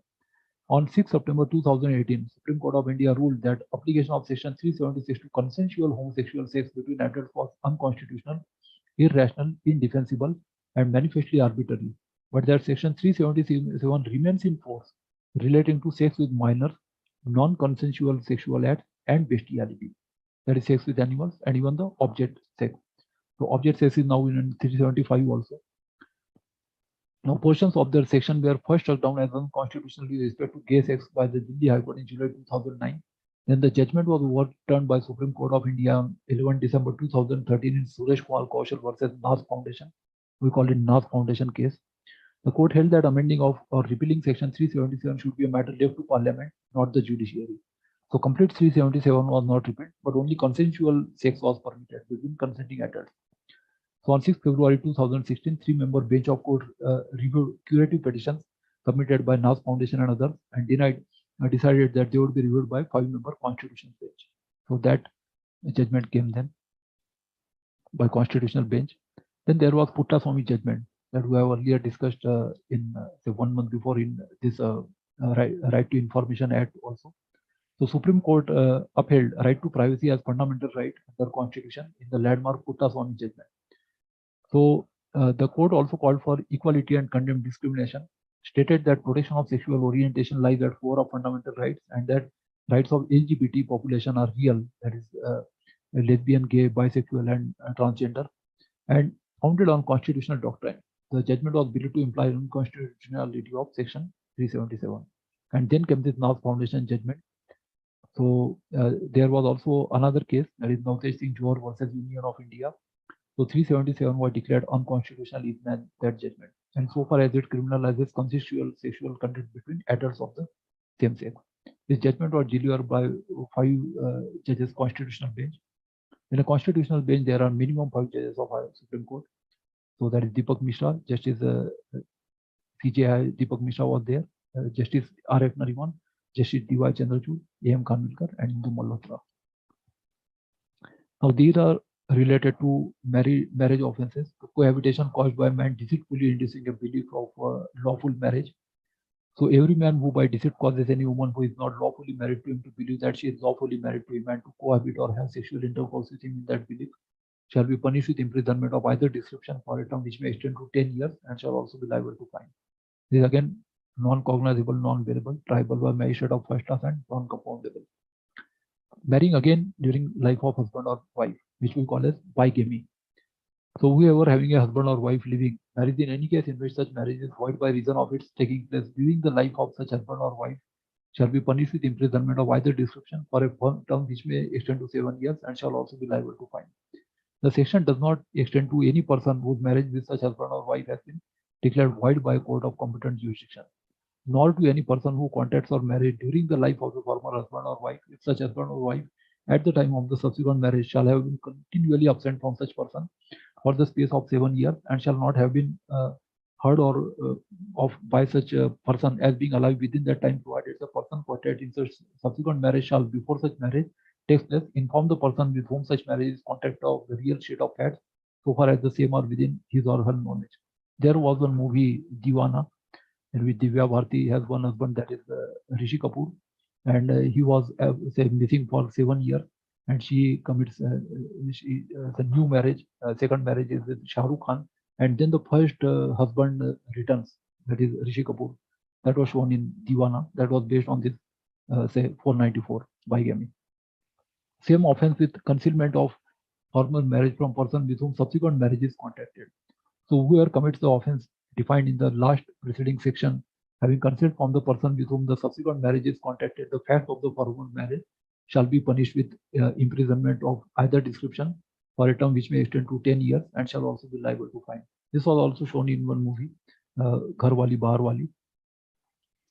Marriage ceremony fraudulently gone through without lawful marriage. So who are dishonest or with a fraudulent intention goes through ceremony of being married knowing that she is not thereby lawfully married shall be punished with imprisonment of either dissolution for a term which may extend to 7 years and shall also be liable to fine. So non-cognizable, bearable, triable by any magistrate of first class and non-compoundable. Then adultery. So whoever has sexual intercourse with a person who is and whom he knows or has reason to believe to be the wife of another man without the consent or connivance of that man. So sexual intercourse not amounting to the offense of rape is guilty of the offense of adultery and shall be punished with imprisonment of either description for a term which may extend to 5 years and with fine or with both. In such case, the wife shall not be punishable as an abettor. Now only the husband was punishable and the wife was not punishable. So constitutionality of this section was challenged, and this complete section 497 has been struck down by the Supreme Court now in 2018.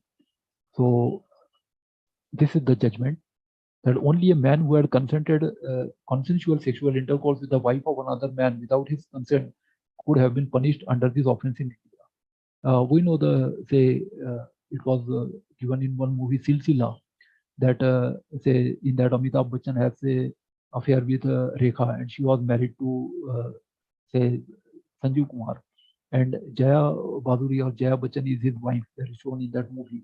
Now in that case, the procedure was such that the woman can't be punished, and even the wife, say for example, if we take case of Jaya Bachchan, now if a wife whose husband is having affair with another woman can't bring prosecution against her husband, that is only the husband can bring prosecution against another man. That was the law. So the law became defunct on 27 September 2018 by judgment of Supreme Court of India, and Supreme Court called the law unconstitutional because it treats a husband as the master. So it is still a sufficient ground for divorce as ruled by the Supreme Court. So although it is not a say criminal offense, adultery, but still it can be a sufficient ground for divorce. And sexual intercourse, even if it is once, whether it is before marriage or during the marriage, it can be a sufficient ground for divorce. So earlier Joseph Shine case was there. Non-resident Keralite filed public PI under Article 32 of the Constitution. Petition challenged the constitutionality of the offence of adultery under Section 497, read with 198(2) of the CRPC. Now, what this 198(2) says is that the prosecution can be brought only by the victim or the person who is directly related. Say, for example, say now we know Dharmendra has done 2 marriages. Now, even in bigamy, that is again 494.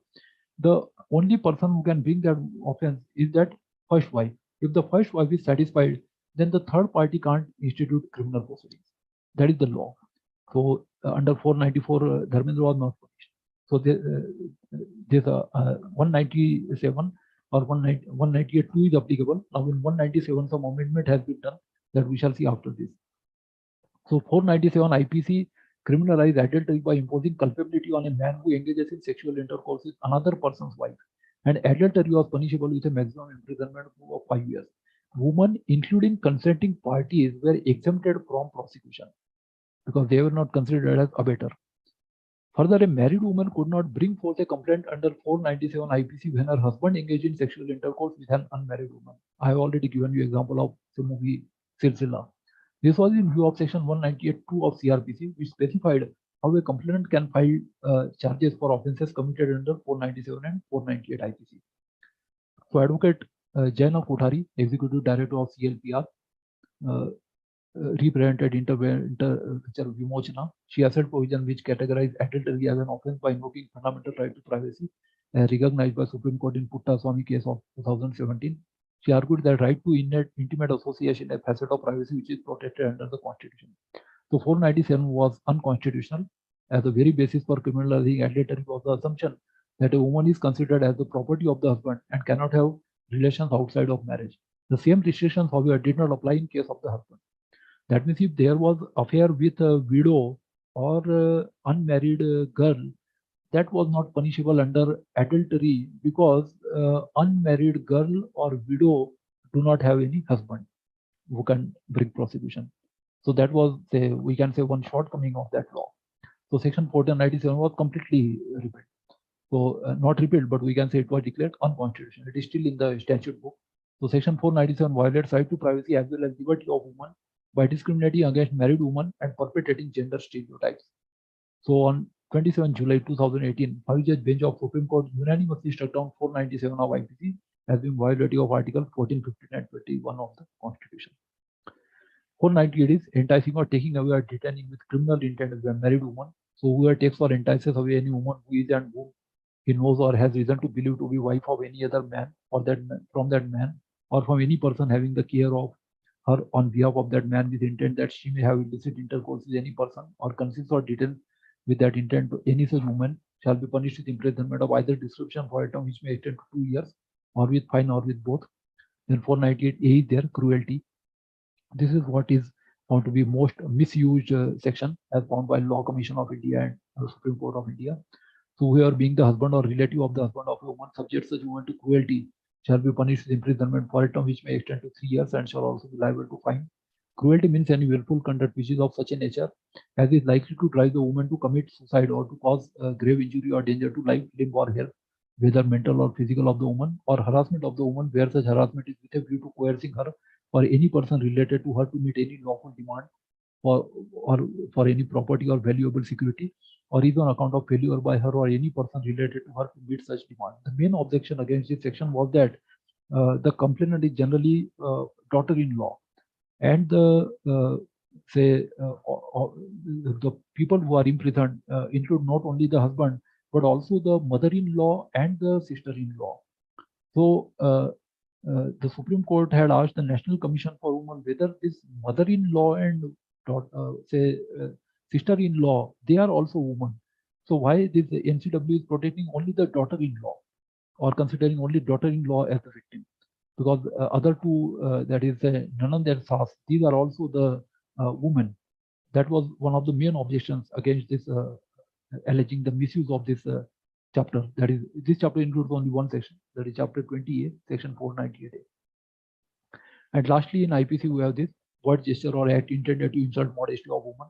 So we are intending to insult modesty of any woman, utters any word, makes any sound or gesture, or exhibits any object, intending that such word or sound shall be heard, or that such gesture or object shall be seen by such woman, or intrudes upon privacy of such woman, shall be punished with simple imprisonment for a term which may extend to 3 years, and also with fine. This is now changed punishment in after 2013 nearby gang rape case. This is cognizable, bailable, and triable by any magistrate, compoundable by the woman whom it was intended to insult, or whose privacy was intruded upon with the permission of the court. So there was one famous case, that is Rupan Deval Bajaj versus KPS Gill. So Rupan Deval Bajaj was an IAS officer, senior IAS officer in Punjab, and there was allegation against KPS Gill, and this was challenged by Rupan Deval Bajaj. So that was very well published case in most of the newspapers. So I hope most of the participants are aware of this. So I think time is, I already exceeded 1 hour. I just briefly read just titles of this codes by which offenses are triable. So in CRPC provision is that if it is related to sexual offenses, it shall be triable by woman judge. That is the main provision here. Secondly, identification of person arrested. So where a person is arrested on a charge of committing offense, that is identification. So in identification parade, what we call as, the victim shall not have a confrontation with such persons, so that it doesn't become more humiliating, or the person is mentally or physically disabled, then it shall be videographed. So identification parade. So for that this provision was made. Then for maintenance, we already have this. Shah Banu case we already know. So order for maintenance of wife, children, and parents, that includes one or more than one wife, children, whether they are born within wedlock or outside wedlock, that is whether they are legitimate or illegitimate children, and it includes parents also. Then we have 154, that is information in cognizable cases. So now it is compulsory to file FIR for policemen, otherwise they can be booked under 166A. So this 154 has also been amended now. Then we have police officers' power to require attendance of witnesses. So now the woman can't be forced to attend, say, police, and police shall go to their house, or say where the women have been living, and with their, say, relatives. So this provision is made. So one can't be compelled to come to police station now. This is for preventing rapes by policemen. So 160 has been changed. Examination of witnesses by police, similar provision has been made, that this statement shall also be recorded, and this shall be done at the say some other place, or maybe where the woman is living with her family members or with her parents. The recording of confessions and statements. So there is also amendment has been made. This is during the magisterial confession, or where the magistrate records the statement of the rape victim. So that is under 164. Then medical examination of victim of rape. So how that examination shall be taken. So that provision has been amended now in 164A CRPC. What details shall be recorded.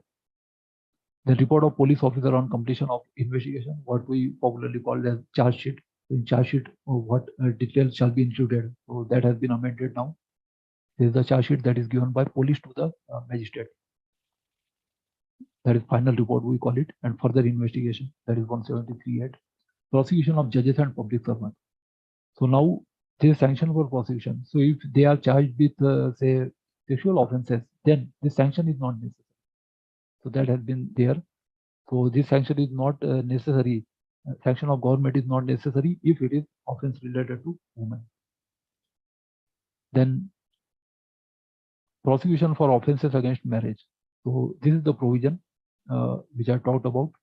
That is for these offenses against marriage, that is 494 to 497, 498. These provisions have been made. That is only the family members can bring in the prosecution, not the other people who are not related to them. They cannot bring any criminal prosecution. Then prosecution of offences under 498A, since there was much misuse. So this section has been amended.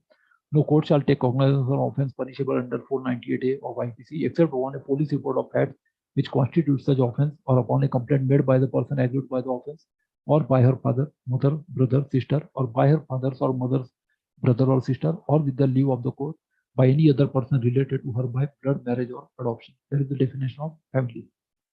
That is only family members can bring it.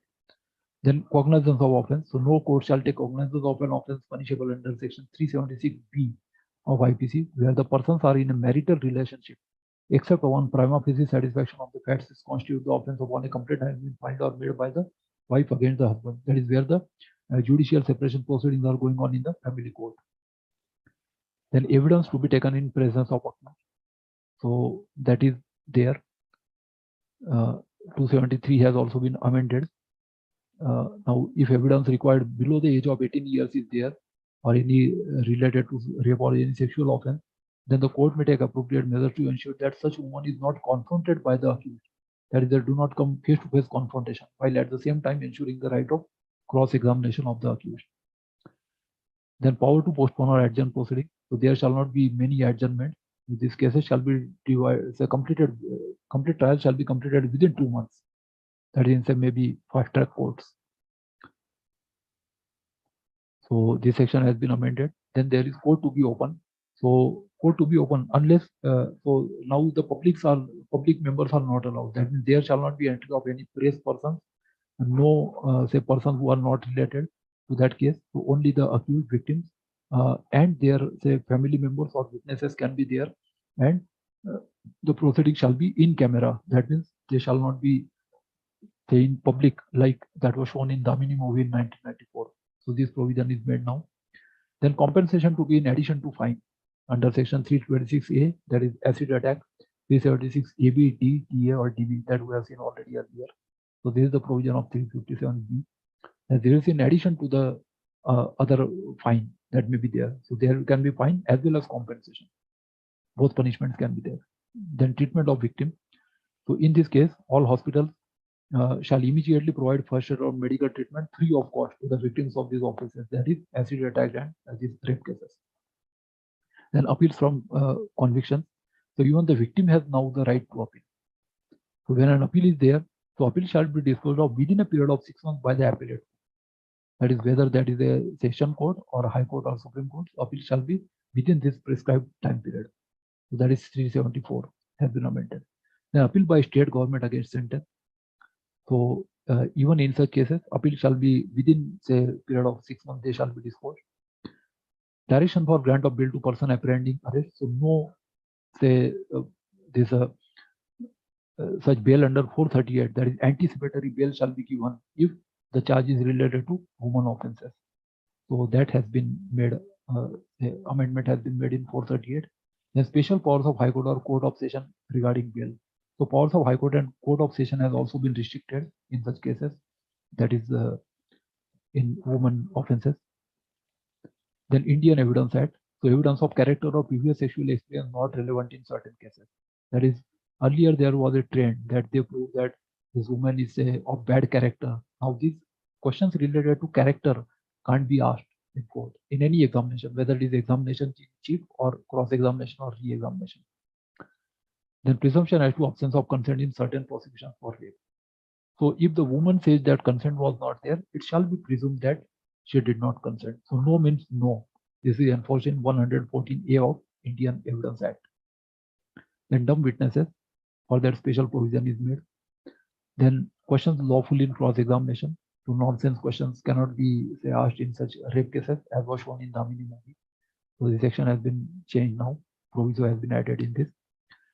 So these are some of the references. So there are certain, lastly, the last 2-3 slides. So the women, the gender related issues have been shown in some movie. That is Daga Chunri Mein Daga Chupau kaise related to menstruation. Aapki Kasam, that is Aaj Mohabbat Band Hai. Insaf Ka Taraju 1980, very good arguments say in favor of and against rape have been shown in that movie. Raj Bopar and Jina Daman. Silsila, I already told about that, 497. Dulha Bikta Hai, related to dowry system, 1982.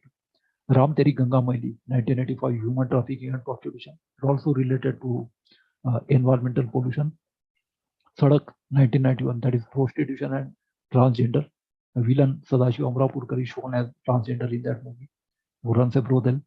Damini, 1994, rape. Vaishnavi, wife swapping, 2001. Laga Chundri Mein Daag, 2007, related to prostitution. Dostana, 2008, homosexuality. Dangal, that is women in wrestling, 2016. Toilet Ek Prem Katha, 2017, related to toilet. Padman, 2018, related to menstruation. Padmavat, 2018, related to Sati system. Chapak, 2020, related to acid attack. Kangana Rana's sister Rangoli Rana was actually attacked in Dehradun, Uttarakhand, with acid attack. So she is an acid attack survivor. Thappad, 2020, that is domestic violence. So lastly, I end with this one. The Ardhanarishwar in Indian culture is a symbol of equality of the sexes. So there should not be any sexual discrimination, and there is need for separate laws for women. That's why so many provisions have been enacted. So I am thankful to the organizers for giving me an opportunity to share these different provisions. Thank you very much, sir. I'm thankful to Dr. Ravindra, and thankful to Shri Holistic Health Care Foundation. Thank you, sir. Thank you so much. Thanks to all the participants. Are there any questions? No, it's very difficult to remember all this. No need to remember, only Yeah, understanding is definitely we important. need to know because they are going to protect us, our dignity and respect. So definitely, I mean, those that information is not even that big, not at least for this 1 hour, but maybe later on we can go through, and everyone should be aware of. It was very insightful. Thank you for the wonderful presentation. Yeah, Mary ma'am. Hi, sir. Hello. Actually, I've seen continuously. Only last week I missed your session.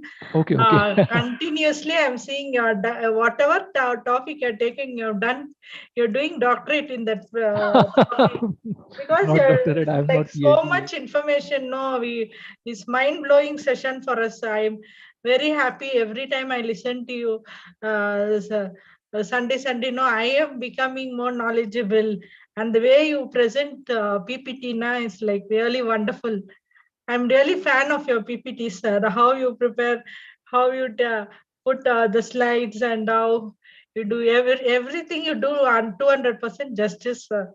Only the last Sunday I missed it because I was busy in my Rotary Club work. Last Sunday is the one Sunday I missed your session. Rest all the session you have done 200% justice, sir. I feel very happy, sir, that Ravindra sir has brought you here. Through you, we hear we get lot of knowledge gained from you, sir. All the Thank best, sir, and God Maybe- bless you always. Thank you, madam. Maybe you can watch the recording on YouTube. Keep always presenting, sir, for us, so we'll get more knowledge from you. Thank you, madam. Thank you so much. Any questions? Questions by any participants? Friends, feel free to discuss or share your comments, feedback. At least use chat box, if not voice. That will encourage the speakers and us also. Satish ji? Yes, you may post the questions in chat box if there are any questions. Yes, sir. Yes, Satish, yes. I think you had raised hand, yes, during the presentation. Yes, sir. You may ask Sir, questions. yes, sir. That was a wonderful session on law and related to women and under IPC and CRPC. Now I have a question out of the box for you. Yes, sir. It's completely out of the box, Yes, you may but ask. I want to ask this question. Yes, sir. See, all these things were there in Kashmir, but Yes. nothing protected Kashmiri women. Mhm. What is your take on it? Well, actually, that was rather an issue in which there was this sectarian violence. And the sectarian violence also, already our laws are there. What was lacking was perhaps the implementation of the laws. as is shown in this the Kashmir Files movie. So this awareness was not there. Actually, even we were not aware because these things were not say published in newspapers or maybe in the media. These things were not reported, or maybe actually there was no type of censorship, but we can call it voluntary censorship, that nobody reported those events, and these things were not say in public domain at that time. Because I am an aware citizen. I have been reading newspapers since I was a child, since say fourth standard, and I am aware of all the happenings. But even I was not aware when I was doing engineering in 1989. I was aware that there is some reservation for Kashmiri students. That is, 2 seats are reserved in every engineering colleges in India. And I was not aware about the exact reasons why this provision has been made, but they were called KM, that is Kashmiri migrants, and this provision was made by the government. Except that I didn't know anything much about whatever exactly happened there. But now the laws are there, and even if I have gone through this complete report yesterday of Secretary General of United Nations, that in many countries, particularly during the pandemic, there has been these various types of conflict-related sexual violence. So whenever we talk of say war crimes, or that is a special type of crime, or say we call it war rape here.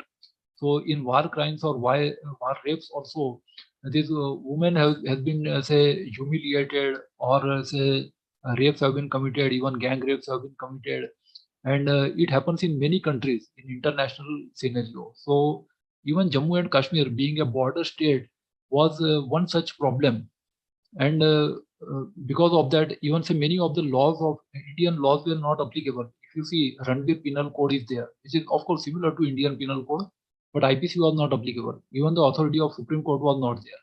There were 2 prime ministers in India, that is Prime Minister of Jammu and Kashmir, Prime Minister of India. So after Indira Gandhi came, she redesignated that Prime Minister of Jammu and Kashmir as say Chief Minister, and then that status was reduced to Chief Minister. They had even separate constitution. There is also Article 54A besides Article 370, and believe it or not, see, I am a law student. I was not even aware that there is any such constitution, say article in the constitution, because it was never tabled before the parliament. And on this very same ground, it was challenged before the Supreme Court that article of a constitution can't be say, promulgated by president through backdoor entry, and this is not published in any law book. It is not there taught in law colleges. It is not published in any say book on Constitution of India. Then how can such article like 54A can be brought in the Constitution?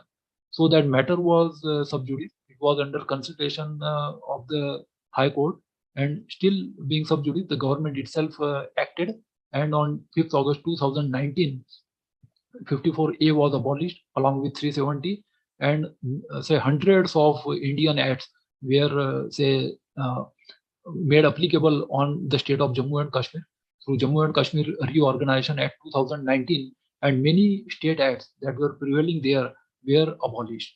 So the if we consider the role of the Election Commission, even say we have seats for what we call as this say Azad Kashmir, what they call as Ghulam Kashmir. So that part is under say possession of Pakistan.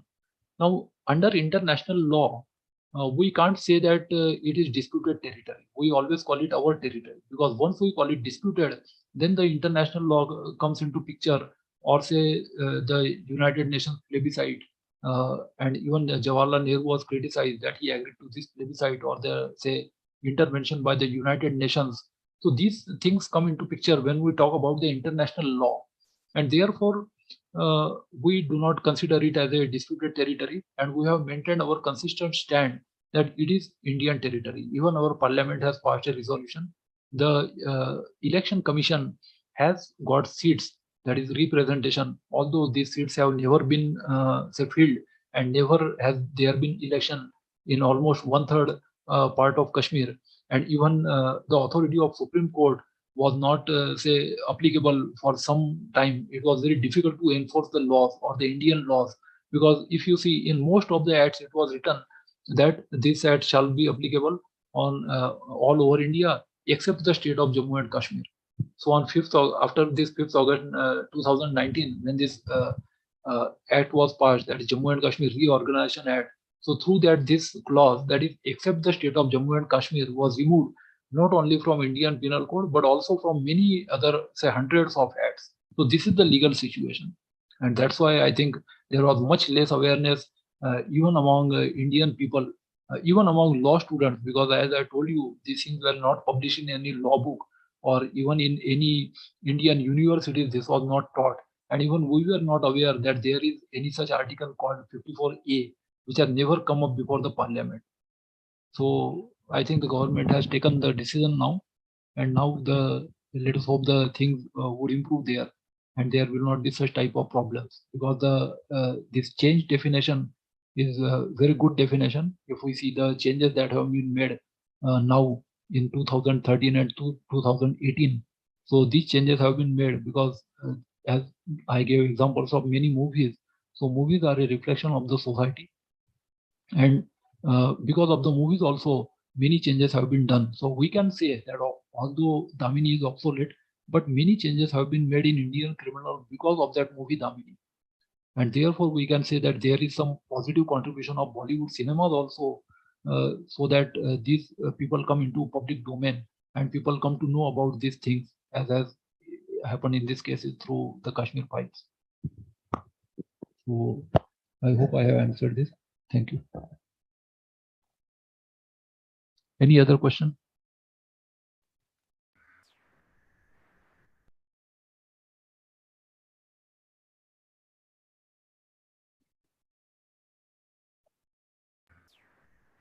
Yeah, participants, feel free to discuss or share your comments. Otherwise, we are also running short of time. So there are few appreciations in the chat box. Thank you, sir. Thank you. Thank you, sir. It was really insightful session, and we thank you on behalf of Sri Holistic Health Foundation India and Sri Research Institute Center for Arts, Sciences and Wellbeing, and also on behalf of all the participants. We wish you all the success, and Thank you, sir. look forward for more sessions in future. Congratulations once again. Thank you. Thank you so much, sir. So let's move on to our next speaker after wonderful, insightful session. In fact, every woman and girl should know about these things, and not only women and girls, but also men also should know, because these are very useful, especially when something happens, unwanted, untoward events happens, or even for the sake of awareness also. Yes, sir, surely. Even men have to know, because we have to protect our mother, wife, sister, daughter, our, say, female relatives, girlfriends, and therefore all this knowledge is essential even for all the males also. Definitely, sir.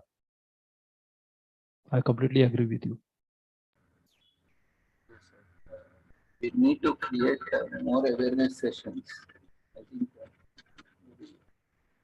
not just in law community, but also because having so much of knowledge and experience, I think we need to conduct regular sessions on different laws and acts, and how best the citizens can use it. This can be, I think, an additional series of webinars which can be conducted with like-minded people. Maybe a kind of legal awareness sessions. Yes, sir. Even I am refreshing my knowledge while preparing for this session. Definitely. Thank you, sir, once again. Thank you. Thank you. Thank you so much.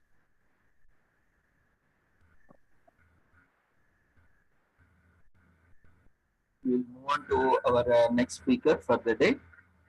We have Ms. Gyana Sundari, PhD research scholar from Department of Social Work, Karnataka State, Akka Mahadevi Women's University, Vijaypura, Karnataka.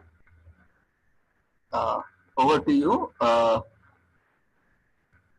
for your session on intergenerational issues in old age. PPT is visible, no, sir? Your PPT is visible, no? Your audio is there. You can switch on your video also.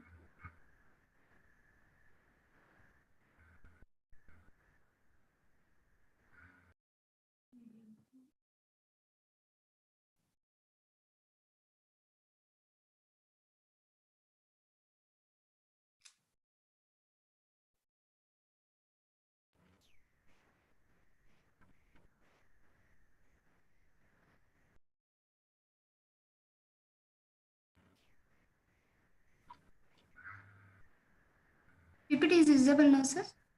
No, my earlier it was visible. Now it's not visible.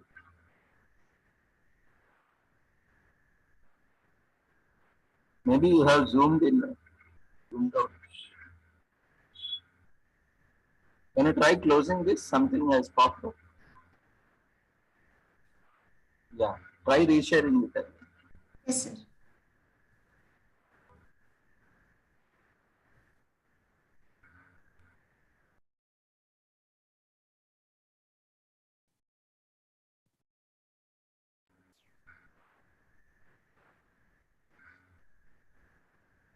Now, sir? No, again, the same thing is visible. You're showing you are sharing, screen sharing, right? But I don't know what is happening here. You close that PPT again. Stop sharing, close the PPT and open the PPT, then click on share screen. Initially it was visible. What happened suddenly?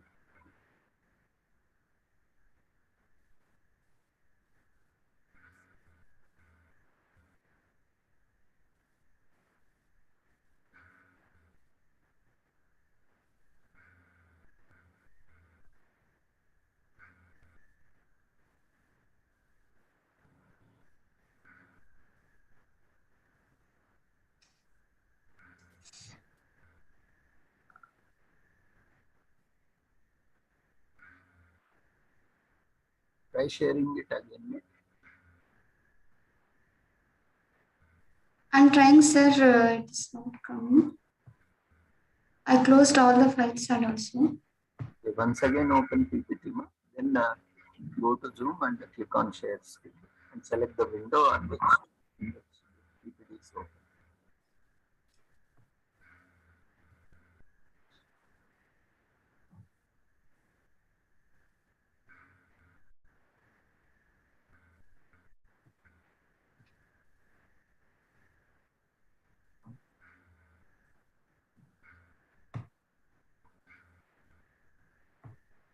Vijay Lakshmi, be ready, ma. Next session will be yours. Yes, sir. Yes.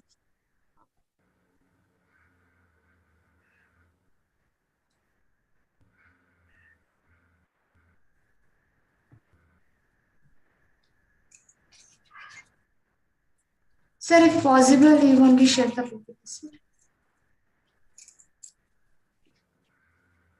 It's not working, ma? No, sir. I don't know what happened. Here is coming, but it is not visible. Okay, ma. We need to be accustomed with the technology also, ma. Because you are pursuing PhD. Anyway, now I will be sharing. I know, sir. I don't know about mobile, but in laptop, I know. I'm trying that only, but it is not coming. Get used to it.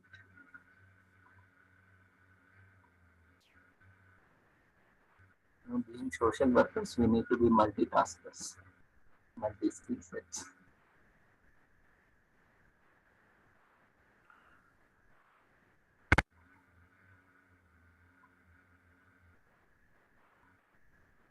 Okay, ma, you can start now. Yes. See your slides now. Slides is visible, sir. Thank you, sir. Good evening, all of you. Myself, Gnanasundari, PhD Resource Scholar. I'm pursuing PhD under the guidance of Professor Gangadhar B. Sonar, Research Supervisor, Department of Social Work, Karnataka State Akamadevi Women's University, Vijayapura. The research topic is intergenerational issues in old age, a study in Vijayapura Taluka. Next slide. Introduction. Old age is generally connected with decreasing abilities, both mental and physical. The individuals in India who have reached the age of 60 years and above, we call them as aged or elderly for the determination of availing senior citizens' welfare and assistance. Gerontologists have attempted to deal with these age-related differences among the elderly by dividing later adulthood into two groups. The young old from ages 65 to 74 years and the old is 75 years and above.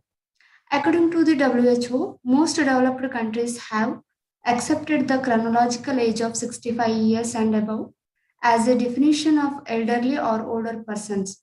And according to United Nations, 60 plus years will be referred as the older population or elderly. In Indian context, the aged categorized into three groups like upper age group is 80 years and above, a middle age group is 70 to 80 years, and lower age group is 60 to 70 years for better understanding of the elderly issues. Next, sir. Aim and objective of this study. The study aim is to identify intergenerational issues of the elderly during old age, how the issues are affected on elderly in their daily life, and this study focus on which kind of intergenerational bondings need to enhance and encourage to build relationship between older and younger generation. Objective of this study to study the personal background of the respondents, to examine intergenerational issues in the family of elderly, to compare family with intergenerational issues. Hypothesis: there is no significant association between type of family and intergenerational conflicts, consulted for decision making, respected, love and affection shown, care taken, time spent, seek advice and guidance, neglected, and worried about the elderly by children, grandchildren, and great grandchildren. Next, sir. Statement of the problem. A lack of social support and influence of the changing of family environment, elderly are becoming weaker in the present situation. In India, so many studies have observed that the number of government and non-government old age homes are increasing to give the shelter, care, support to the poorest elderly. It is helpful and sources of relief to most of the elderly. So we need to understand who elderly are struggling and how we can help them to lead their life as successfully. Significance of this study. As evidence of many studies, lack of studies have particularly done on intergenerational issues in old age, especially in Karnataka. Various studies were done on older abuse, health and mental health, socio-economic conditions, intergenerational relations, demography, and care for the elderly.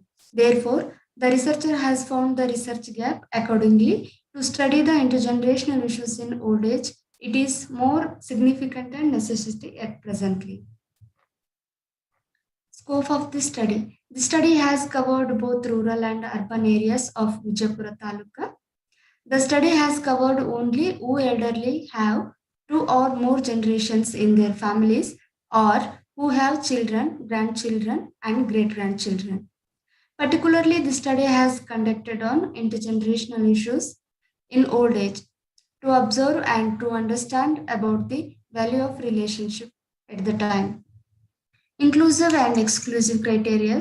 The study includes developed wards from urban and backward slum areas from the semi-urban, will one developed Gram Panchayat and one backward Gram Panchayat of Vijayapura Taluka according to the Standard of Living Index.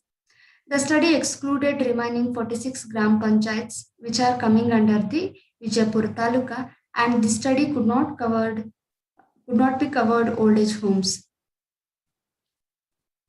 Next, sir. Tools of data collection.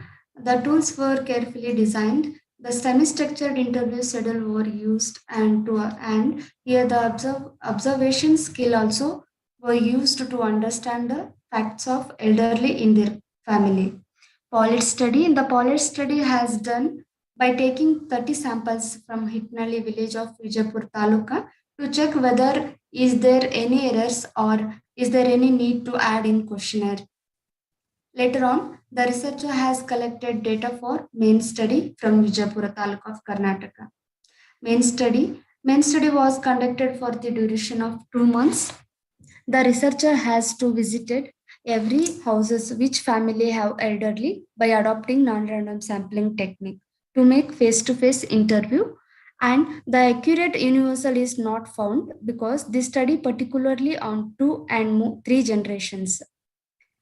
The sample size was 400. During this period, the researcher has spent maximum 40 to 50 minutes for each respondent to gather information. Variable designs, independent variables, age, gender, family structure, marital status, economical status, religion, occupation, education, ration card, generations, domicile, number of children. Dependent variables are relationship, intergenerational conflict, intergenerational issues. Descriptive and inferential statistics were used. The data were analyzed through using descriptive statistics in the form of percentage and frequencies.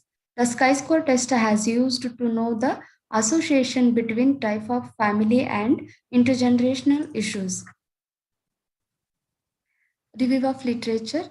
Collection of secondary data. The researcher has collected articles and sources from national and international journals and books to gain the better understanding of this study. More articles collected from Juster, Sage, Aging and Society, Springer, National Council on Family Relations, and Social Work Journal, etc. For this study, the researcher has collected 168 articles from various journals to review by using keywords elderly issues, relationship, conflicts, family dynamics, role of older people, generations. But lack of particular articles on research theme, only 79 articles were reviewed for this study. Chapterization. The first chapter includes introduction and research methodology. The second chapter deals with review of literature. The third chapter explore about the geographical area of the study. The fourth chapter is data analysis and interpretation. The fifth chapter includes findings, suggestions, and conclusions. Next, sir. Here, this slide is showing about the sample size. Out of 400 from Vijayapura Taluka. Out of 400, 200 from urban, 200 from rural. Out of 200, 100 from developed wards, 100 from slum areas. Out of 200 from rural, 100 from developed Gram Panchayat, another 100 from backward Gram Panchayat. Out of 100 from developed wards, 50 from 2 generations families and other 50 from 3 generations families. And out of 100 from slum areas, 50 from 2 generations and 50 from 3 generations. Out of 100 from developed Gram Panchayat, 50 from 2 generations, 50 from 3 generations. Out of backward Gram Panchayat, out of 100 from backward Gram Panchayat, 50 from 2 generations and 50 from 3 generations. Next, sir. This table shows about the intergenerational conflicts, elderly with intergenerational conflicts with children, grandchildren, and great-grandchildren.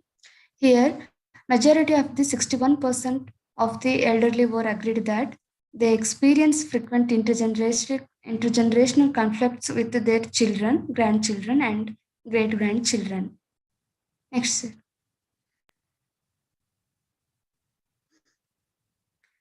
This slide shows about the relationship between elderly and children, grandchildren, and great-grandchildren.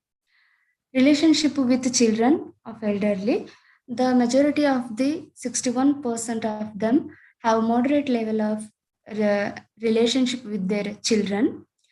Majority of the 55.8% of the elderly have a moderate level of relationship with their grandchildren, and a significant number of the respondents, 23.5% of them have a moderate level of relationship with their great-grandchildren. Next slide, sir.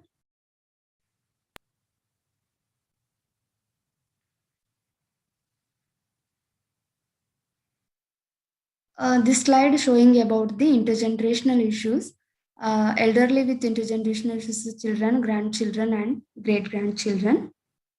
Here I am going to present only the majority of the percentages, which one is required. Majority 66% of them said their children are does not consulting them to make decisions in their family. Majority 62.8% of them said their grandchildren does not consulting to them to make decisions. Majority 77% of them said their great grandchildren does not consulting them to make decisions. Majority 70.8% of them reported that their children are respecting them in their family. Majority 81.8% of them reported that their grandchildren are respecting them in their family. Majority 78% of the respondents reported that their great grandchildren are respecting them in their family. Majority 82.8% of the elderly said their children are showing love and affection to them. Majority 87.5% of them said their grandchildren are showing love and affection to them. Majority 77% of the elderly said their great grandchildren are showing love and affection to them.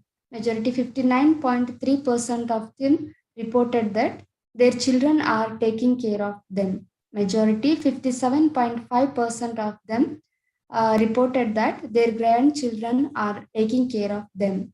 Majority 69.5% of them reported that their great grandchildren does not taking care of them.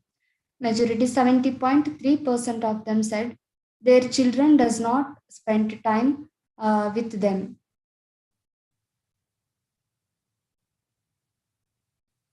Majority 68.3% of them said that their grandchildren spent more time with them. Majority 57% of them said their great grandchildren spent time with them. Majority 61% of the elderly reported that their children does not seek advice and guidance to them. Majority 53.5% of them reported that their grandchildren seeking advice and guidance to them. Majority 50.5% of the elderly reported that their great grandchildren does not seek advice and guidance to them.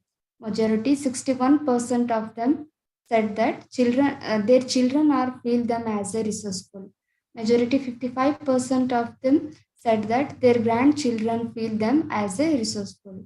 Majority 76% of them said that their great grandchildren does not feel them as a resourceful. Majority 58.5% of them reported that their children neglecting them.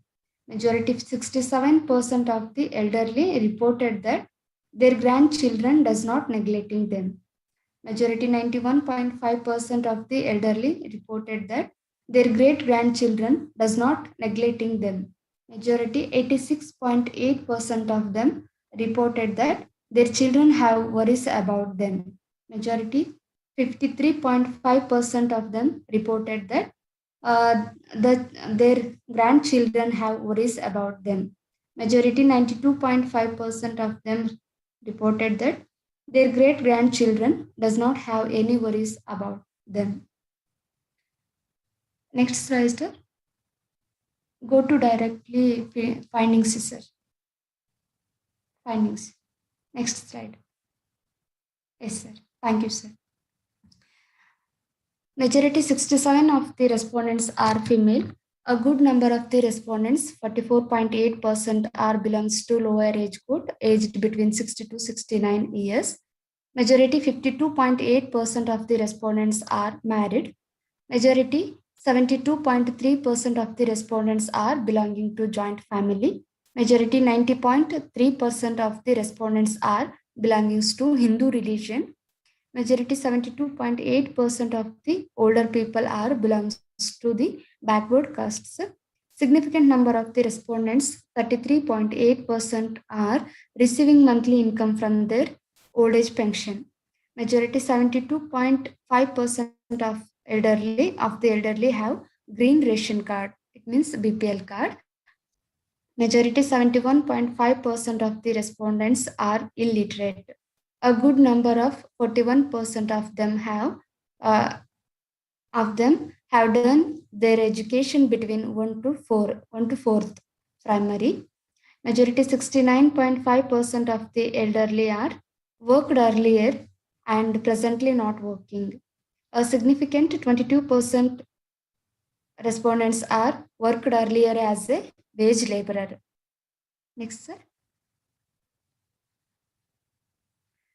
Majority 72.9% of them earning up to 4,000 per month. Majority 62.8% of them depending on their children for their cost of expenses.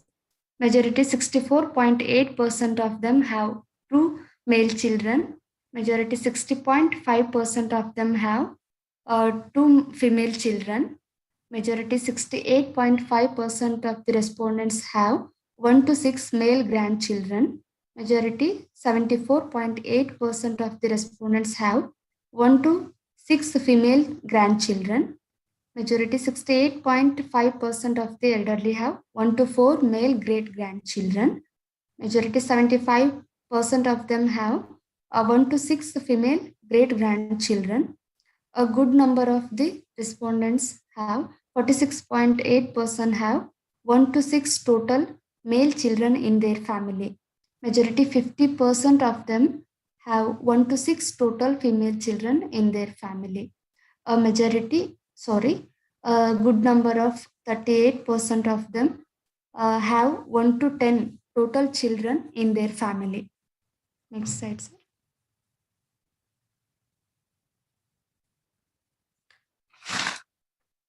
This table shows about the chi-square test to know the association between type of family and intergenerational issues. Here I mentions only little options for the PPT. Association between expenses, frequent intergenerational conflicts of elderly. The significant level is 0.000. Result is significant. The p-value is less than 0.5. So there is a significant association. Thus call for the rejection hypothesis. Consulted for decision making by children, the p-value is less than 0.5. The result is significant. So this is also significant. There is a significant association. So call for the rejection hypothesis. Consulted for great-grandchildren, consulted for decision making by great-grandchildren, the p-value is 0.180.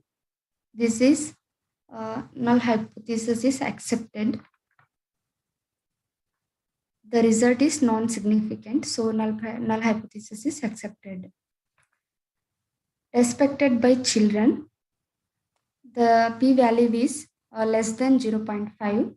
The result is significant. So there is a significant association. Thus call for the rejection hypothesis. Respected by the grandchildren, the p-value is less than 0.5. So result is significant. There is a significant association. So this call for the rejection hypothesis. Love and affection shown by the children, the p-value is less than 0.5. The result is significant. So there is a significant association. Thus call for the rejection hypothesis.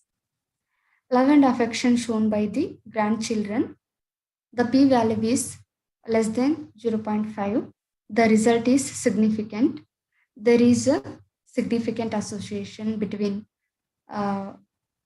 love and affection shown by grandchildren and type of family.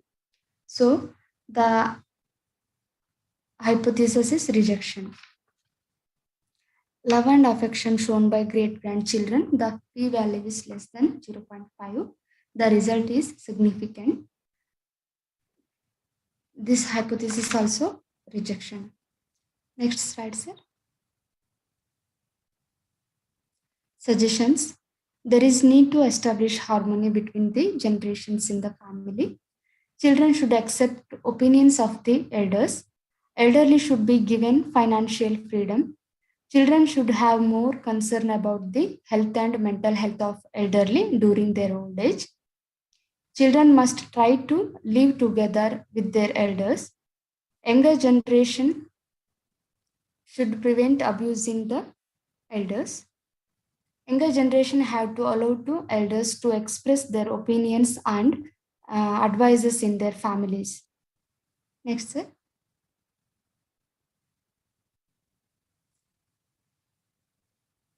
Next slide, sir.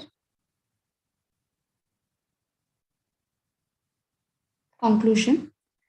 The study made an effort to understand about the older people, intergenerational issues, intergenerational relationship, intergenerational conflicts, and intergenerational family dynamics of the elderly. The old people spend more time with the male children, with their male children, but due to modernization and urbanization, male children do not have time to spend with them. The elderly with poor financial condition. Some of the elderly are working currently because to meet their daily expenditures. Majority of the elderly have a good number of children and grandchildren. Then also they are living separate from their children.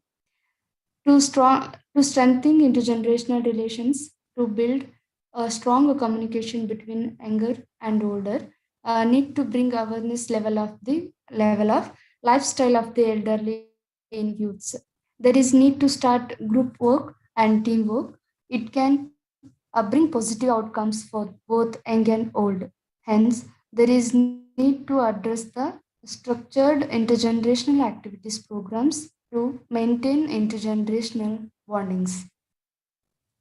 Thank you so much, sir.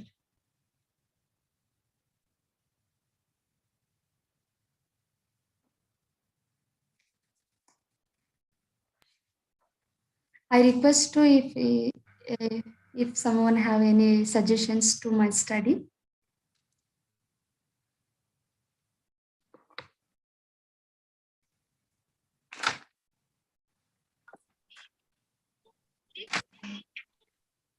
Friends, feel free to share your thoughts or observations.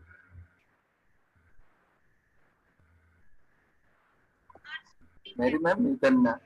Hi, ma'am. Actually, you're taken a wonderful topic, according to me, because no, that is the current situation is going on now. There is a age gap between generation gap between parents and children. You've taken grandchildren, great grandchildren. For that only, I give you congratulations. Thank you so much. And how that relationship, that percentage you said, the suggestion. And correctly you said how much children only more percentage, grandchildren less, then great grandchildren more less. So that bond, in that we can find the bonding of the children and parents also. Another point I found out. And grandchildren is percentage is more than great grandchildren, because that grandchildren, more of them are attached to parents more than parents are attached to grandparents. So that relationship also you can find out. So it is a very takeaway session, and it is very neat for our session. Yes, ma'am. Because no one speak about old age. They always choose topic like stress management or some psychology disorder or some HR topic. You had selected different. My congratulations that this PhD goes a great success. All the best. Thank you, ma'am. Thank you, ma'am. Bless you. Thank you so much. My hearty congratulations to you, ma'am. Yes, ma'am.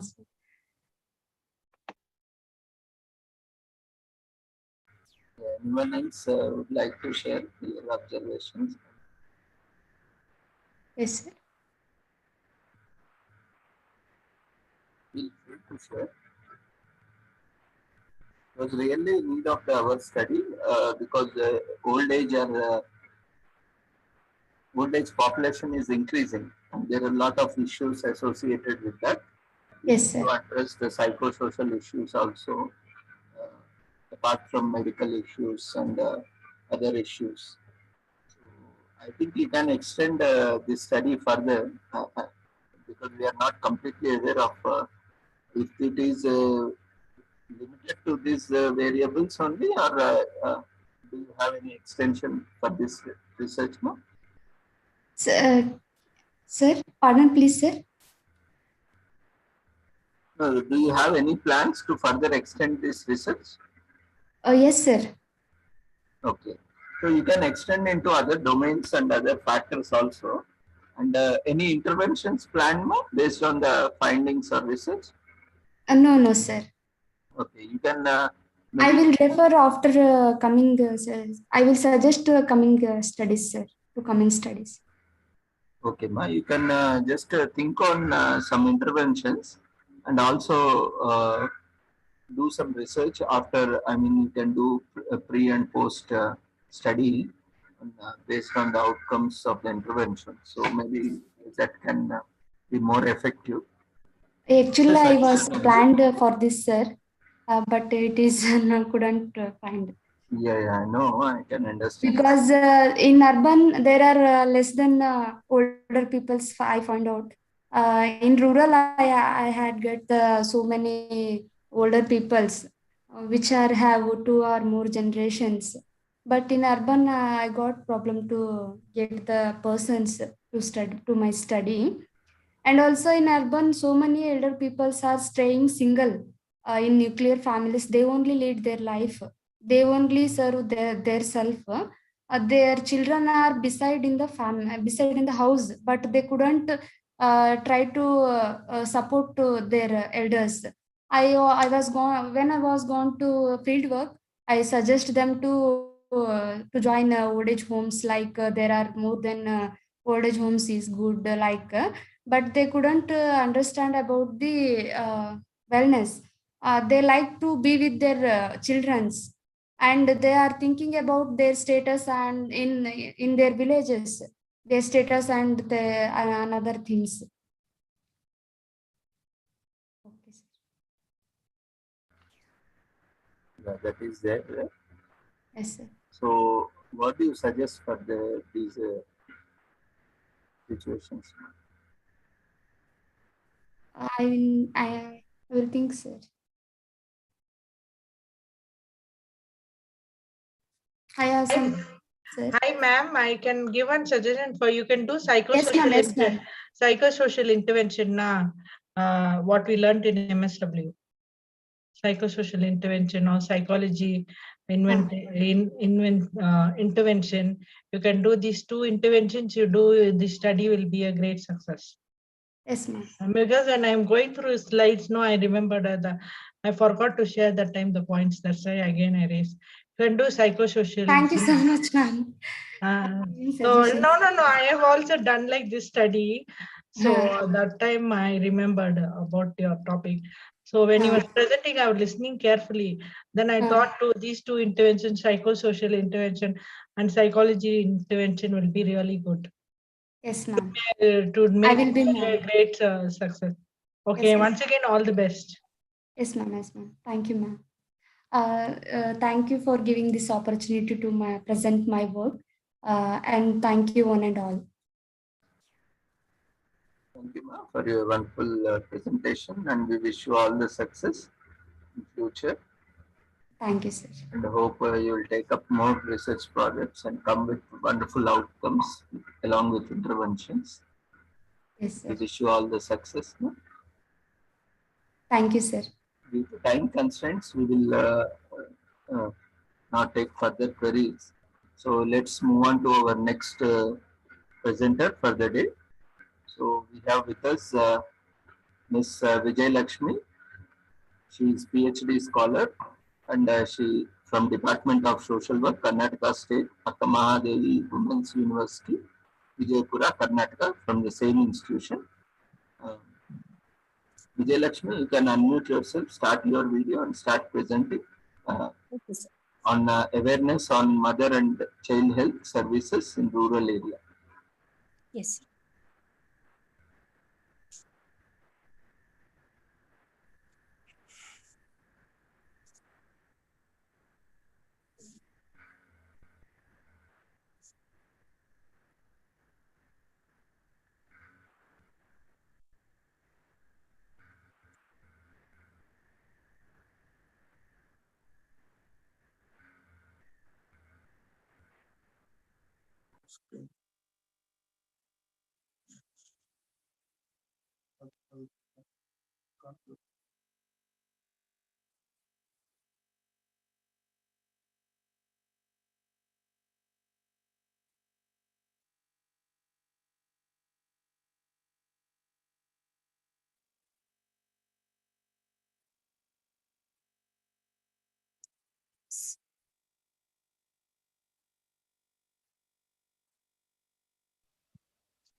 Good evening, everyone. Sir, PPT Yeah, visible? continue, ma'am. It's visible. Yes. Good evening, everyone. Myself, Vijayalakshmi Maitarki, research scholar, Department of Social Work, Karnataka State Women's University, Vijaypur, under the guidance of Professor S.A. Khaji. My topic is a study on impact of, a study on awareness of mother and child health services in rural area, Kalburgi district, Karnataka. Introduction of this topic. Maternal health care utilization services are essential for maternal and neonatal health and safety during pregnancy, delivery, and postnatal period. India is one of the oldest civilization with a kaleidoscopic variety people and rich cultural heritage. The health services programs were based on the recommendations of several committees convened by the government from the time to time. The first such committee, the Health Survey and Development Committees, popularly known as the Bhore Committee, was set up in 1943 and submitted its recommendations up in 1946. An important development took place when the country adopted the National Health Policy in June 1981. The Bhore Committee reported that India was facing the problem of high maternal and infant deaths and stated that maternal and child health should be given highest priority. Delivery of MCS services is mainly governed by the National Health Policy, which was approved by Parliament in 1983. Although the National Health Policy places a major emphasis on ensuring primary health care to all by the year 2000, it perhaps identifies the certain areas which need specially attention, such as nutrition for all segments of the population, the immunization program, maternal and child health care, etc. The government started to concentrated on the development of the rural health infrastructure, such as PHCs and CHCs. Objective of this study to know the level of awareness about the mother and child health services among rural women, to study effectiveness of MCH services, to suggest the corrective measures to improve mother and child health services delivery mechanism. Definition of its maternal health. Maternal health as the health of women during pregnancy, childbirth, and the postpartum period. Motherhood is often a positive and fulfilling experience. For too many women, it is associated with suffering, ill health, and even death. Child health.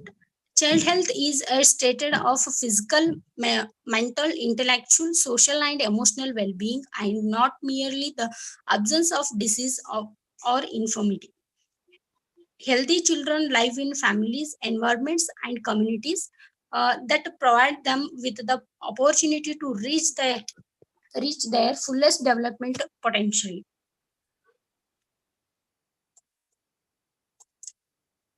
This table indicates that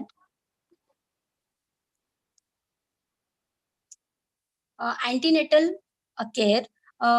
This table shows details of the antenatal care, checkup, and awareness regarding antenatal services. I taken 30 respondents from one village.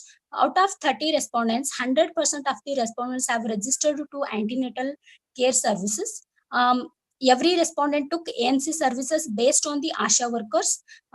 However, 60% of the respondents were unaware of antenatal services, and only 40% of respondents seem to have some ideas about antenatal services. Out of 30 respondents, a majority of respondents were unaware of anti-care because of they had no information about it, and some who did have information were still unaware about the benefits of its services. They are skeptic of quality of the primary health centers delivery of such as services. Service location. 60% respondents, though, in their selection had to opt public health services such as primary health center, and 36.7% have opted private health services, public because they were not satisfied with the primary health centers. 3.3% had access to district health services because of their proximity to the center. Service locations. Regular checkups. 100% of the respondents had regular checkups at PHC level, primary health center level. The reason for overwhelming numbers varied from the respondent to respondent because concern each had was not only about pregnant but over the health. As per immunization, the data was encouraging as 80 to 90% respondents were immunized with the 2 doses of tetanus, diphtheria, IFA and calcium tablets. Comparing this, Maharashtra study also showed similar findings. That is 82.8% of respondents had taken 2 doses of TT immunizations.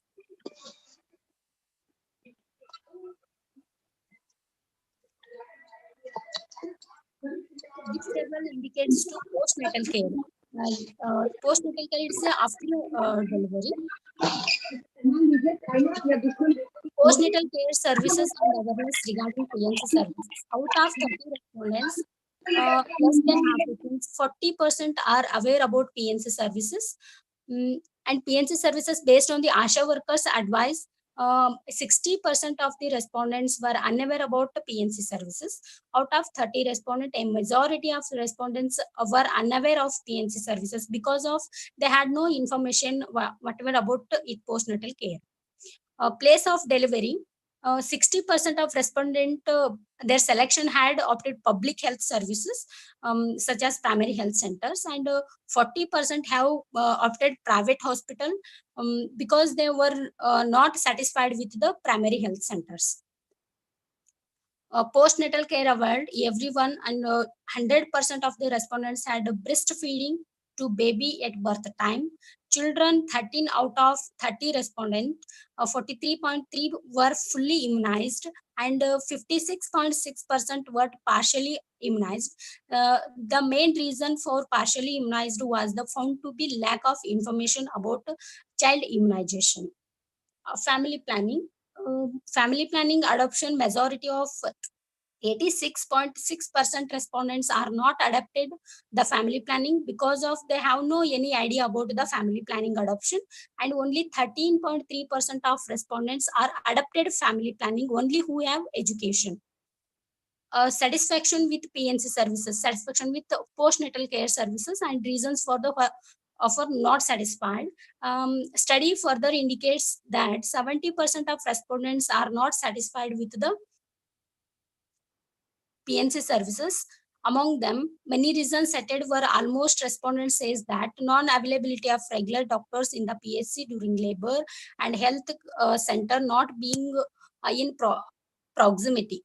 30% of them respondent are satisfied with the PNC services. Conclusion of this study. This study demonstrates the awareness on MCS services among rural women. This study projects that less than half, it means 40% of the respondents were aware of the MCS services, and this number is not encouraging. There is need to create a targeted awareness with regard to antenatal, postnatal services. Such can significantly reduce mortality rate among childbearing mothers. Not only that, it also monitoring of health in critical period of baby is born. There exist already pools of workers who are tasked to each to individual house with information. However, their structure of social workers can be made effectively by training them about the priority of the medical services.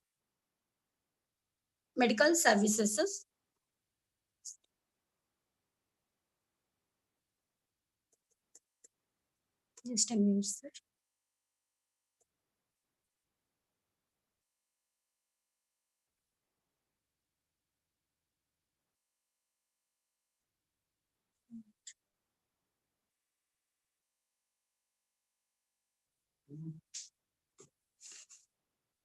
Medical services, so that the decision taken would directly benefit to women, and more studies are necessary to investigate the effectiveness of mother and child health services in especially rural areas, and should be focused on the improving awareness of the mother and child health services. Suggestions. There is need to create awareness about MCH services at a large scale through various means of information disseminators such as media. Anganwadi and Asha workers should be involved in providing the awareness about the antenatal services and postnatal services. Specific and targeted oriented training must be given to the health workers. Regular awareness drives should be carried out, and pregnant women are encouraged to avail ANC services for the health benefit. Doctors must be available at the primary health centers for the 24/7, and PHC should be within the reach of the community during the labor. Thank you, sir. Thank you for giving opportunity to present my work. If any suggestion to my topic, please.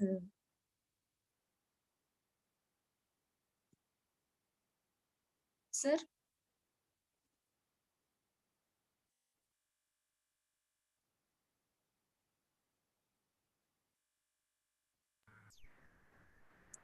Nice presentation. May I audible, sir?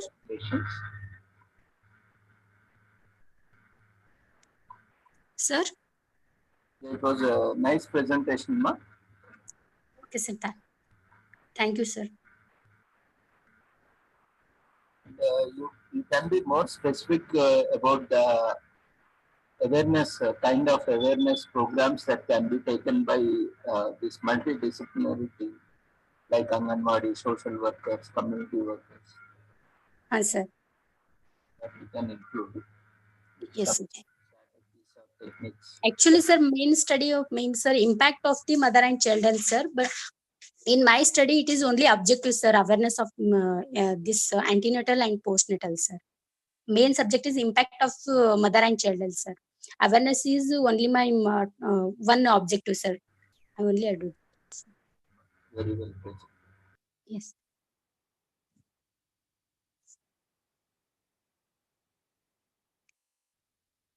Yeah, Mary ma'am. Can unmute yourself. Actually, ma'am, you have selected very good topic, but you can do more work in the topic. Yes. More different aspects like social, psychological. Yes, yes. Like that you can do what is the economic status, mother and child, how they can do immunization. That, but topic selection and everything you've done justice. You can do more work. Yes. But my hearty congratulations for you for your PhD. Thank you so much. And may that PhD be a great success for you. God bless you, ma'am. Take care. Thank you, ma'am. Thank you.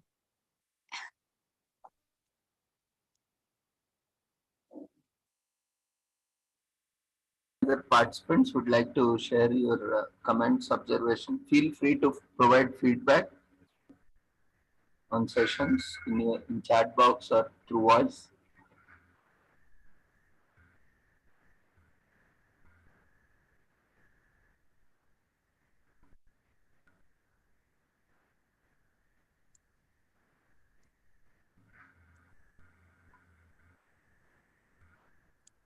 Okay, then we have exceeded the time also, so we're running out of time. So let's conclude here.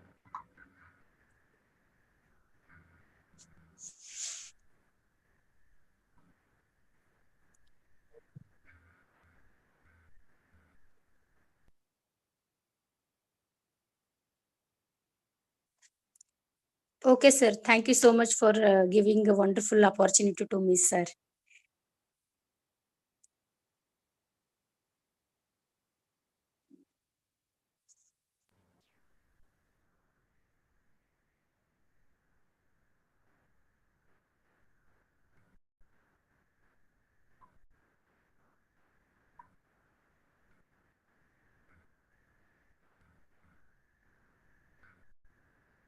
Thank you, ma'am, for your wonderful presentation. We wish you all the success, even for your future endeavors. Thank you, sir. Thank I hope you will take more research and will come with much more outcomes. you. Okay, sir. Thank you once again, sir. Congratulations. So we will end up for the day. We'll be sharing the feedback form link in the chat box. Kindly fill up the feedback form.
Yeah, we thank all the speakers and presenters for the day, and all the participants for actively participating since morning, and hope you all have good takeaways from different speakers on various topics. We once again thank Sri K.V. Satish Garu, Satish Ji, Mrs. Vasanta Kalya Ramarao, Dr. Bhavit Bansal, Sri Virendra Kumar M. Takati, Miss Gyan Sundari, Miss Vijay Lakshmi, and all the speakers. And because of time, we are not taking up other sessions. So Ravichandran ji and Matt Perliston and all other speakers for the day. Thank you for your wonderful, insightful presentations, and we had very good takeaways. And thank you all the participants for your patient listening. And on behalf of Sri Holistic Health Foundation India and Sri Research Institute, Center for Art Sciences and Wellbeing, we thank you one and all. The feedback link has been shared in the chat box. Kindly fill the feedback form before leaving the webinar. The certificate will be issued within 15 working days. You can visit website and download your certificates.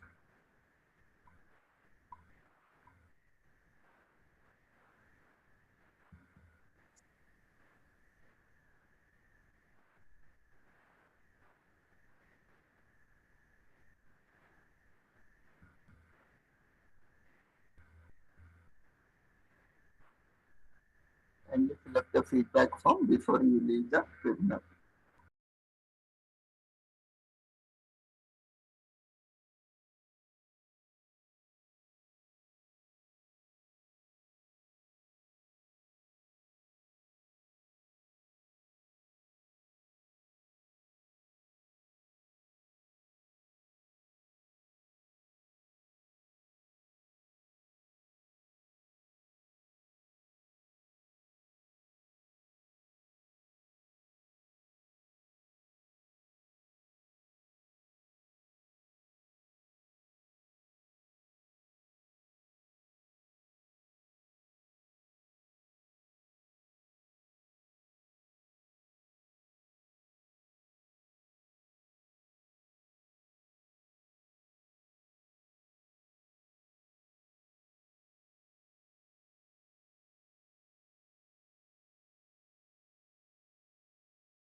Dear participants, kindly fill up the feedback form before you leave the webinar.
Inhale serenity. Exhale stress. Reach out to flexibility. Leave behind chronic pains. Shut out the world. Tune in to your inner being. Don't work out only for your body. Work out for your mind, body, and spiritual well-being. Add yoga to your life. Add life to your lifestyle. While addressing the 69th session of United Nations General Assembly on September 27, 2014, the Honorable Prime Minister of India, Shri Narendra Modi, had urged the world community to adopt an International Day of Yoga. योग हमारी पुरातन पारंपरिक अमूल्य then है। योग मन व शरीर, विचार व कर्म, संयम व उपलब्धि की एकात्मता का तथा मानव व प्रकृति के बीच सामंजस्य का मूर्त रूप है। यह स्वास्थ्य व कल्याण का समग्र दृष्टिकोण है।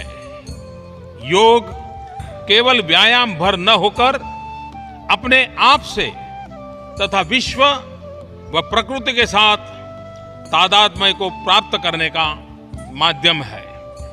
यह हमारी जीवन शैली में परिवर्तन लाकर तथा हम में जागरूकता उत्पन्न करके जलवायु परिवर्तन से लड़ने में सहायक हो सकता है। आइए हम एक अंतर्राष्ट्रीय योग दिवस को आरंभ करने की दिशा में कार्य करें। Due to his government's concerted efforts, 21st June was established as International Day of Yoga in 2014. With a record consensus of 177 co-sponsoring countries in 193-member United Nations General Assembly, in its resolution, the United Nations General Assembly recognized that yoga provides a holistic approach to health and well-being while bringing harmony in all walks of life. It was there that the need for wider dissemination of information about the benefits of practicing yoga for the health of world population was felt. In India, it ushered in an era of holistic health revolution based on the principles of prevention more than the cure.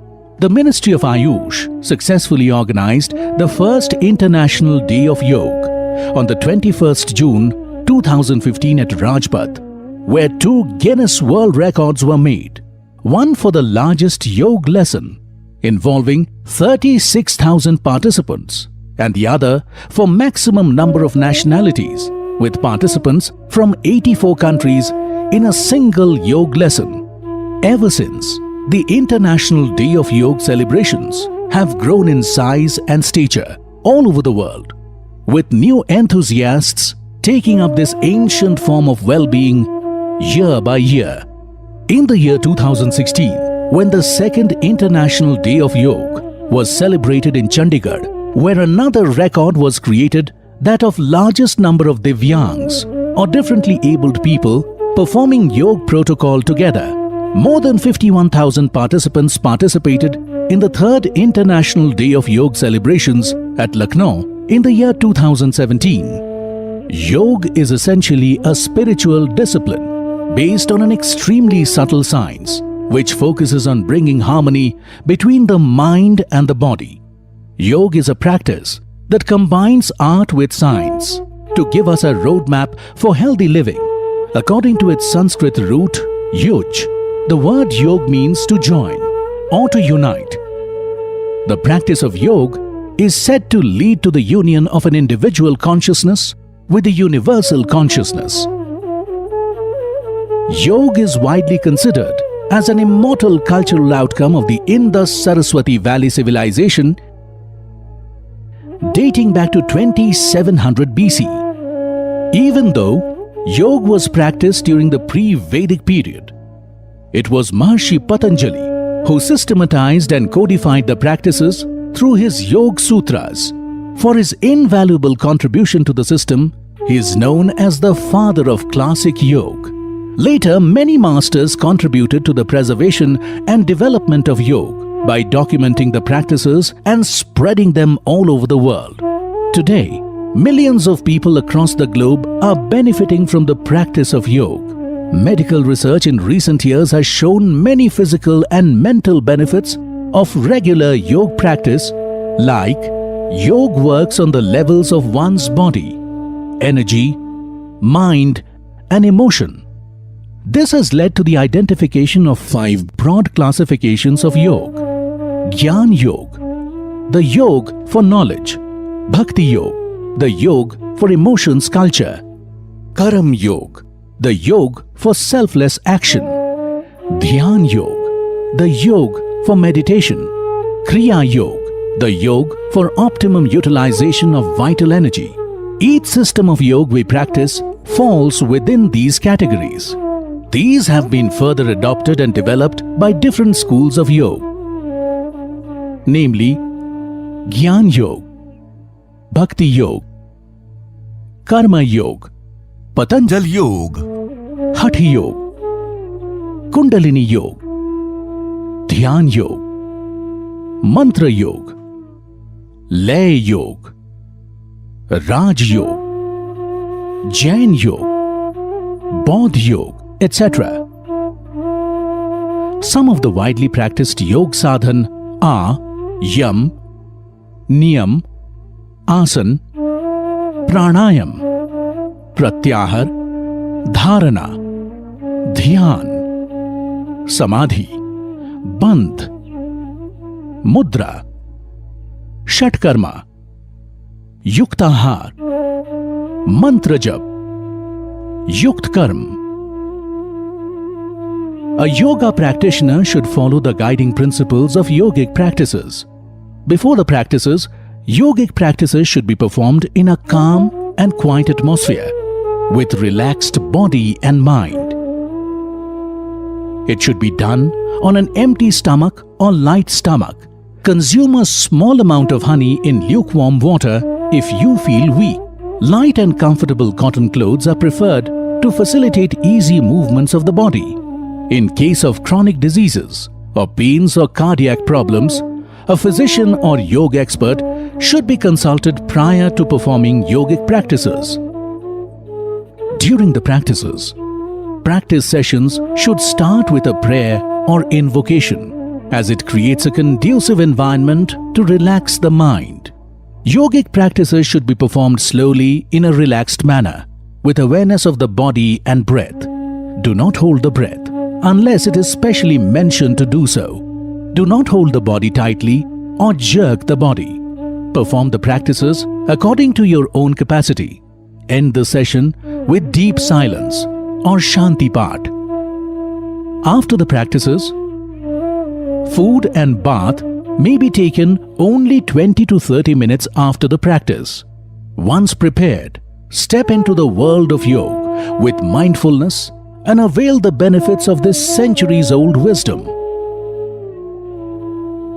Let us enter into the world of yoga. Invocation.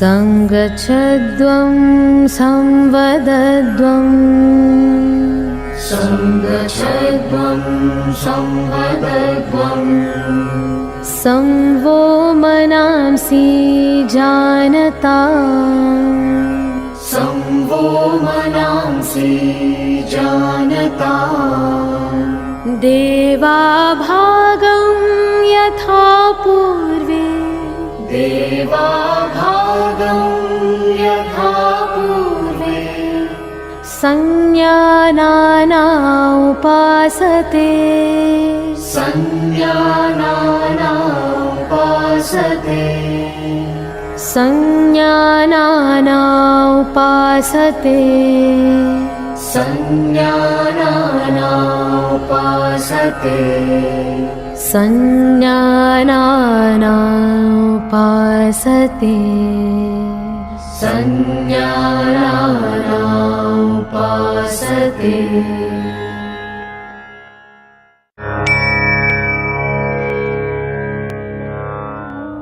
Let's start yoga sadhana with yogic Sukshma Vyayama or loosening practices to increase microcirculation. Neck movements. Forward and backward neck bending. Caution: avoid this practice in case of severe cervical spondylitis. Start with alert posture Samasthiti. Stand with the feet 2 to 3 inches apart. Keep the hand straight beside the body. Now, keep the hand on the waist. While exhaling, move the head forward slowly and try to touch the chest with the chin. While inhaling, bring the head to the center position. While exhaling, move the head backward comfortably. Bring the head to the center position. This is one round. Repeat one more round.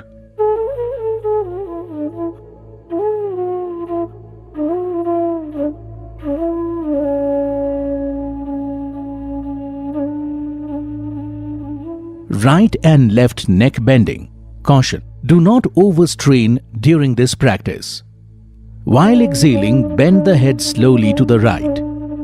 Bring the ear as close as possible to the shoulder without raising it. Experience stretching on the left side. While inhaling, bring the head to the center position. While exhaling, bend the head slowly to the left side. Experience stretching on the right side. Inhale and bring the head to the center position. This is one round. Repeat one more round.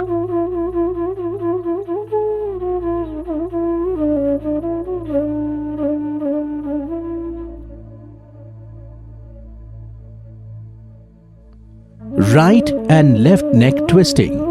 Caution! Do not give jerk to the neck. Keep the head upright. While exhaling, gently turn the head to the right so that the chin is in line with the shoulder. While inhaling, bring the head to the center position.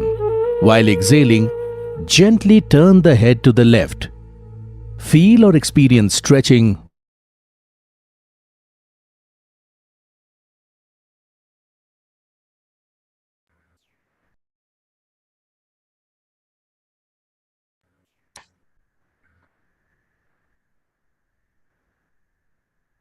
Good evening, Matt. Welcome to you.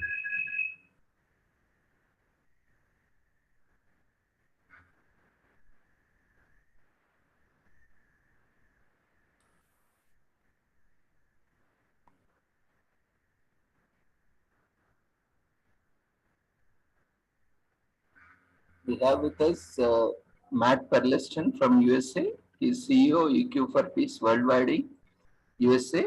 He's teaching emotional intelligence and social emotional learning for over 35 years in USA and beyond. The organizational goal is to have 1 billion people actively practicing emotional intelligence by 2039 and sustainable global peace by 2050. We welcome you, Matt, for your session, Peace and Emotional Intelligence.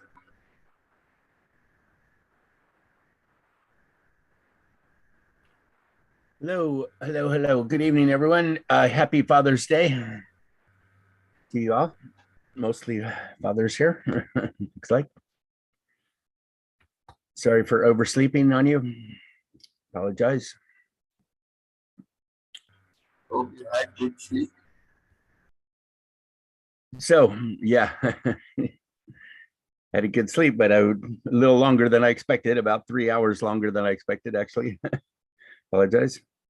So I have about what, 10 minutes, 15 minutes is all right.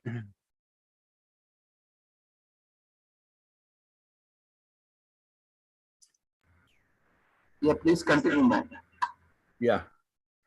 Okay. All right. Okay. Well, I'm using my main PowerPoint. It has 330 slides in it, so I'm not sure if you want to see all those in 10 minutes. Probably not. But I will talk about emotional intelligence and peace and some concepts that a new concept that I've been coming up with, and I'd like to share with you and get some feedback perhaps. It's relevant to emotional intelligence, has to do with healing, having to do with our past and being able to work on the different presences at the same time. I know you guys are, you know what emotional intelligence is. I usually start with what it is and how it works and with the benefits, etc. But I know you probably don't need that right now because you know about emotional intelligence at this point. I don't know, one of our concepts that is fairly unique as far as I know is moving toward peace. And I know that you're working on yoga today, and yoga is about also being peaceful inside of you. This peace starts with us, inside of us. It is, emotional intelligence has to do with how much turmoil we have inside and how much calm we can make inside of us. I was just watching the yoga instruction that you just had, and they're talking about moving your body slowly and being real conscious and real intentional about your movements. And that has to do with feeling peaceful as well. And so all of that direction and focus has to do with directing our emotions and our thoughts to calmness, to intentional direction, and emotional intelligence is related to that as well. So let me see if I can find where I was before. Sorry. give me just a second here. This is something I have not shared with you guys before. This is about my 6th or so time on here with Dr. Ravindra, but what we're trying to do is to get aware of our feelings first.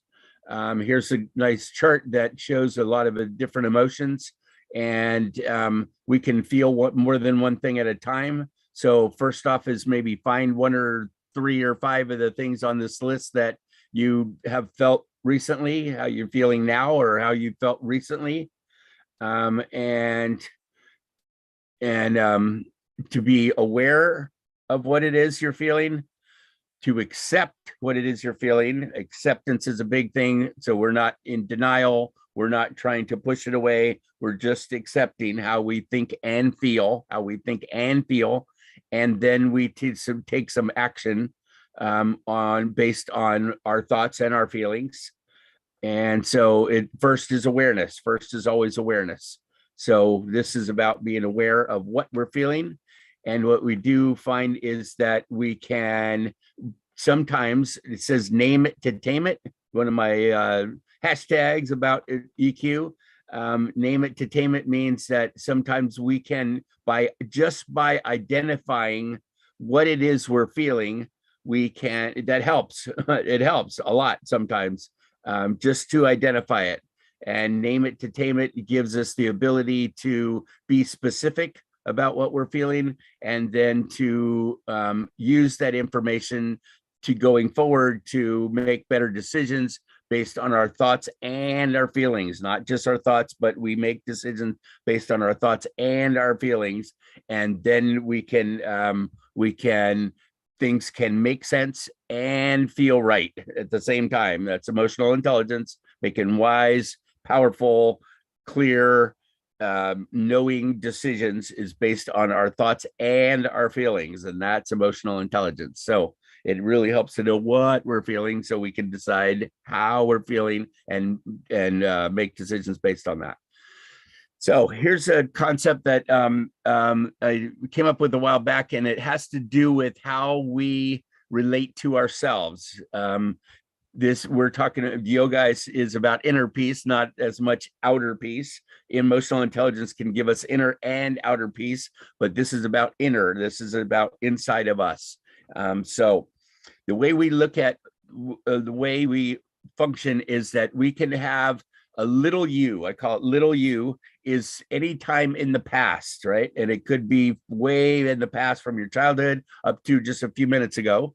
But bottom line, it's something that happened in the past. So it already happened. It's a fact now. It's reality, and it happened. And we now have to deal with any consequences or any repercussions from our past, but it's still past. So it's past. So it already happened. You can't stop it necessarily, and you can't change it necessarily, but because it already happened.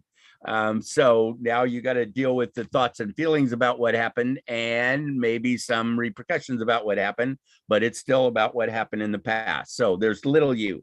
Next is big U. Big U is now, right now, in the present. Really, the only thing that we can actually control is me right now in the present. Okay, me, big U is right now. Okay, so you've got your whole past is you, then you got you, big U is right now in the present, and then we have another concept, which is you, which is your higher knowing, your universal you, your third eye, whatever, however you want to call it, and that is what's directing, hopefully, what big U on how to function. So little u affects big U because stuff that happened in the past, who we are, what we decided, our values, our beliefs, our decisions that we made, all in the past, affect us now.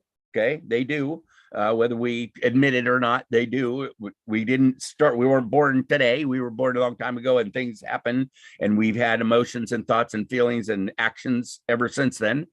So is a little you, my past is affecting us. Some people say, oh, we'll just ignore it and go on. But I find it much, much, much more useful to focus some time at least on my past so that I know me, so that I understand me, so I know how I got to be me. So little u is it affected me, big U is now, and that's what I can deal with. And then I am directed by a higher U that I can use that information. I can use my higher power and to make good decisions, right? So the most important relationship that we have is between the three of us, which you and you and you. And my job is to help me from the past get into a safe environment where little u and big U can focus on healing little u, following U's guidance and wisdom. I hope that makes some sense. I need a graphic to show how this works. I guess I would put, I'm not sure how I'd draw it. Maybe you can help me with that. But it's you from the past affects you in the present, and it's guided by up here by big U or W. So, but the thing that happens is that little u sometimes is in charge instead of big U, which means that we react to stuff. We are triggered. We make sometimes not good decisions. Sometimes we make immature decisions, like addictions and that sort of thing. End up being little u being in charge because little u wants to play, or little u wants to eat, or little u wants to drink, or little u wants to whatever that is not maybe not such a good idea. And so little u's in charge and big U is not in charge.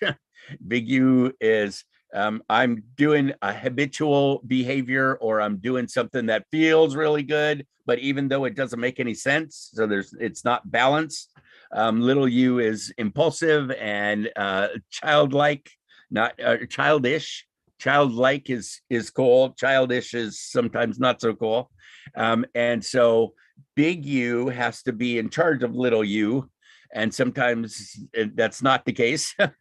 Sometimes that's not the case. So we need to have the guidance and wisdom of double U.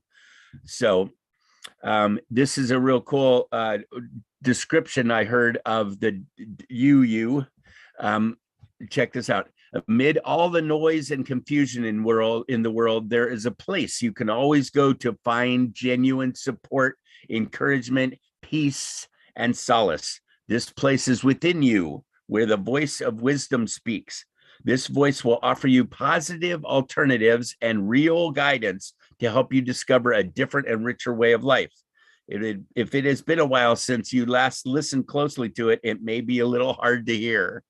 So we have to be calm. Yoga would help with that, and calm ourselves and listen to ourselves, what we know, our intuition, our gut feeling, our wise advisor, or maybe someone from our past that has a voice in our head said, watch out for that, or maybe do this, or be a good person, or that sort of thing. So we need to listen to that consciously. But this ends with, if you give it a chance, it will reward you with all the wisdom, guidance, and inspiration you require. I think that's a very good description of UU. So I know I don't have very much time, but if we can focus some on this relationship between you of the past, you in the present, and you that knows, we can make some cool decisions and live a better life. The one I came up with recently is that there's a fourth part. Let's see if I can. There's a fourth part, is because big U has things that I'm calling it XU. That's you in the present, but it's you. It's the parts of you that you don't really like. It's the parts of you that are not in charge of little u. It's the parts of you that you're trying to get over, that you're trying to release. As we become aware of stuff that's happening inside of us, some of the stuff we go, whoa, I don't like that. That's not a good thing. That's not helpful. That's not useful to me. That's not a good idea. So we find parts of ourselves, and we have to admit to ourselves that there are parts of us that are not working. And so those are things that I do to myself that I don't want to do anymore, or stuff that I do that I do that I don't want to do, or stuff that I'm not doing that I want to do. Okay, so these are things that I don't want to do. And then there's I was calling it the positive part of me, which I'm saying is you exclamation point, and you better you. This is you in the present that you do want, that you do like, that you want to be this way. So there's little you, then there's me that doing the old ways, my old behaviors. There's a you that I'm wanting to do better, to practice. I have to be consciously competent about. I have to put some energy into focusing on how I would rather be, how I want to be. And that is all guided by you again. So I feel like there's two different parts of me in the present: the part that I like, that I can get up and do a quick presentation; parts that I don't like, which is sleeping through my alarm. I'm not sure how I'm going to change that exactly. I guess I could put my alarm closer to my head or something. I'm not sure what happened. I never did hear it. So there's parts of me I like, parts of me I don't like. Anyway, so I'm working on so this has become 4 parts of me, which is XU and you exclamation point, to make up me. And again, we're trying to be aware of good stuff and not so good stuff. Being aware is not necessarily a judgment call. We're just being aware first. And so we have to be aware of our good stuff side and our bad side. We then accept what's happening, right? We don't deny it. I got to be honest, at least with myself. And then I can use that information, the information that I have from my higher wisdom, to make good decisions, do better. So I don't know if that helps at all, but I find it useful to be able to break this down into to these different parts. So probably going over time already. So I'm not sure. Again, we got 300 slides here. I could go off in different directions or just stop now. So Dr. Vinja, how would you like me to proceed from this point? You can take some time. Oh, really? Okay.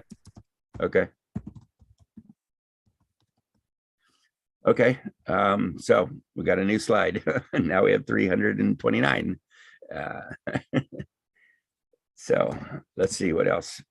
I'll try to find something about peace that we have not worked on before. And here's another thing about working on our past is being able to forgive ourselves. We can change our mind, we can modify our beliefs, we can release our negative feelings, we can take conscious action, and we can forgive, release, and go on. You probably talked before about forgiveness being for ourselves. This is about forgiving ourselves for ourselves, obviously, but even forgiving others has to do with us. It's for us. Most people don't know that we're upset with them and maybe don't care, but we do. So walking around being upset with people is not particularly helpful. Usually it can be a good reminder if you need a reminder, but it's also painful and causes dis-ease in our body after we carry it around for a long time. Anger and resentment and that sort of thing are and disappointment and all kinds of upsetness. I can go back to the feeling wheel, but all those negative feelings that we carry around inside of us are harmful to us. The other person may or may not know or care that we are upset. So we then have to deal with the upsetness inside of us. So we talk about forgiveness. Forgiveness means letting go of pain that was caused. Some people say forgive and forget. I find it useful to not forget, to remember what happened to me, but to take the pain. I got to deal with the pain around what happened, and release that so I can forgive without forgetting, and feel better and do better. So this is my 7-question quiz. We've done this before. Here's about empathy, one of the strongest abilities in emotional intelligence. Here's some inner child work that we were talking about, working with little you. We asked some questions of little you, who or what hurt you the most? What happened to you? Who or what are you most upset with? Are you carrying the pain around with you? Who or what are you most afraid of? So the big 3 negatives, which are fear, anger, and sadness. This is stuff that's left over in your body from your past. Who or what are you angry at? Who or what hurt you the most? Who or what are you most afraid of? So the big 3: fear, anger, sadness. And what did you decide about life as a result of your pain? What that means is about when things happen, especially as a young child, but anytime in the past, when things happen to us, we then decide sometimes, especially if it's traumatic, that life is scary, or life is uncertain, or I am powerless, or I'm not worthy, or I don't fit in, or some big decisions, big generalized life decisions about what happened, and what we end up going on and living on those. I saw a show last night that had nothing to do with a fellow. Actually, it was Jeff. No, Daniel.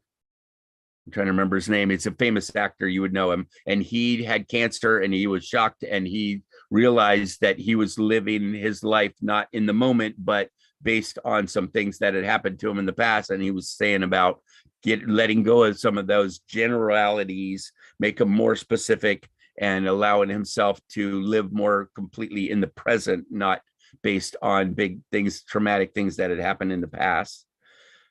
So we then carry around the pain that happened to us, and we agree. Like for me, for example, what my father was in the Air Force, in the United States Air Force, in the military, and we had to move all the time because he was in the military. And for me, I came into situations, I would make friends, and either I was then going to move again, or they were also in the military, so they were moving. So I got ripped away from my friends and family over and over again as a child.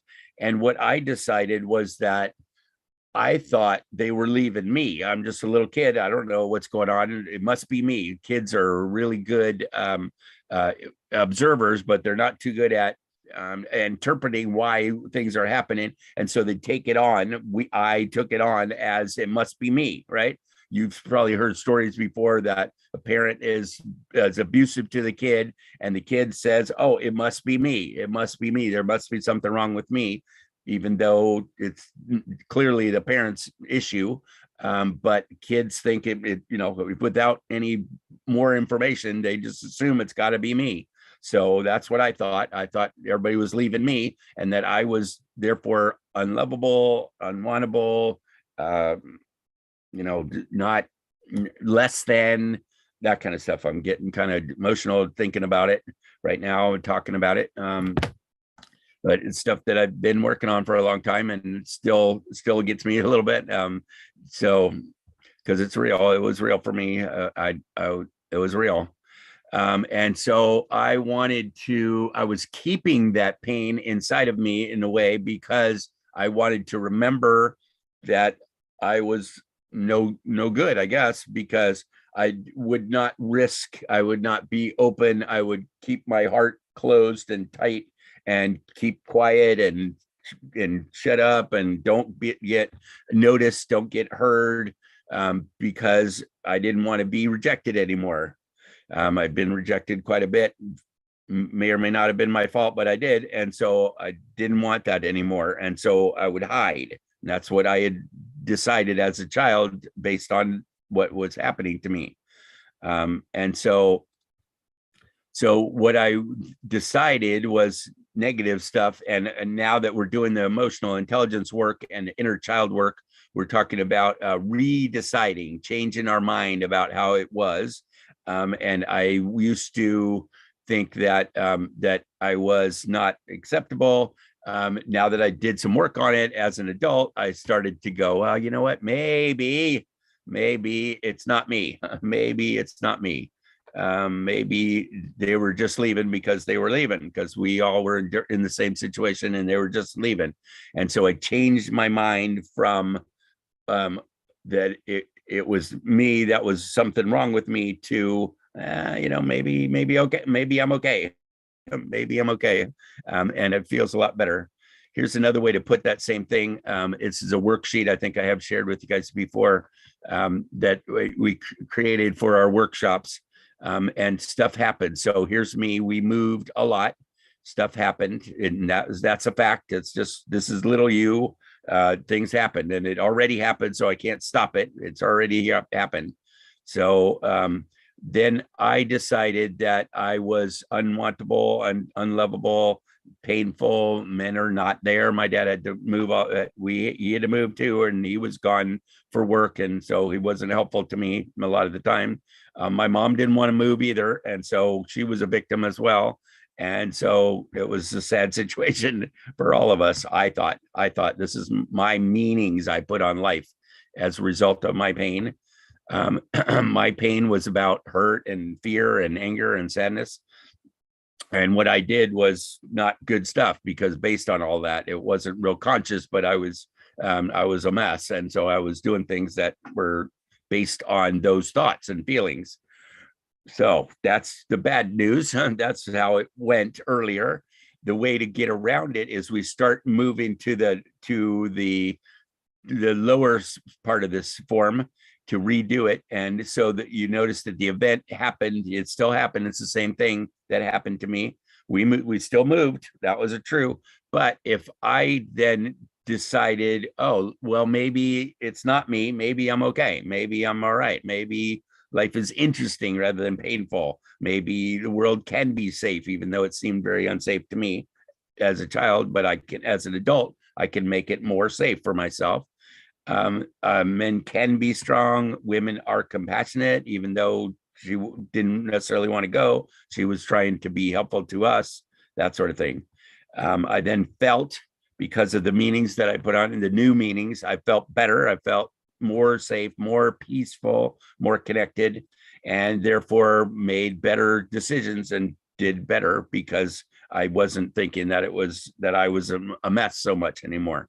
So that's kind of how that works. So again, we're back to little you, doing some work on little you, so that big you can do better in the present and in the future. And guided by my knowing of emotional intelligence now, and by some good mentors and people that can help me out. And so I'm guided by the big W that I needed to work with. So I guess I'll jump to the very bottom, and then and these are common takeaways that I usually use for this class, which is, let's see if I can find them here, here we go. Accepting emotional responsibility, big step to this, most important step, that knowing that I was at choice about my thoughts and feelings. I thought the military did it to me. I thought my dad did stuff to me. I thought the world is unsafe and scary, all that kind of stuff. But what I realized, one of my biggest life changers for me was that I am in charge of my thoughts and my feelings. I'm in charge of what's going on inside of me, and that is a big deal. And if I can take charge of that, if I can take responsibility, emotional responsibility, I call it, then I can do great things.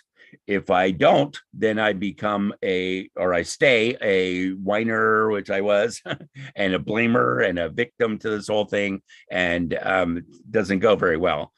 So to me, the tipping point is taking responsibility for my thoughts and feelings or not. Being powerful, being a victor, you win, right? To be in charge of me, or I'm a whiner, blamer, victim, and they're in charge. It's the military, it's the pandemic, it's the government, it's whatever it is that's making me feel this way. No, I'm making me feel this way. I'm making me feel this way, so I can change it. Yes, that's a wonderful thing. So commit to learn about yourself, your thoughts and feelings that matter. Emotional intelligence has to do with being aware of and accepting and being able to manage our thoughts and feelings. So I want to learn as much as I can about that, because 24/7, 365, every day, every minute of every day, we're thinking and feeling. So I want to get really good at it. I want to get really good at it because it's most relevant subject on the planet. And most people don't know this stuff. Most people do not know this stuff. And so I'm asking everybody to please, please, please teach somebody else what you know about emotional intelligence, because it's a big, very, very big deal. So I will take a pause on that at this point and check in, Dr. Ravindra, more, or are we done?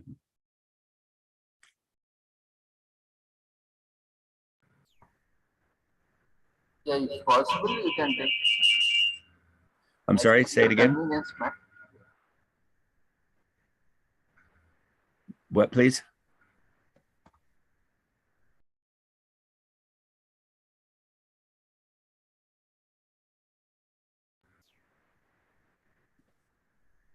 I'm sorry, I didn't hear you. Oh, Mary Florence, yes. Do you care to share? You can unmute yourself. Good evening, Matt, sir. Hello, Mary, how are you? Yeah, fine, Nice to see sir. Yeah, I'm listening to you. Great, great. Glad to have you here. Any questions or something you wanted to share? Or?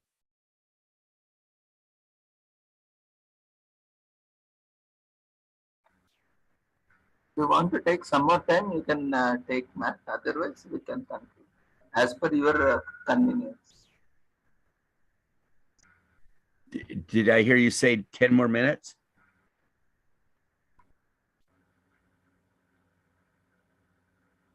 Is that correct? Yeah, as per your convenience, you can take some more time, or you can conclude. Oh, okay. Okay, well, I got an awful lot of slides I can talk about different subjects. This one's kind of good. We have choices of what happens to us, what we can do with it, and we can let things make us stronger. Actually, I could talk about that a little bit. There is a thing called post-traumatic stress disorder, right? Everybody knows what PTSD, everybody knows about that, right? Because stuff from our past, our traumas, our pain from our past can be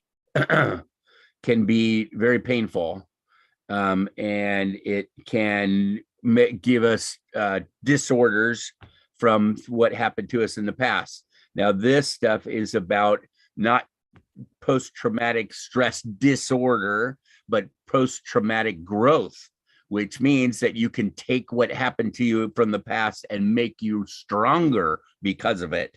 I call this positive mental health, right? Positive or mental health is usually refers to kind of negative connotation to it.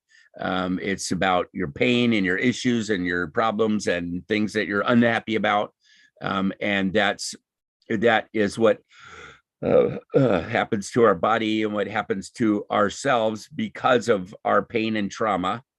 But this concept is about what I call spin it to win it, spin it to win it. So you can take what happened to you, and we can take what happened to us, not you, but us, and actually help us make ourselves stronger because of it. Stronger, not weaker, not broken, not disabled, not disordered, but actually make us stronger. And that's what this is about, is post-traumatic stress disorder goes downhill. Post-traumatic stress is to take what we learned, and to help us make us stronger. So we can learn to be stronger, a greater feeling of self-reliance, personal strength, recognition of the ability that we can handle things, right? Even when really bad things happen to us. Hey, I survived. It might have smacked me and might have knocked me down, but I'm still here. I'm still going. So we can that's spin it to win it. Yeah, it hurt, and yeah, life is like that. And I did it, and I'm functioning, and I can do this. So we can take those yucky thoughts and feelings and shift them to be more positive. Increase our sense of capacity to survive and prevail, right? I know I did it. I was strong. I managed. I got through it. And that's a good thing. That's a really good thing. Once I can handle my fear, my anger, and my sadness, that gives me the power in the future to go, hey, whatever life throws at me, I've already handled this before. I've done this before. I survived it. I managed. I did okay. And I can face whatever comes at me in the future. It gives me the basis to self-esteem and self-confidence and self-knowing, and I can use that information to be better, not worse. We can be better, not worse. So a discovery of being stronger than one thought they were. One being me. Yes, I thought I am much stronger emotionally than I used to be, than I thought I was. I can have closer relationships based on, even though stuff happened to me, because I say one of the most important emotional intelligence skills is about being able to open our heart and close our heart, both. I'm in charge of me and my heart. I'm in charge of me, and that's a very good thing. I can open wide up, because if I know I can handle my fear, anger, and sadness, if I can handle those big three, then I can open up and be loving, be intimate, be close, be vulnerable if I want to. And if it doesn't go well, I can shut things down, and I can back off, and I can close up, and I can make it so that you don't hurt me so much. And that is one of my biggest skills, like I said, in EQ, is to be able to close my heart or open my heart. So I can be wide open and be close to you guys, or I can shut down and back off and that sort of thing. And that's up to me. Again, that gives me more power and more self-confidence in myself. I like people very much. And so I want to be close to people. I want to be around people. I'm a extrovert. I'm a epitome of extrovert. Extroverts get, when you're around other people, you get more energy and more powerful and more fill up and enjoy, right? Other people. I like people. And so I get more energy from being around people. Example is my wife is more of an introvert, which means when she's around people, she needs to get away from them. Sometimes she still likes people, but she needs to get away from them sometimes to fill back up, to be okay, to calm down, to be more solid. And so extroverts tend to get more energy from other people, and introverts get more energy from not being around other people. So I'm more comfortable with my intimacy and vulnerability. I increase sense of compassion for others. Yes. and compassion to. The better I know me, the better I can understand and be there for you. That's just what I found. And I can put more effort into relationships. Well, I don't know if I can put more effort into it because I spend a lot of time on my relationships. I try to stay connected with people from my past, people I just meet. I try to open up to them right away. I call it instant intimacy. Instant intimacy. And that means that when I meet people, I just assume I'm going to be friends with them. I assume the best. I assume that we're going to be buddies from here on. And so whether we are or not, doesn't really matter because I kind of assume that I want to be closer rather than further away. And that gives you the assumption that you're safe. I assume that you're going to be safe because if I can handle my fear, anger, and sadness, if things don't go well, then I can deal with it, right? I used to not be able to deal with stuff. And so I was afraid of other people, even though I wanted the relationships really bad. I was very scared of how that would work because I didn't know that I could handle my negatives. Now I know I can handle my negatives, so I can risk more. I can be more open, more come in front of a bunch of people and make an idiot of myself.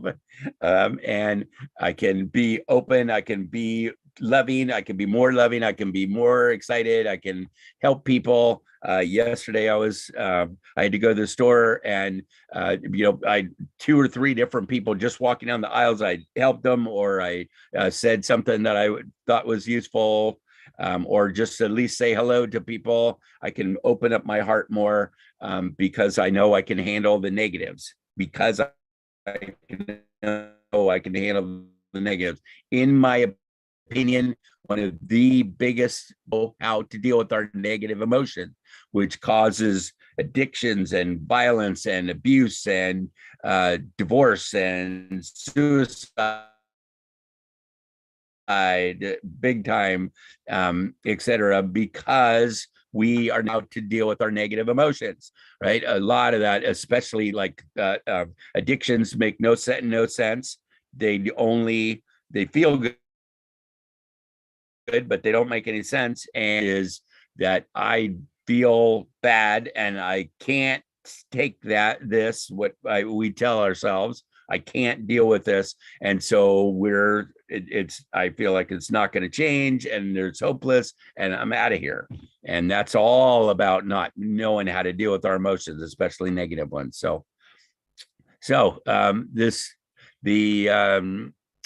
Jeff Bridges, that's who it was. That's who it was he had lymphoma, and it shocked the heck out of him. And this is exactly what he said. I have a greater appreciation for life now because of that. And that even though he now is saying, now I can better appreciate my life and the people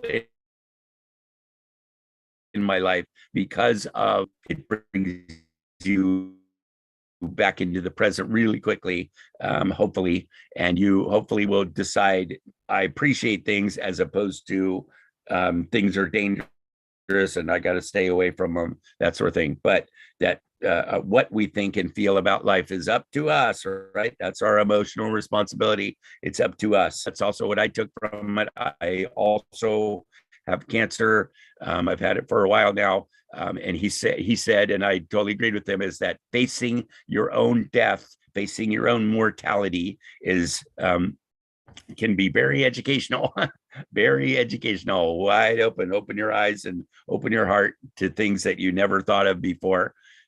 Steve Jobs, remember, who started Apple Computer, he said the same thing. He said, since I knew that I was dying was one of the most important things that's ever happened to me. He lived his last number of years knowing that he was going to be dying. And so he said, I appreciated everything and that made a huge difference to me. He says one of the best things that's happened to him, besides his body failing, but it can give us a greater appreciation. We can also recognize new opportunities, recognition of availability of new opportunities, more likelihood to change things that need changing. Yeah, it's pretty motivational.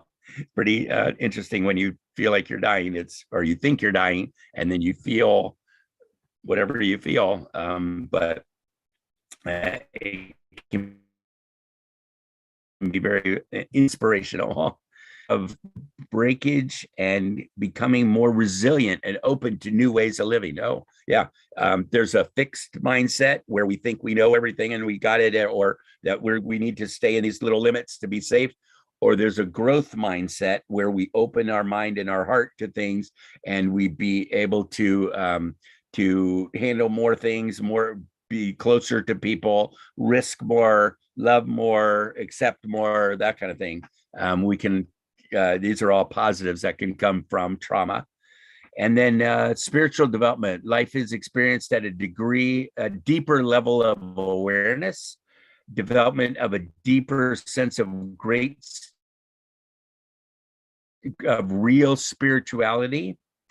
Beliefs and philosophies tend to be fully developed, satisfying, and meaningful. Yes, I can have closer, more meaningful, more satisfying relationships now because I can open my heart better now, and I'm not thinking that I'm a problem and should keep you away from me for your good, and other negative thoughts and feelings that I had for myself.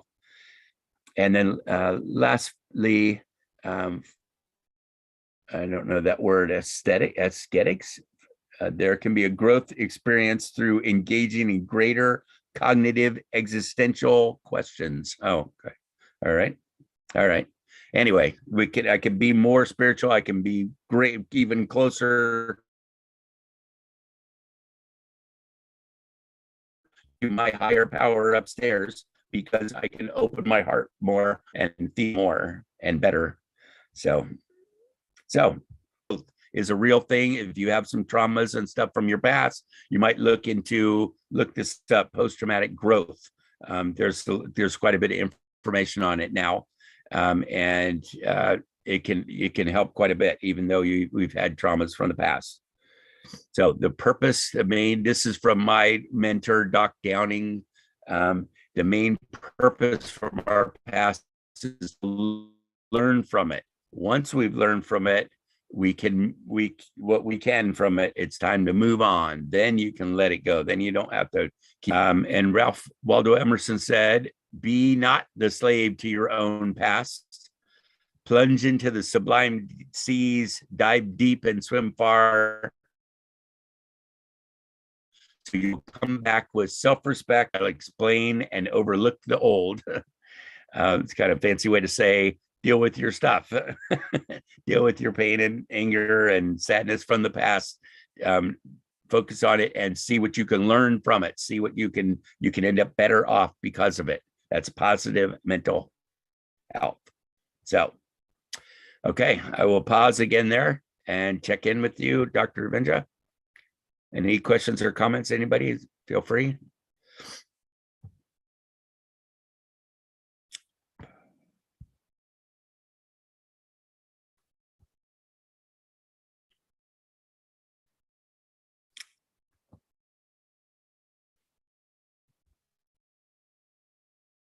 Anything? Any comments or questions or disagreements or anything?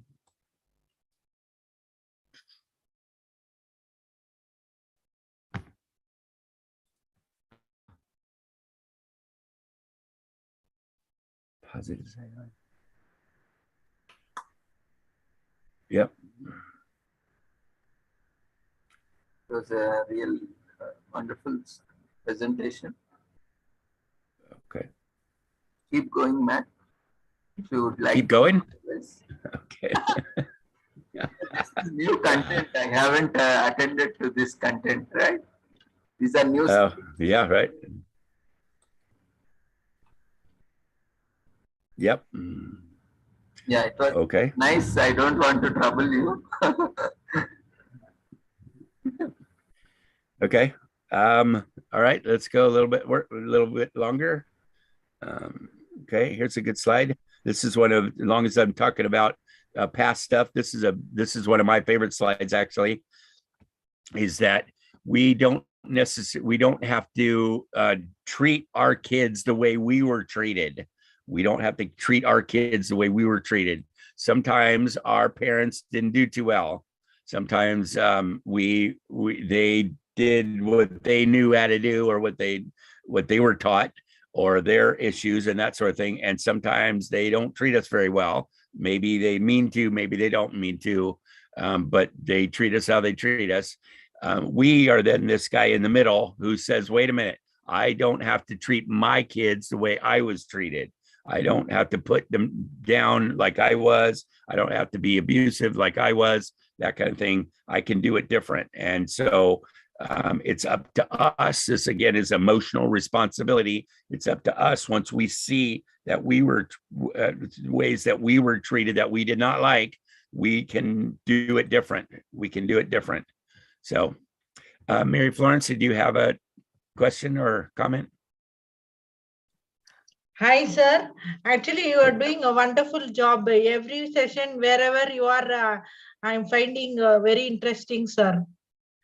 Actually, when Nagraj from Andhra told about you, Nagraj, you know, sir, from Andhra, he told about you. Matt Perliston is very good speaker. So after I got your number from the international group, I became a fan of your talks, sir.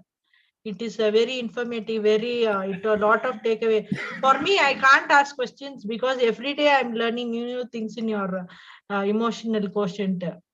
I have to read. I have to get perfectly know. Then only I can ask you questions, sir. Now every day I'm learning from your session. So you're doing a wonderful job, sir. I saw that day in Jain Nambudiri also you had spoken. That also is very informative, sir. Wherever you Jain Nambudiri, sir. That day you had talked, no, sir, last week. I attended that session also. So you're doing a wonderful job, sir. All the best. God bless you with good health and well-being. My hearty congratulations to you, sir.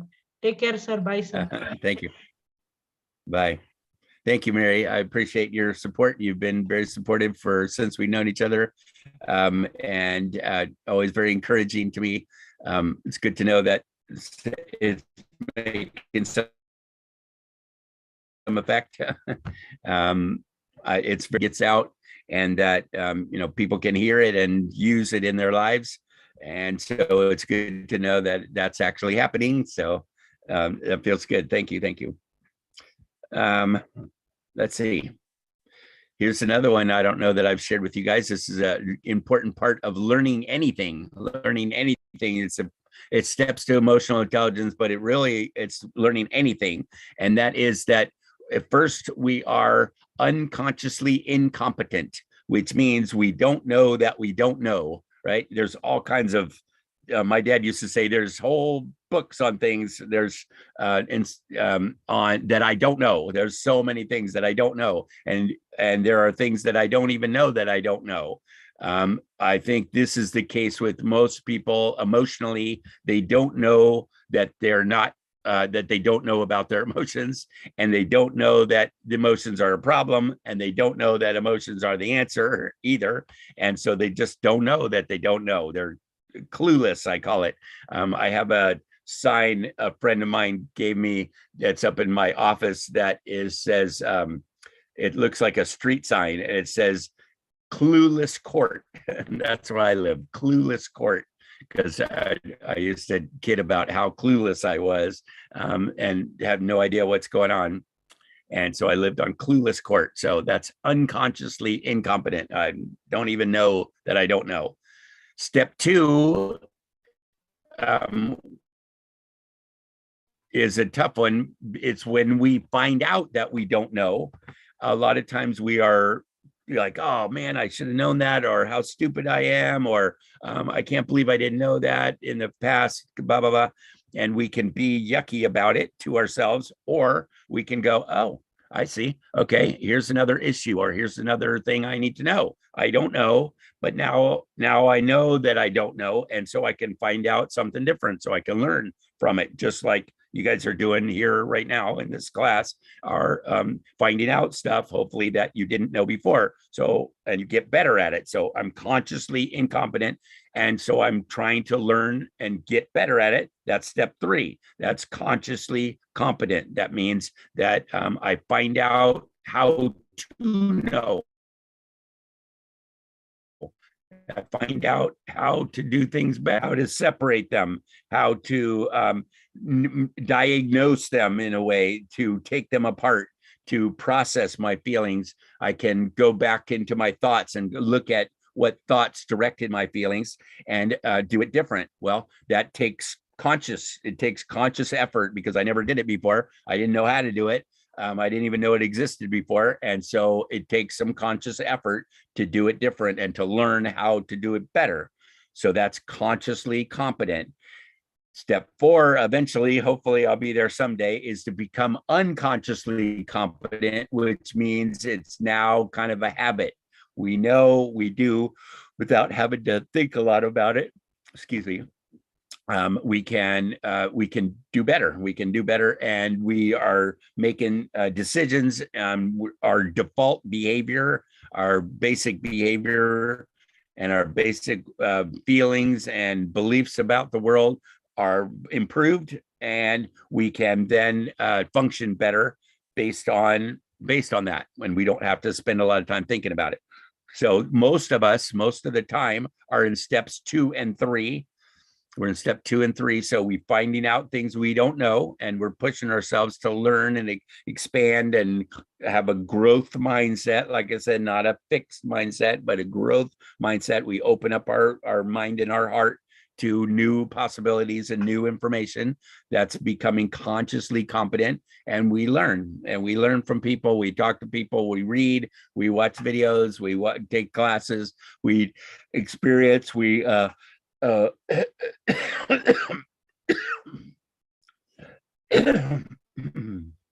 excuse me, we take responsibility for ourselves, and we learn how to do things better. So this is how we learn EQ, but it's how we learn everything, really. You don't know, then you find out that you don't know, then you find out how to know, and then you know, and then you know. You don't know until you know. That's a famous line, or famous to me anyway, from a kids movie from Finding Nemo. It's a kids Disney movie, and a turtle, it's all animated, said, "You don't know until you know." I love that line. That sums us up perfectly. You don't know until you know. So anyway, I like that. So this one is a very cool concept. A lot of people are find this useful to realize that instead of beating on myself for not knowing, I go, okay, that's a step. That's a step forward. Now that I know, then I can, or I know that I don't know, I can do something about it. So I'm losing my voice here. I'll do one more subject and then I'll stop. And that is distinction between what are we going to do about a problem and what are you going to do with a problem? These are very different, right? What am I going to do about that? If something happens to me, people left me, all right? People left. What am I going to do about that? Well, or a more current example is the war's happening, right? There's a war happening and it's getting worse, and we're closer and closer. We are closer and closer, the United States, to going to war now against Russia, because they're upset with us as well. And I'm not sure what's going to happen with that. What do I do about that? What do I do about a war in Russia and Ukraine? What do I do about that? Well, I don't know that there's all that much I can do about it. I'd like to think that means I'm trying to share and teach with people how to be peaceful, because we don't learn that in school. And if enough of us can learn how to be peaceful, maybe we don't have to have wars in the future. Maybe there'll be less fighting and less violence and less abuse and less yucky stuff, less hatred. If we know how to create peace inside of ourselves, then we can create peace outside of ourselves. And if enough of us know how to do that, maybe we can have real peace, big peace. That's the point of our nonprofit, is to teach people how to be peaceful, so we can have peace. That's why EQ for peace, that's the name of it. And that's the point. So what am I doing about the problem? I'm not going to Ukraine. I'm not sending them money. I'm not going over and fighting. I'm not being political and carrying a sign. What I'm trying to do about the problem is to teach people how to be peaceful. So I feel like I am doing something about the problem. That's different than what do I do with it? What do I do with it is what do I do inside of me, my thoughts and feelings about this problem or with this problem. So what do I do about it is action. What do I do with it is feelings and emotions. What do I do with that inside of me? Well, that's a whole different question. It's a whole different issue, because I was very fearful growing up with my past, with what was happening to me as a kid. I then had to deal with it growing, but my whole life I've lived in fear. And I've been trying to get over that, my childhood stuff. Now, however, this is real fear. This is current fear, and fear of the future, of our future. I'm afraid of what's happening. I'm afraid of now. You guys probably know that in the United States, things are not going very well. And there's a lot of violence. There's a lot of abuse. There's a lot of people shooting each other.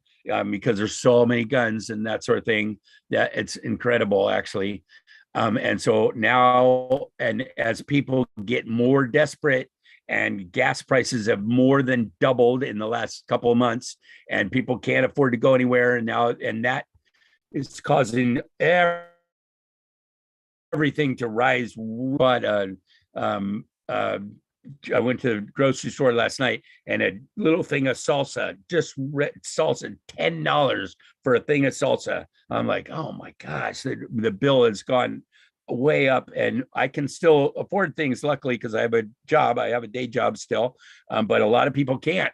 And I don't know how they're going to manage. And when you start talking about you can't find stuff to eat, they're going to start getting desperate, and it's going to get ugly. It's getting ugly, I should say, not gonna. It's getting uglier. And so I don't know.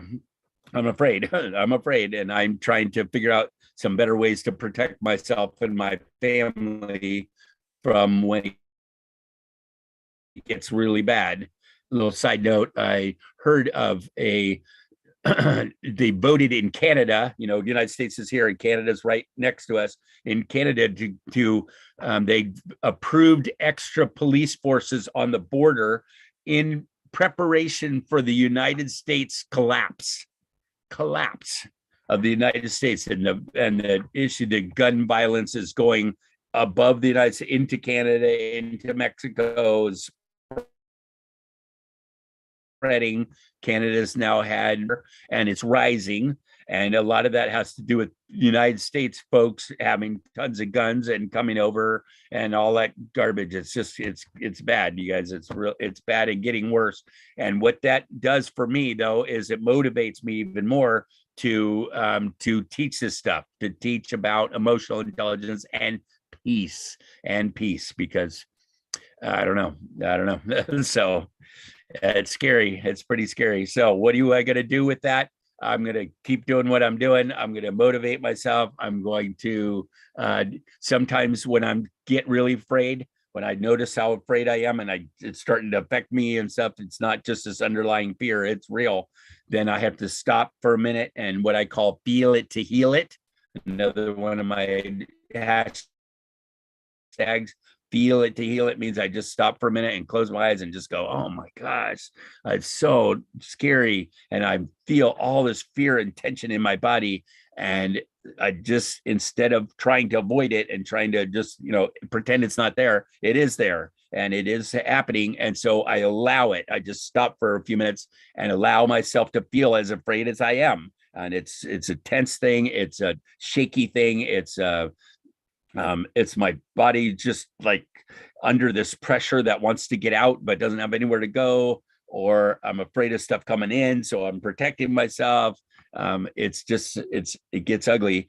But if I can allow myself to just be as afraid as my body feels for a few minutes, then I can let it go. Then it feels like my body says, thank you for paying attention to me. Yes, I was feeling all that stuff. Thank you for acknowledging it and allowing it. And now I don't have to walk around all fearful. I can let go of that, and knowing that I am okay and that I will be able to take care of myself. I hope. So I don't really know that too well yet, but I'm working on it. So anyway, so you catch the difference. What am I going to do about a problem versus what am I going to do with the problem? So a big distinction there. Okay, so like I said, I'm losing my voice, and so I think I'm going to stop there. You're probably sick of hearing me, and people are dropping off. So I'm going to stop there. Dr. Ravindra, thank you for having me, and I apologize again for being so late.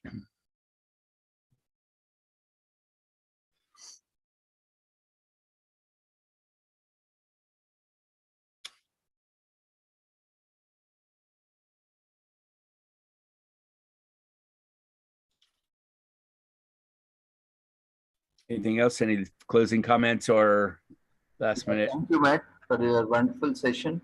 It was really nice. We got to learn more about different aspects of emotional intelligence today. Really happy for you and for everyone that we get to know a lot of new aspects and concepts. And thank you for joining us, and hope we will continue to bring more awareness on emotional intelligence. Hey. Thank you very much for joining us. Take care. Okay, you too. Okay. Bye, all. Bye. Bye.